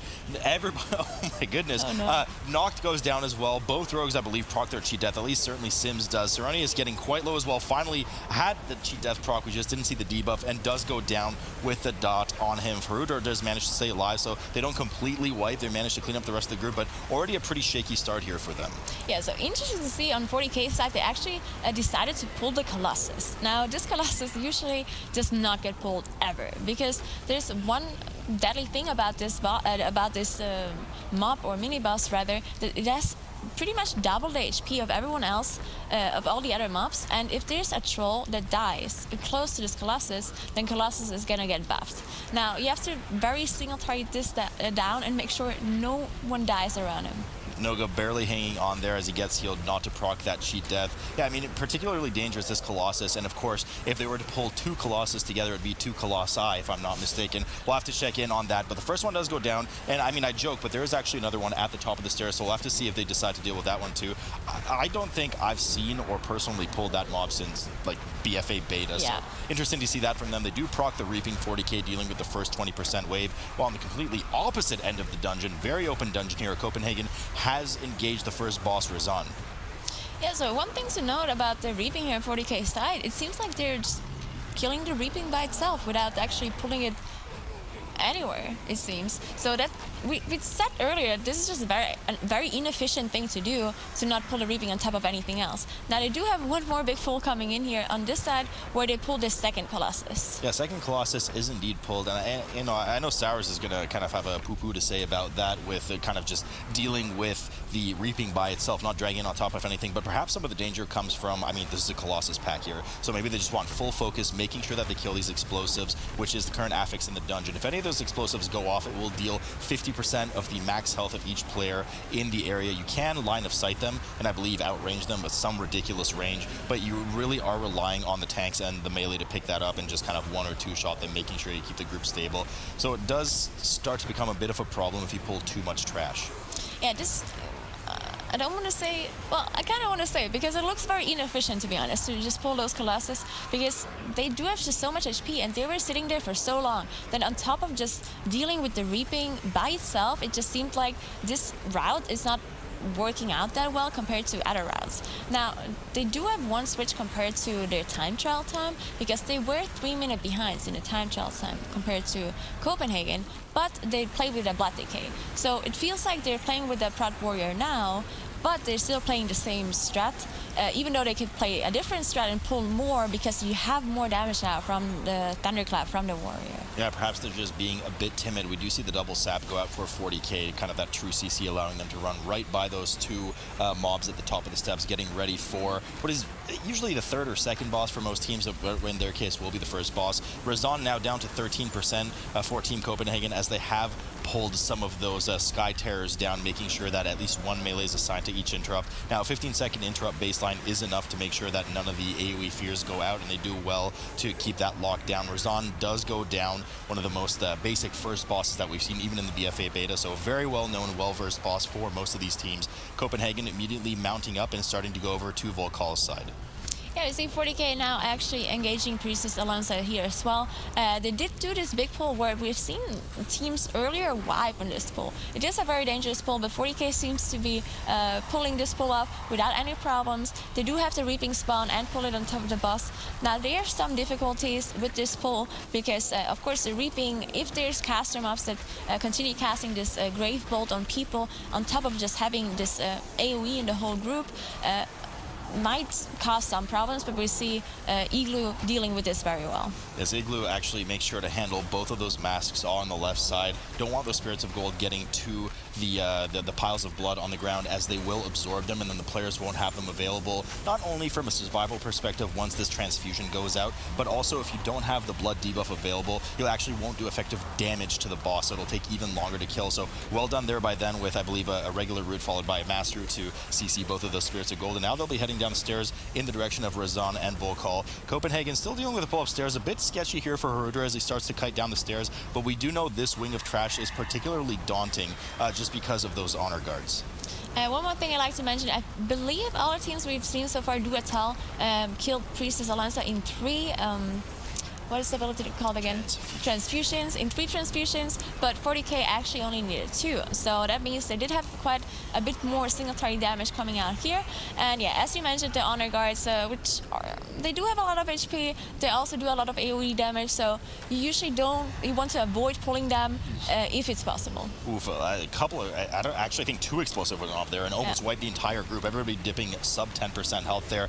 Both rogues now have their cheat death knocked out, so a bit of lazy gameplay there, not opting to kill those explosives. Nonetheless, no harm done in the end for 40K. Rogue's certainly more vulnerable now, as Volkal, the I gotta stop calling it the second boss. One of the 4 bosses in the dungeon, Volkal, is now pulled for Copenhagen. Pretty basic mechanics to this boss 2-phase fight. You want to make sure to kill the first 3 totems around the same health, as they will start to reanimate and reheal themselves if not killed within that time. Once that happens, we go into phase 2 of the boss. Yeah, in phase 2 there's just constant AoE damage on the whole group. Now there's a disease debuff that also, not only do you get AoE damage, but you also spawn pulls beneath your character, so you need to make sure that you constantly move the boss around so the melee have enough space to still DPS the boss and not actually get damaged by those pulls. Yeah, and a lot of people tend not to really use Bloodlust on this boss anymore these days, as he does have a self-damaging, well, really dot on himself, so he helps kind of kill himself as you kite him around the edge of the room slowly, wanting to make sure not to fill too much of the room up at once. Razan now aggroed on the side of 40Ks. It will be the second boss that they aggro. We've already seen Copenhagen down this boss. Nothing too crazy mechanically here. You do want to LOS or line of sight the fear that comes around every 45 seconds, if I'm not mistaken, or no, less, every 30 seconds, excuse me. You want to LOS it on the other side of the staircase, after which he will fixate one of the players and chase them. Should he reach them, he will eat them and do a crazy amount of damage to them. But you can feign death if you have a hunter. You can obviously shadow meld it, which we're seeing a lot of teams do here as well. Or banish, of course. Now, the healer tries to pick up this fixate as much as he can, because the fixate tends to go on a target that is further away from the boss. If everyone stacks directly underneath the boss's hitbox and the tank and the healer go away, then it's usually going to be one of them to get the fixate, so the other ones don't have to deal with it. Now, of course, as you said, just completely getting rid of it is just more efficient, because even a healer and a tank are doing damage. Copenhagen, having down Volkal, move over to what is a pretty dangerous trash pull right here before opening the gate. I mean, you have 2 rogues that are stealth, and you have 2 of the witch doctors as well, giving out a substantial amount of damage with the venom blast. But more importantly, the hex is something that you want to interrupt, as not only does it basically make a player useless for a while, but should anybody be in the green circle, if a hex goes off, it will actually chain the hex to them. So can spiral out of control pretty quickly here. Raging does come up on the mobs. We do know that's an active affix here. 100% increased damage done when they drop below 30% HP. Yeah, so both of those teams, of course, have running completely different routes. This is a very open dungeon, but one thing to note here is that 40K is 71% trash, while Copenhagen is only on 50-ish%, meaning that's a lot of difference in trash percentage. Now, both of them, in a couple of seconds, are going to have 2 bosses Thada. Yeah, I mean, maybe, you kind of poo-pooed on this route a bit at the beginning, but it might come to their advantage in the form of just a mass amount of percentage trash gain by being able to kill those 2 Colossi. 40K do down Razan and are now moving upstairs to deal with a couple of these compies. These are actually very deceivingly dangerous mobs, as they will leap and kind of cleave the area that they leap to, and can target one player specifically and just kind of annihilate someone's health pool. So certainly something to watch out for here as Copenhagen moves to the same middle of the dungeon right now as well, but of course moving in the completely opposite direction to a different boss. Yeah, of course, there's also raging in this dungeon, so those swords that are jumping around, doing damage, if you all put them low at the very same time and they jump on the same target, it might just do so much damage, especially on fortified, that someone gets one-shot. So you do have to be very careful with that, and you might want to save your AoE stun and your vortex and that kind of stuff for when they're low, so people are not getting one-shot. A lot of mobs here for Copenhagen as a couple of explosives do go off, and Sethraliss procs the cheat death. They manage to stabilize, but they have a few of the reaping mobs on top of this as well, so they got to make sure to interrupt everything properly. These Sky Terrors can't get any of their AoE fears off and kill those orbs. That was almost a full wipe on the group, but in the end it mattered. It didn't really matter. They wasted a cheat death out of it, but no deaths on the board for them. 40K still having a really clean run right now, 78% on the board, about to have what is probably the last reaping wave. They're going to deal with at 80%, and then they'll move up to Volcall. Yeah, I wonder what they're going to do with their Vlalas here, because they are reaching Volcall now, which you mentioned earlier is not very efficient to use their Vlalas on, but it might just be one more Vlalas they get out anyway, so they can just save it for the last boss. Now we see one more death coming out of Copenhagen, which if you compare the deaths, it's 0 deaths for 40K and 5 deaths for Copenhagen. So even if they, we see actually... Spoke too soon, you jinxed them, Megura. I jinxed it. Double death coming out for 40K there as they use both of their battle reses. One, of course, to res Rentari, the tank, because, well, you need the tank alive, otherwise the mobs are going to start killing everybody else. But also Noga, unfortunately, dies after as a brunt result of the tank dying, Rentari dying. Both are res. They do not have that get-out-of-jail-free card for later, as Copenhagen has one left over, but Gravity is quite low right now as well. So Gravity actually died, and I'm not sure where he is because he was out of range.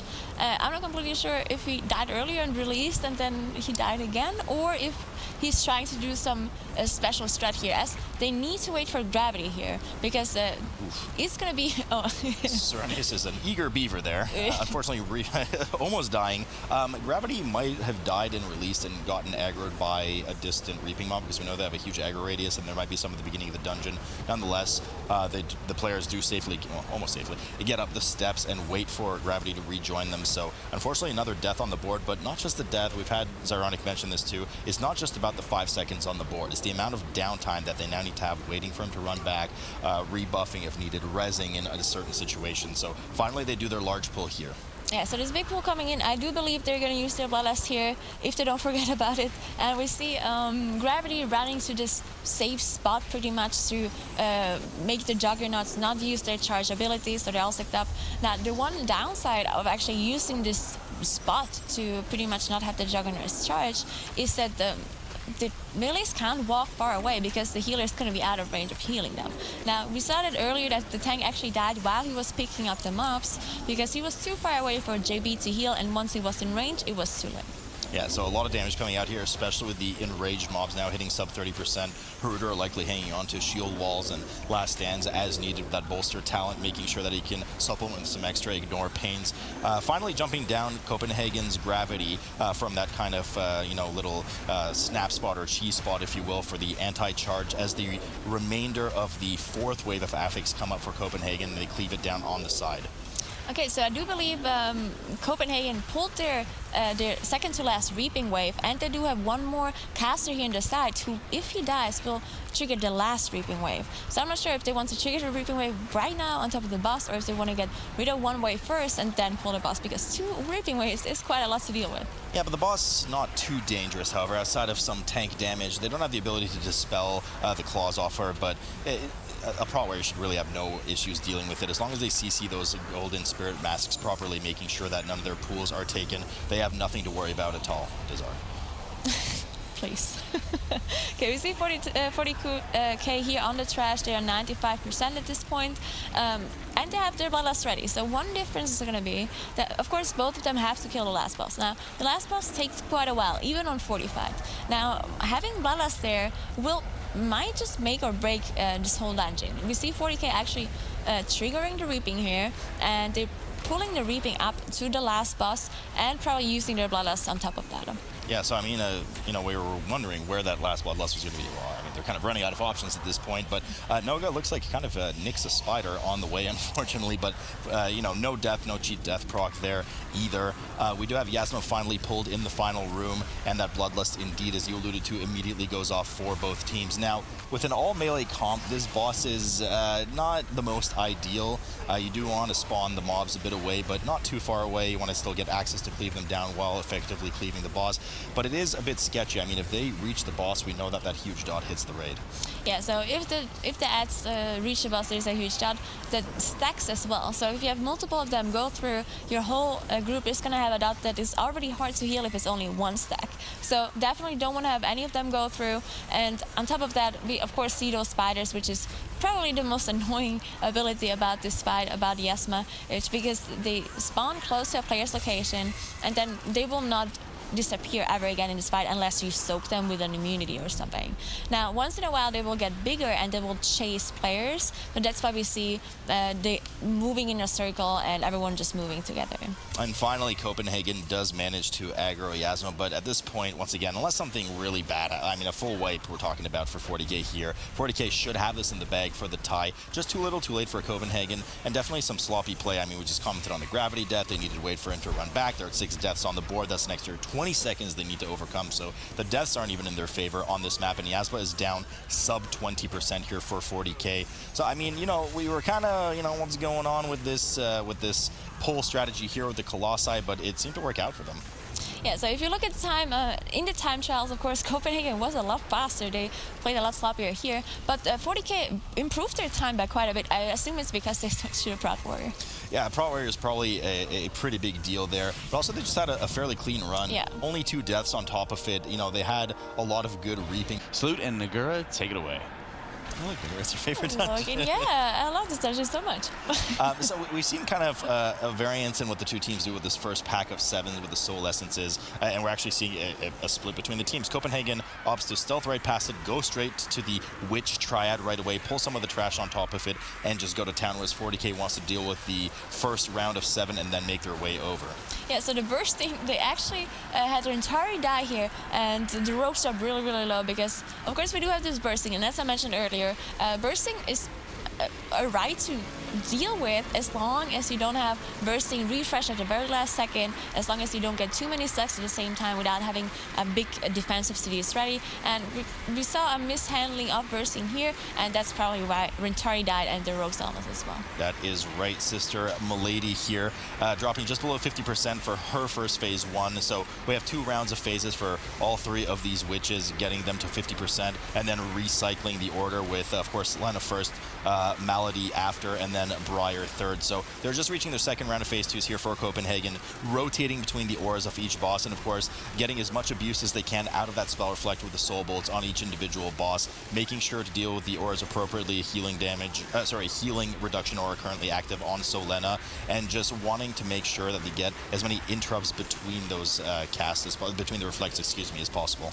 So on 40K side, we actually saw Lascelles dying. He did release and he's going to walk back, but I think Rentari was struggling a little bit with the necrotic stacks here, as all the mobs they had pulled were a little bit spread out. And of course, there are all those small tolls at the start that will apply a lot of necrotic stacks to the tank. So I think Lascelles might have tried to help him taunt one of the mobs off and died himself. I'm not sure if that's what happened, but definitely losing a bit of time here from just having Lascelles die. Yeah, and we did give a lot of attention to the fact that this dungeon has necrotic. We've seen it in a few of the series today, and it's no less important for this current one. It's very difficult, especially with this kind of comp, for a Prot Warrior, especially if all tanks, to kite these mobs away, especially in the enclosed space of Waycrest Manor.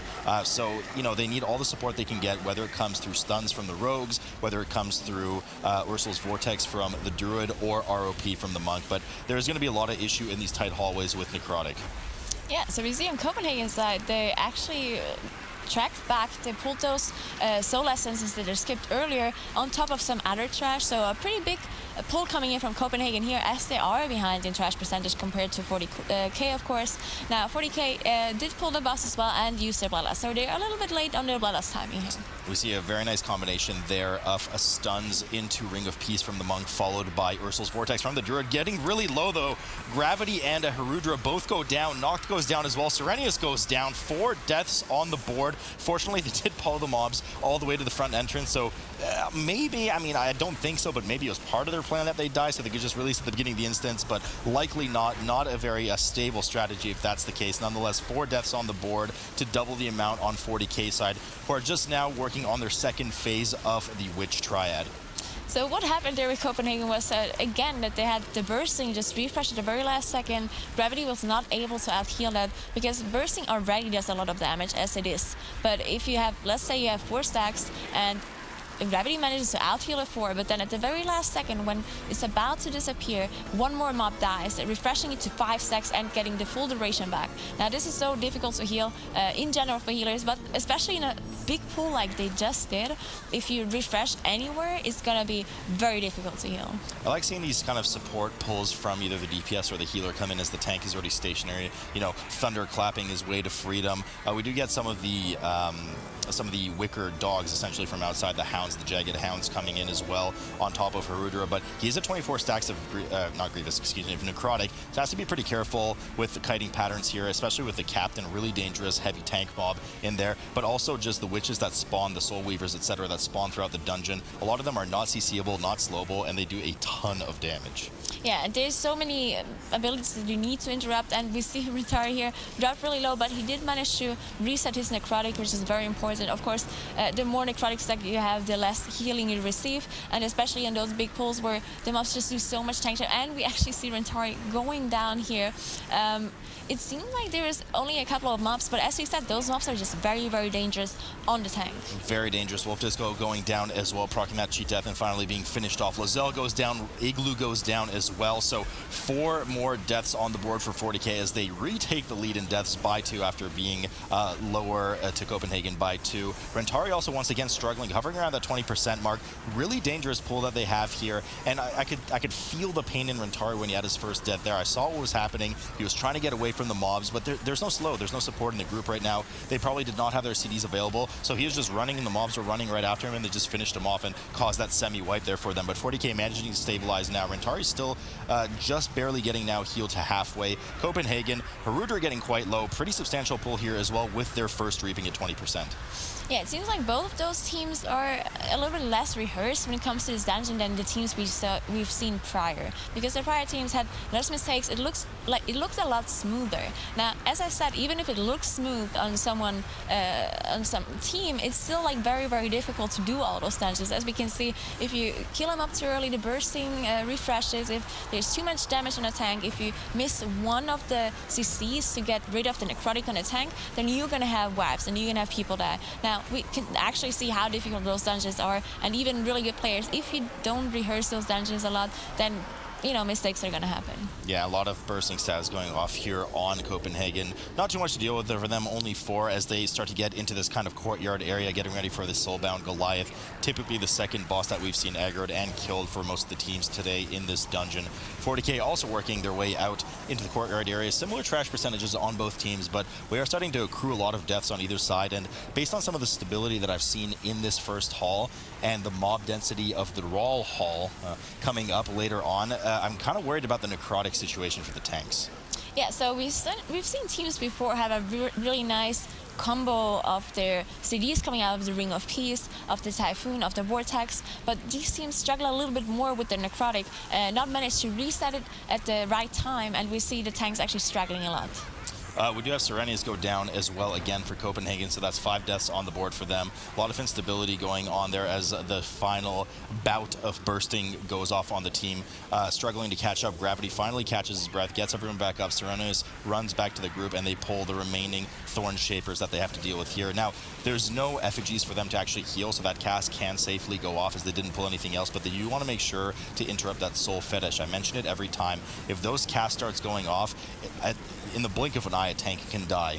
as soon as one of the Thorn Shapers dies, passes that 5-stack onto somebody else, and all of a sudden the tank just gets trucked out of nowhere, especially if you have some necrotic stacks as well. Yeah, so on top of necrotic and bursting and having those soul fetishes, that's definitely not something you want to have. But we see, of course, both teams having similar percentages here, and they're both trying to clear this courtyard, which does have very difficult mobs to deal with. And we see Herudra trying to kite, and Rentari as well trying to get rid of those necrotic stacks, as we see them going to the mini-boss, or actually going to the kitchen, I'm not sure. One of the two directions. Herudra just struggling now at 21 stacks on necrotic, backs off into the corner of the courtyard and just manages to drop the stacks there, moving along. Now, we do have the Matron coming up, and we didn't mention just yet, we have in previous ones, that the fire that spawns in the courtyard here does actually do extra damage to mobs that are present in this courtyard. So pulling the Matron, Brindle, and whoever else, or whatever else rather, is present in here with some good fire spawn, some good RNG on that, can actually boost your DPS for this courtyard area. Yeah, we see Copenhagen triggering the Reaping here, their second Reaping, while 40K is going to trigger the Reaping too, and just a little more, I assume if they kill this pack, then they're going to get the Reaping as well. Now, Copenhagen only has 1 minute 30 on their Bloodlust, while 40K has 3 minutes, so I'm not completely sure what they want to use their Bloodlust for, but they're just waiting for that to get out cooldown, and then they're going to either pull a boss with it or do a big trash pull. Lizelle dipping really low here, sub 10%, finally managed to get healed up by Igloo as a ton of, the second wave rather, of Reaping comes in and assaults them right in the middle of the courtyard. A lot of necrotic stacks on Lizelle as a few swings came in on him from the trash just earlier. Rentari has now reset, able to grab aggro and everything and start pumping out those thunderclaps for damage. Pretty big damage differential between the two Prot Warriors right now, but of course the pull patterns have been a bit different, so it's impossible to tell exactly, apples to apples if really there is a bit of lacking damage over on the side of 40K. Herudra now starting to accrue over 10 stacks of necrotic as he's stable-ish at about 20%, but in the blink of an eye, something can go really bad here. The remaining maggots are killed and they move over to Soulbound Goliath. So Goliath, we talked about earlier, they are engaging in by themselves, so they're not pulling any Reaping or trash on top of it, because it can cause them to reset, which obviously you do not want. And they don't have their Bloodlust ready, so I assume they're just going to save it for a later pull. I doubt they're going to use it in the middle of the boss fight, because we've seen for the other teams that this boss wasn't a big problem for them. They just had their warrior, never reset the boss, never walk into the fire, and just pretty much nuke him down.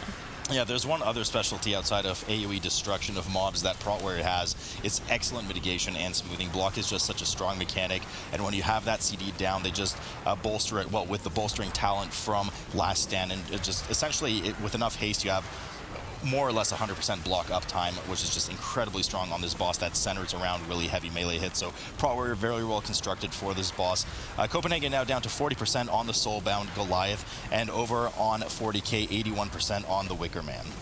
So they actually seem to be pulling the boss into the fire on Copenhagen's side, which will do a lot of AoE damage, of course, and there will be those red ghosts that spawn, and it will try to reach the healer, because he's got healing aggro. If they reach him, they will actually melee attack him and do a lot of damage on top of the already existing AoE, so the healer needs to make sure to avoid that ability. And of course, on top of that, we also have the Thorns, which means that one random player is going to get targeted. He will be stacking thorns that need to be damaged out by the rest of the team. Soulbound Goliath, Wicker Man does go down here and burns for Copenhagen. Now, I'd make a Wicker Man Nicolas Cage joke, but you're probably too young to understand it. I'm sure somebody can hopefully Google it and appreciate the joke. Nonetheless, Copenhagen does move over to the Raw Hall right now, and they start to... Now, this is where the pulls can get a bit scary. They actually did end up busting out, if you didn't see the Bloodlust, so they don't have that available until the end of the dungeon. This is one of the halls that definitely you start to mix things like Sanguine and Necrotic in your brain. This is the scary hall coming up because of the mob density in combination with some of those affixes. Yeah, definitely. So we've seen before that some teams were going in, we had the warrior go in, pull a bunch of mobs and pull them back out, which we see on Copenhagen's side here. Now, some of the teams who were faster, they actually just walked in with everyone and killed the mobs there, and they were kiting the mobs in those small hallways, because those small hallways actually sometimes come to your advantage, especially if you have something like Ring of Peace, right? Because all the mobs are going to be stacked up, and if you want to kite them to get rid of your necrotic, then it's going to be a lot easier to position your Ring of of peace properly in those smaller hallways. So Herder right now running around in circles, trying to get rid of that 29 stack of necrotic, manages to finally do so, run over and kill the remaining two gorging mobs, the Gorgers, as they run back into the hallway. Pretty big pull. I mean, the Megas themselves don't do too much tank damage, but we're stacking necrotic on the tank, and there's lots of spit debuffs going out on the group, so certainly a lot of dangerous group-wide damage going out right now. So putting Igloo to the test as a few of the members drop substantially below 50% mark, and the bursting just will not stop. Rentari does finally manage to stabilize, and the group indeed stabilizes. So 40K actually did pop their Bloodlust here for this pull, as we've seen. Just like a lot of spit, a lot of random damage on the whole group, on top of just having this bursting and the necrotic on the tank. It's so much damage to handle, especially the trash that spawns in this area, and we see Haruda just go down for Copenhagen. Unfortunately, and it doesn't look like they actually used the battle res. It looks like he immediately released. We still have 2 battle reses on the board for Copenhagen, so he released and he's running back immediately. Either a bit of miscommunication, he frantically just rezzed, or they just decided to save it for later just in case things get a bit more dangerous. Nonetheless, he's not too far at the start of the instance from this courtyard area, so just managed to leap and charge back as quickly as he could in preparation for their 3rd reaping wave. Yeah, so 40K is playing more inside instead of dragging it outside in the courtyard. Now, we saw a pretty big pull again coming in from 40K.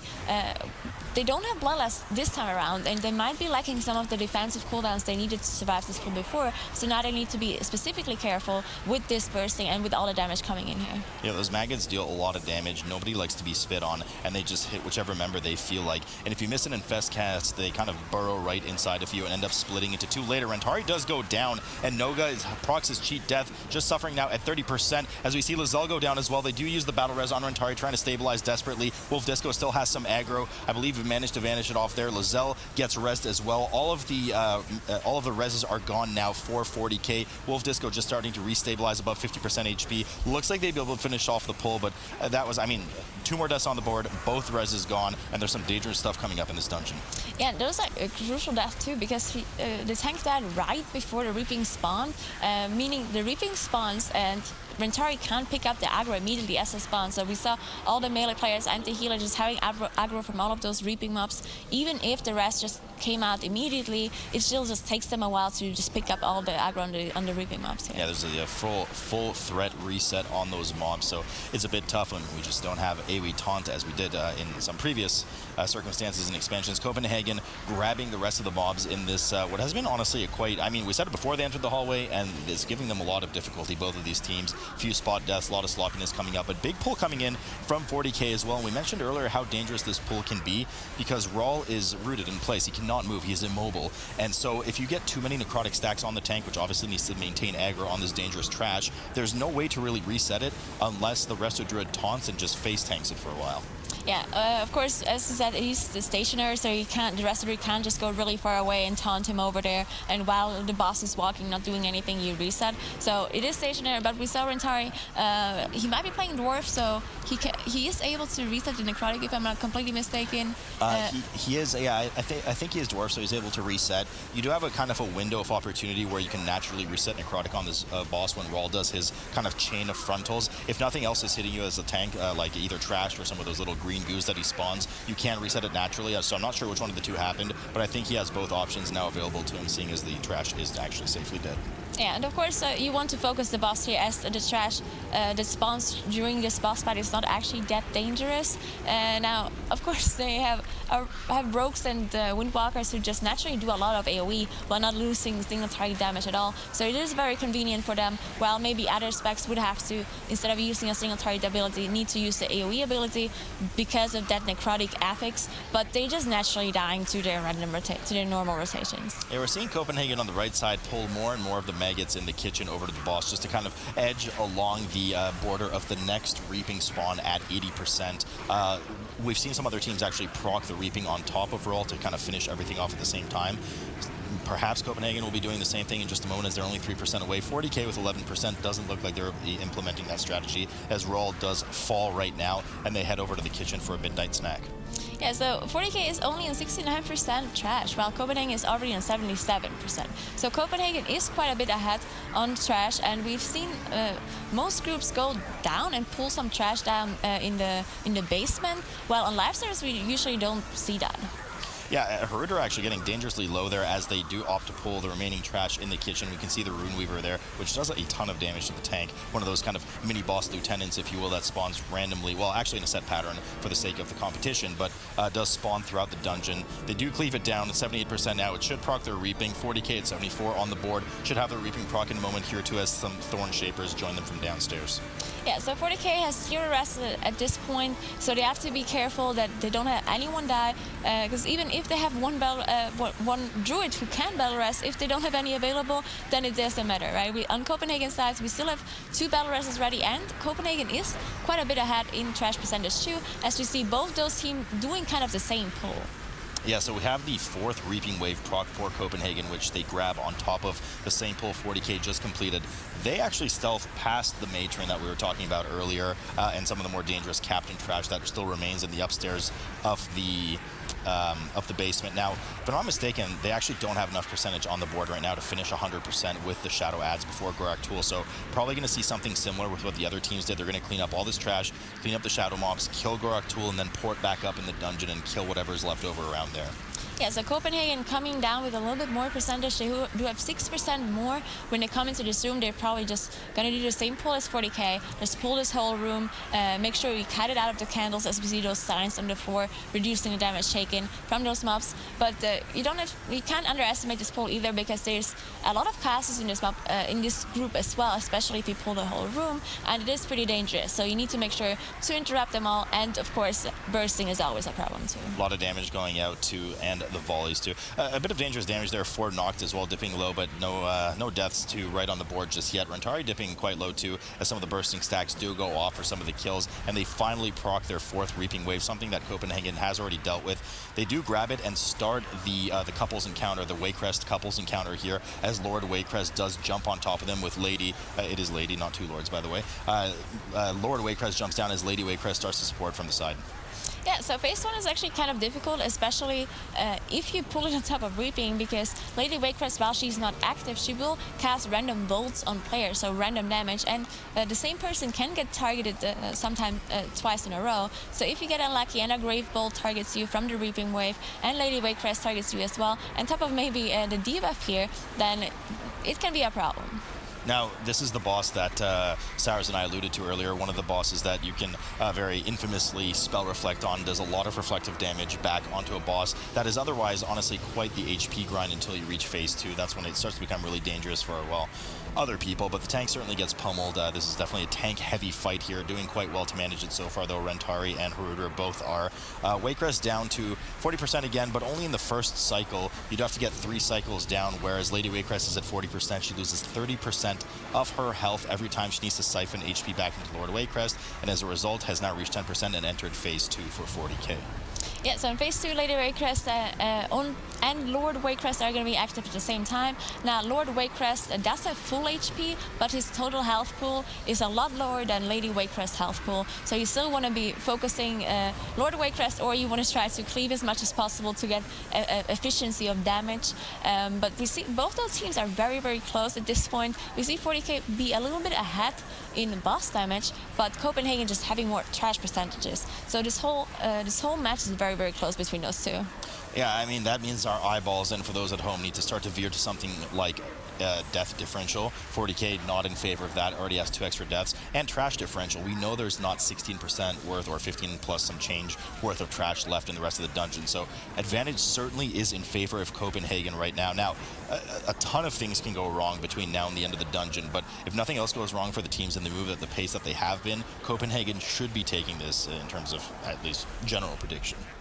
Yeah, so we see 40K pulling those mobs, and we see Haruder dying on Copenhagen's side here. But now the deaths are evening up even. Like, we have 8 deaths on 40K's side.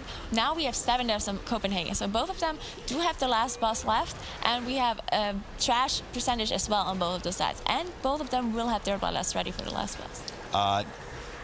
Did he... Okay.